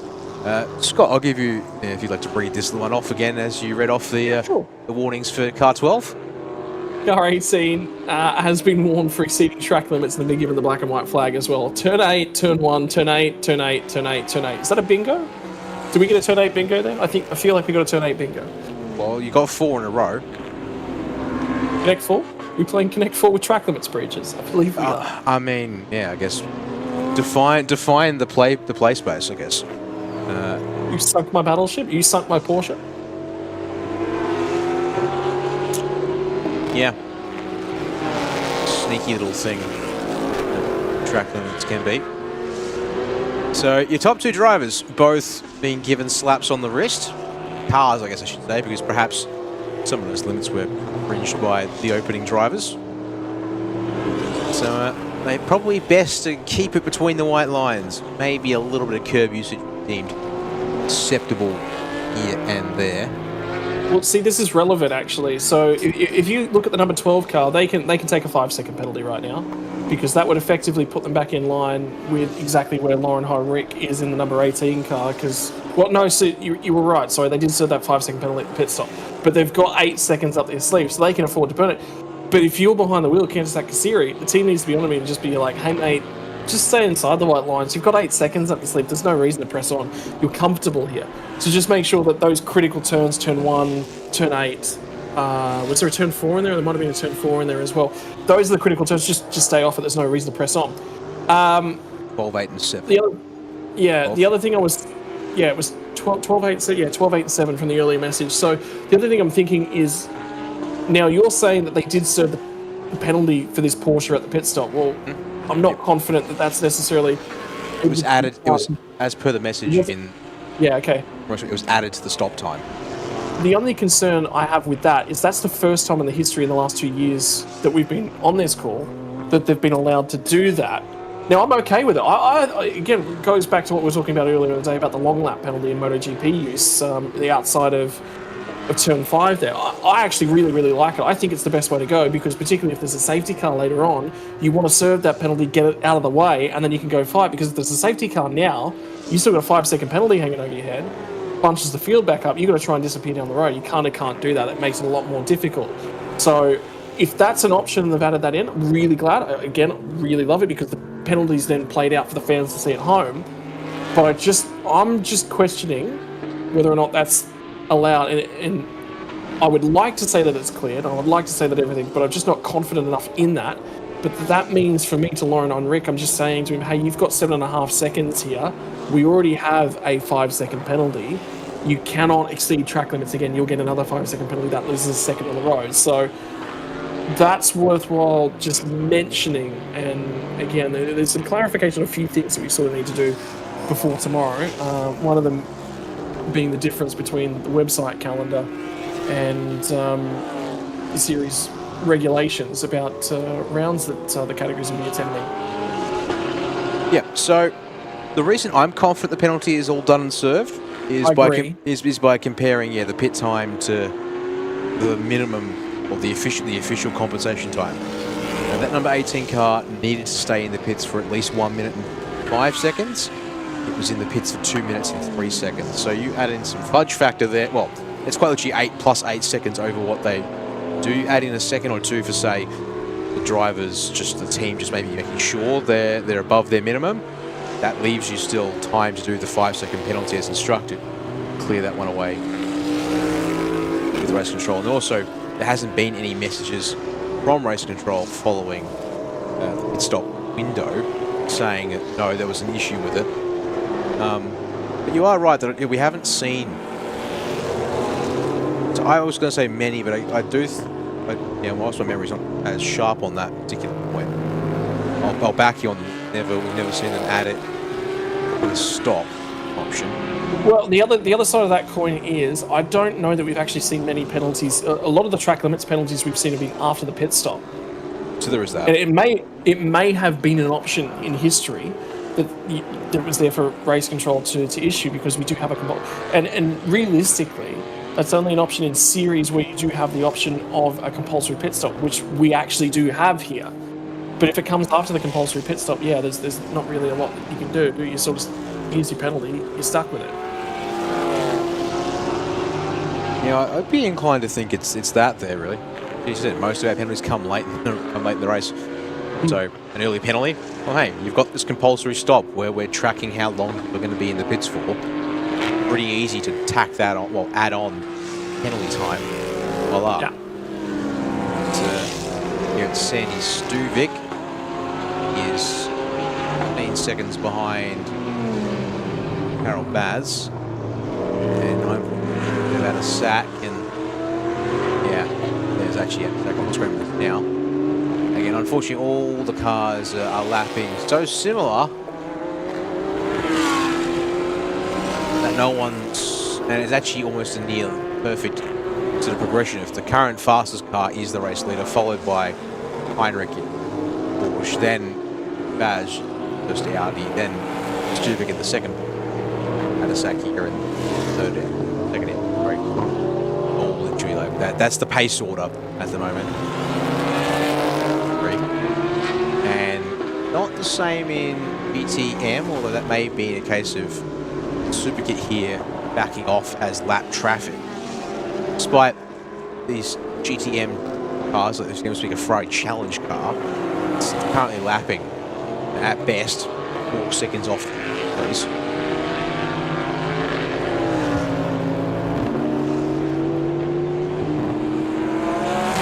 Either way, we are now down to 7.5 minutes left in the final race of the afternoon. After a journey, after the off-season, after the introduction of SRO assistance with balance and performance, the tyres, shifting over to the Pirelli compound. Of benefit to the series, growth, a new chapter for the Super Series for 2025, proudly presented by B-Quik. Going to maintain their title sponsorship to the category. Last couple of years, we've added Sepang to the roster. The big thing I will say is, over the we've been here for 2.5 years now on the coverage for the series. Is that each and every year that the series has made leaps and bounds. And we're not just sitting here saying that because we're on the coverage for it. It was the addition of the journey over to Sepang. I thought that was huge. Sepang's always been one of my favourite racetracks. I've said that numerous times. That I'm lucky to call series heading to one of my favourite racetracks in the world, but to also bring on SRO. So, this is starting to become an interesting series to watch and be a part of in this section of the world. And it opens itself up. All of a sudden, you bring in SRO, well, all of a sudden it makes it a series that other teams go, well, do we want to run an extra 5 events a year? The big thing for 2026, whether or not we see one-off events entries as well for the Sepang rounds, and both of those is for 2026, does all of a sudden the weekends, you got to find an open weekend on the calendar. And when you do find an open weekend on the calendar, that enables other teams that go, we're not running a specific series elsewhere, do we bring our cars over and participate? That is the biggest challenge. If you have a look at motorsport at the moment, particularly, and we're going to be biased on this topic, of course, being Australian, but the Bathurst 12 hour, the biggest detriment to the Bathurst 12 hour as an event is where it's situated on the calendar. There is just no room for any of the teams. It's so close to Daytona 24, which means all your IMSA teams are out. Realistically, it's your drivers out of IMSA that want to come and do the event, and we've seen very little interest in doing that. It's also butts up against Dubai 24 hours, as well? Yes, yeah. There is 24H series. It's there. The races there. So it's a weird spot because despite being part of the Intercontinental GT Challenge, it's wedged into a tough spot because IGTC means that it's meant to be this marquee event amongst other marquee events. Spa 24 obviously being probably the biggest of them on that roster. But yeah, like 24H series trying to run. You've got Asian Le Mans series. I think also had races around the same time. Logistics to get a car down under and prepared in just the Bathurst 12 are horrendous. Even the Sheila, exactly. The Sheila just because I want to get my car to an island in the bottom corner of the globe. Yeah, well, have fun with that, but also I guess the other part was have fun with then getting the car back where you want it for the next race in time for your main season elsewhere in the world. And you hear all the drivers that come out to the event. I was lucky enough to, the first time I've actually managed to get to a GT event this year for 2025. And there is not a driver, there's not a driver that walks up and down pit lane that says, I don't love this. They all do. Simon Chan, I thought he was going to pit lane there, but it was just him giving space. 3 minutes left on the clock. But I'm interested in the thoughts of the fans watching at home about what they think about the calendar and the growth of it. Is there something that you need to see the Super Series due for 2025. Are the correct boxes being ticked? I mean, I think they are. And I think the challenge of a street circuit with the tightest corner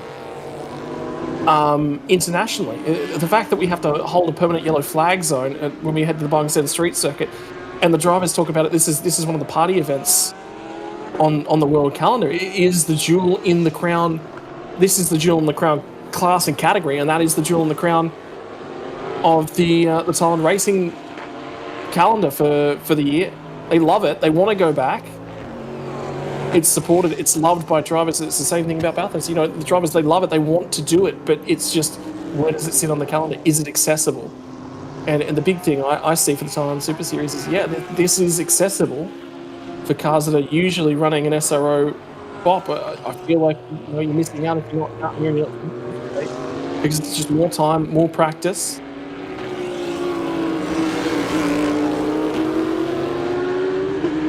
You might find in 2026 we actually all of a sudden 5 or 6 extra teams because they were just watching this year. They just wanted to see the way that things ran as well. That's never a bad thing. And, you know, getting Lauren Heinrich here in the series, that gets eyes on the category, on the growth of it. Big questions to be asked, of course. We'll have to wait to see them answered.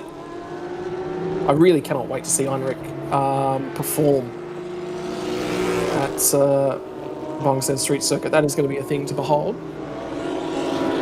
And I think the big questions that are going to be asked in him of interviews and preparations and everything that goes on there is, how does it compare to places like Long Beach?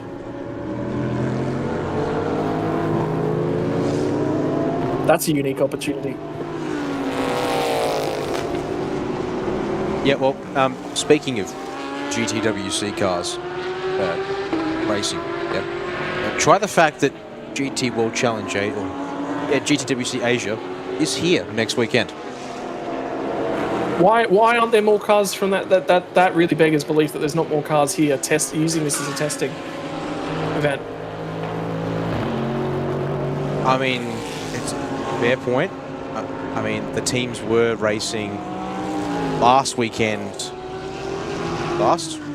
Yes. No, it's been 2 weeks since they last raced in Indonesia at the Mandalika circuit.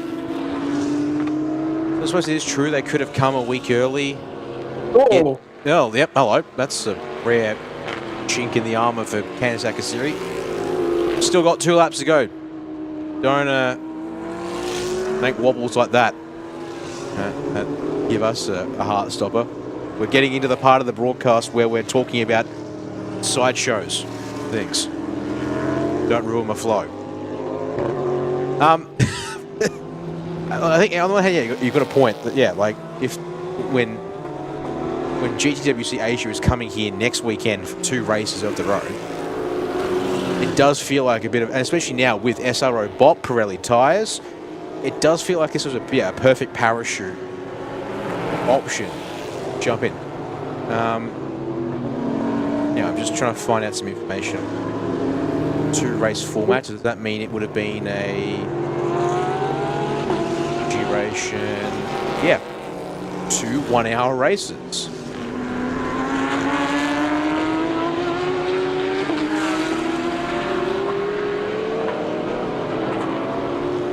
To me, it's like perfect.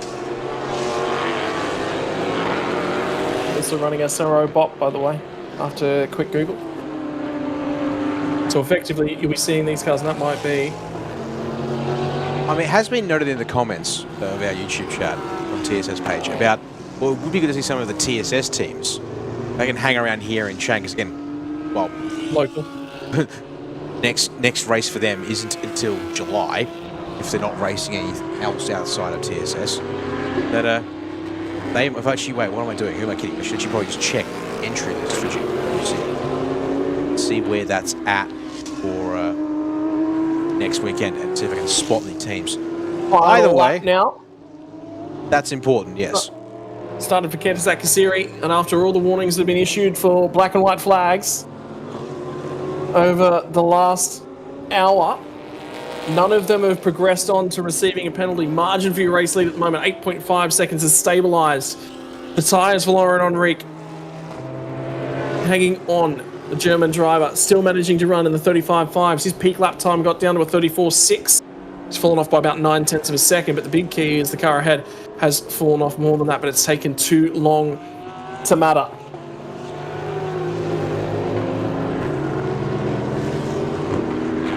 And on my final part of the sideshow note, unfortunately the entry list for GTWC Asia next weekend isn't available yet. Boo. Well, we're a week out and they haven't, the list isn't public, or at least not publicly hosted on the official website. Oh well. That's one we can rue as a what if. And a maybe there. Kanisaka Kasiri, one little wobble. This time, 2 laps ago, is all there's been to this race that appears to have been any issue for both him and Piti Bhirombhakdi. Said after taking their race all the way to the championship fight, they'd come around the final turn here on the Saturday for the final corner, the final lap of racing action here and today at Chang, and they will take the first win. TSS Supercar GT3 season, 7.7 seconds ahead. Lauren Heinrich and Vudakorn for AAS Motorsport, with Carol Baz another 7.5 seconds behind in third. GTM winner ends up coming 4th across the line and a lap ahead of one of their competitors there. Kitapol and Superkit continue where they started off last year with a win here tonight.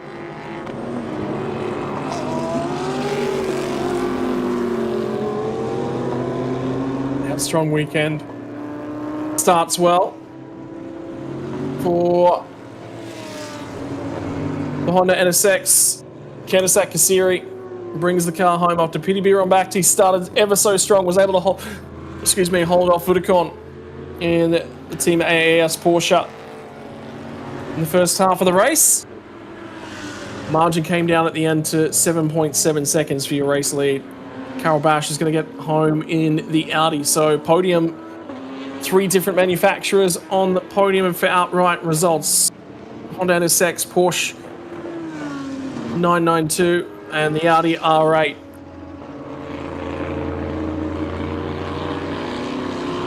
The podium here this afternoon. And I believe that's the Honda being told to go out and pick up rubber. Make sure that thing does not come back underweight. Is one of the many tricks the team use. Put extra weight back on those tyres. There's confirmation of your final results. 12 machine from the 18, from the 786 in outright results and GT3. Those are the results in GT3 Pro as well. GTM standings. Winner was Kitapol and Superkit from Saiwai. Simon Chen manages to get it home, and Manat and Natapong home in third. That unscheduled pit stop from Natavude ruining his race effectively and relegating him to the last car running.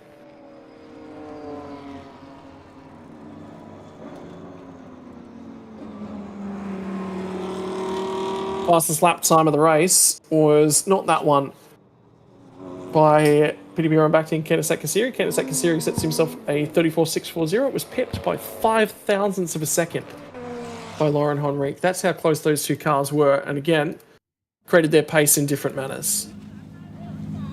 I was going to say, it was a pretty close call there. Cars sorted out in the pit lane here for post-race chats and ceremonies, and starting to look ahead to when we'll go live and such things tomorrow. There is the Circuit Safari, so if we're organised, we might get that on nice and early, because it's one of those things that's not done all the time. And if you've never seen a Circuit Safari, it's definitely a unique thing to watch. As we'll have 2 buses on track, whilst GT3, GTM, GT4 and GTC cars get to just come out for 10 minutes and warm up in the morning to make sure they're going A-OK. So that's 8:50 a.m. local time. The first race isn't until 9:25 track time. So I'm thinking what we might do is so I'll be things. You'll have to risk guard in the back. I won't be talking tomorrow. Might get the stream going early and just allow that to play through. For those who want to see what a circus safari looks like when it's on the feed. And then we'll jump in properly shortly before Thailand Super kicks off for their third final race of the weekend. And a bit of a similar thing to today. A couple of sprint races, Super Touring before the lunch break, then major races in GT3 GTM, final race of the weekend, F4 Southeast Asia final race, GT4 GTC final race. So in fact, it's a bit afternoon heavy. Talking about nearly that 4.5 hours start to finish of race action there. So it's well, when it's laid out like that, it feels like a long day. In some respects, it just is a long day, even with us taking breaks because we don't have all the filler material for all the gaps, and so we just let things go as it is. But yeah. Final results. That's Canada Second Series. It was just hanging out and chatting. Here's Goody with the podium interviews. There will be some of this done in English to round the day out. So we'll sit here for a bit of a listen in, see what Goody's got for us in the post-race results. สำหรับในรุ่นของ Thailand Supercar GTM คือ Toyota Gazoo Racing Thailand นั่นเองกับพี่แมนยินดีด้วยครับพี่ครับสวัสดีครับเป็นยังไงบ้างครับสำหรับวันนี้ก็สำหรับวันนี้เนี่ยผมเป็นไม้ที่2นะครับผมก็เรียกได้ว่าลงไปเนี่ยเขาไฟเต็มที่เลยแลกเต็มที่เลยแต่มาประมาณสัก3รอบหลังเนี่ยรู้สึกได้เลยว่าน้ำมันจะหมดพอเลี้ยวโค้งเนี่ยเครื่องมันจะสะดุดแล้วมันขึ้นโชว์ว่า fuel pressure ต่ำครับผมก็เลยต้องเบาลงมาครับผมเพื่อจะพยายามเอาให้จบครับก็ถือว่าประสบความสำเร็จในวันนี้พอใจในผลงานวันนี้แค่ไหนมากวันนี้ก็จริงๆแล้วก็ถือว่าพอใจนะครับสำหรับรถคันใหม่ที่ขับครั้งแรกของสนามแรกในปีนี้นะครับกับ Toyota GR Supra ครับในรุ่น GTM ถือว่าเรียกว่ารถเพิ่ง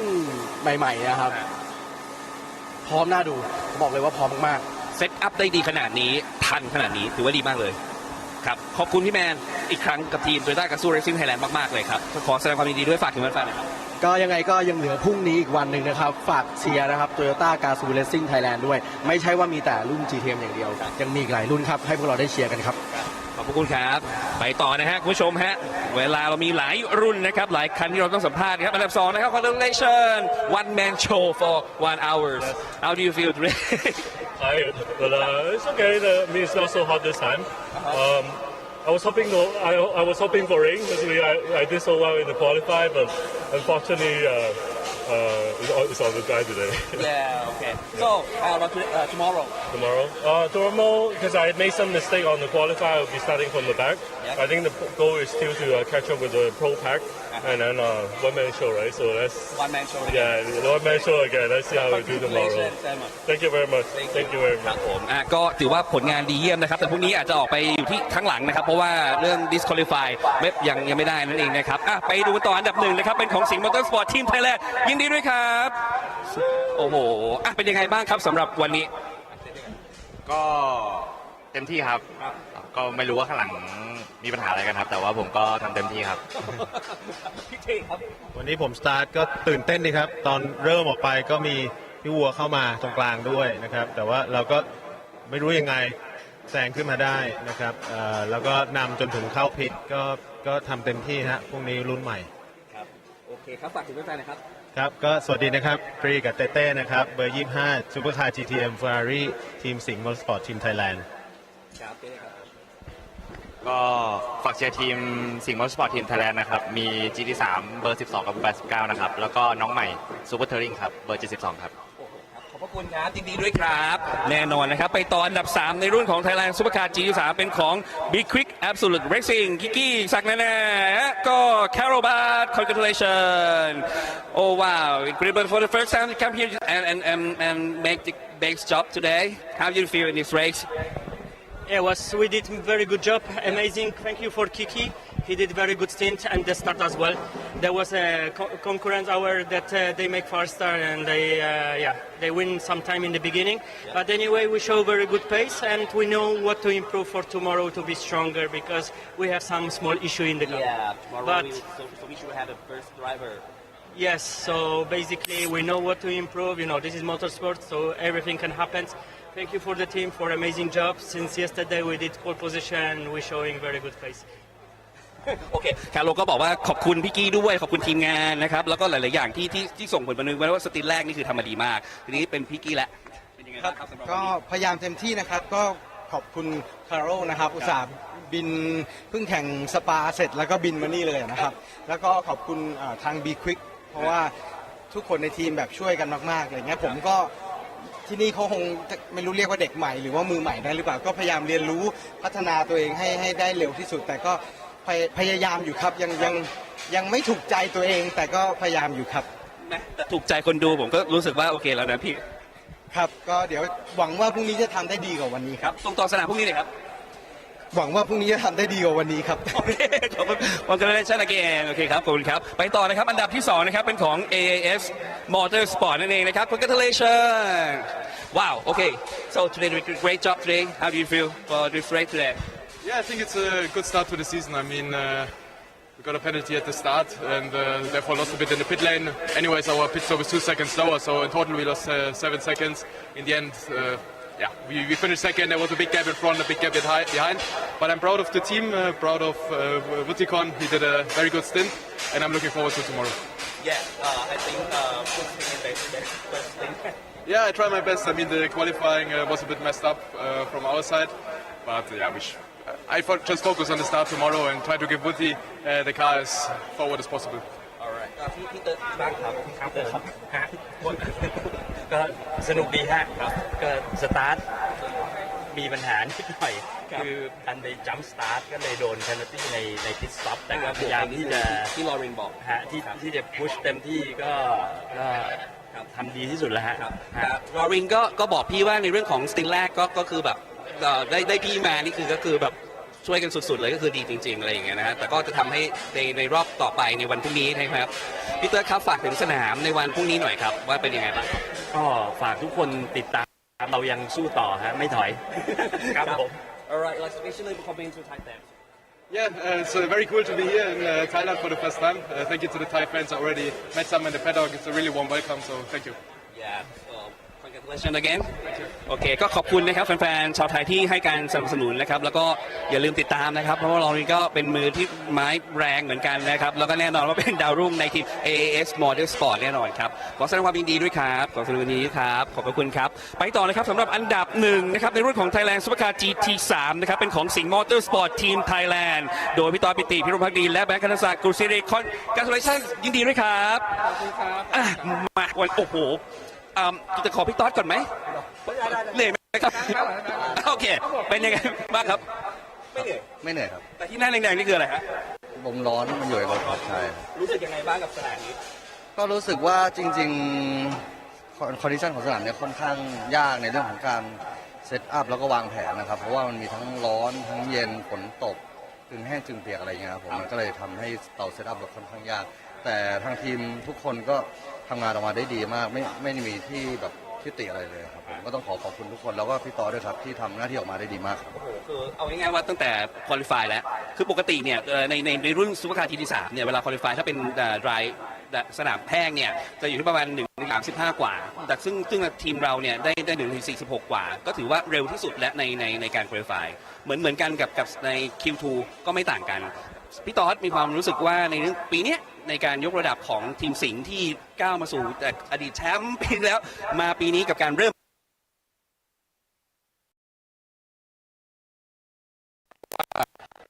มันก็มีความคาดหวังจากทั้งตัวผมเองแล้วก็ทั้งแบงค์แล้วก็ทั้งทีมงานที่อยากให้ผลงานดีต่อเนื่องต่อจากปีที่แล้วมานะครับก็คงเป็นแรงกดดันในระดับหนึ่งแต่เราก็พยายามพัฒนาในทุกๆส่วนนะครับไม่ว่าจะเป็นในเรื่องของเซตอัพเองก็ดีเพราะว่ารถคันนี้เป็นรถอีกคันหนึ่งไม่ใช่รถของรถปีที่แล้วก็ต้องมาปรับตัวแล้วก็มาดูในเรื่องของเซตอัพอยู่เยอะพอสมควรนะครับก็ถือว่างานที่เราได้ทำมาหนักในช่วงที่ผ่านมาก็ได้สำลิดผลแล้วก็ประสบความสำเร็จในเรสที่1ในวันนี้ครับฝากถึงวันพรุ่งนี้เลยครับพี่กอล์ฟก็วันนี้ก็เป็นอีก1วันที่ผมว่าน่าจะสนุกไม่แพ้ไปกับวันนี้เพราะว่าแบงค์สตาร์ทอยู่ที่3นะครับแล้วก็ทั้ง2คันข้างหน้าก็เป็นรถที่เร็วก็คงจะขับเคี่ยวกันสนุกสนานต้องดูจนถึงนาทีสุดท้ายแน่นอนครับ ครับก็อยากจะฝากทางบ้านแล้วก็ที่สนามนะครับเป็นกำลังใจทีมสิงห์มอเตอร์สปอร์ตทีมไทยแลนด์ด้วยครับสวัสดีอีกครั้งนะครับกับสิงห์มอเตอร์สปอร์ตทีมไทยแลนด์ก็เป็นทีมพิรมพักดีและแบงค์ธนศักดิ์กุศิรินั่นเองนะครับคุณผู้ชมครับ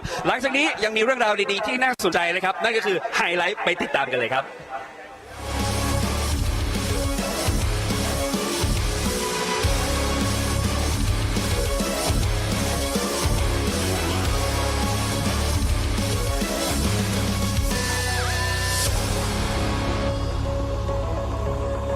And with those interviews there from Goody, that leaves us with our final highlights of the day.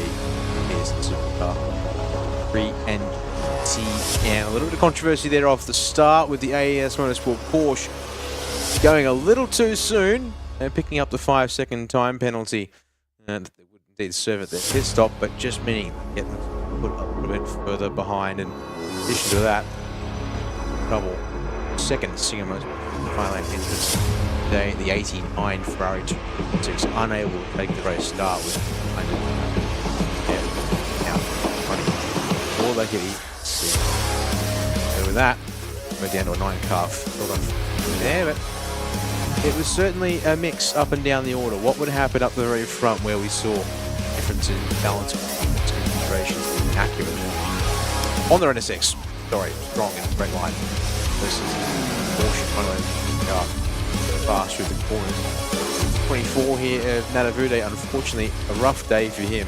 Take an additional pit stop before the upholstery pit window to try and figure out some kind of issue in front of the car, which presumably was fixed. Cost him such time that he ended up going a long way behind his table. No big issues to report in the CPS window though, mind you. Drivers came in, came out, with the exception of Simon Chan, 1 second short by time, so that put a bit of a damper on his race.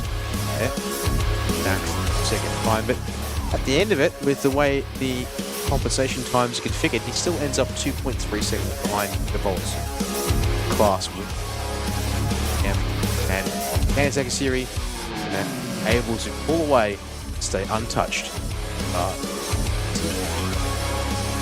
Well, that's going to do us from the circuit. That's the end of all the racing action here today on the Saturday, folks. And with that, Scott, if you like, any closing words for today's broadcast and what we've been able to see at the track? No, just a wild day, I think, is the big one.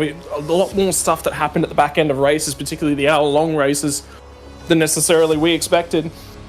You come to expect that from maybe the super pickup categories, but we just saw so many issues with tyres and whatnot at the back end of the super touring categories as well. It really spiced the racing up, but there'll be a lot of teams there left scratching their head. And it did make me wonder, I do really strongly wonder if there wasn't an issue with debris on the track at some point in time. And it's unfortunate. We have seen issues with those tyres last year from the super compact category, but yeah, rough day, a lot of unexpected results and a lot of late changes in the standings down. So I'm not expecting that from tomorrow, but then again, we had rain, which we've been asking for and asking for and asking for, finally delivered. So can't complain. Finally stopped teasing it or happening between days and sessions and finally dropped on us for 2 days out of the 3 so far. So with that, folks, thank you all for joining us here on this Saturday, or now afternoon or evening, wherever you are in the world. And hopefully you'll be able to join us tomorrow for the 3rd and final day of coverage of the opening round of B-Quik Thailand Super Series in 2025. As we mentioned earlier, aiming, trying to get things up and running for the Circuit Safari uncommentated, and then with the actual racing action starting at the track at 9:25 for Thailand Super Eco's 3rd and final race. So Scott Rankin here alongside me today. Daniel Yeaman is my name. Thank you all again for joining us, and look forward hopefully to having you back tomorrow. Obviously, Reece Gardner taking my place on the microphone. And a big shout out, of course, to both the organisers at TSS for inviting us back once again here in 2025 to bring you this English language commentary, and to Speed Cafe for assisting in helping share this around the world across various channels and platforms. So with that, without further ado, have a good evening, a good day, whatever it may be for you.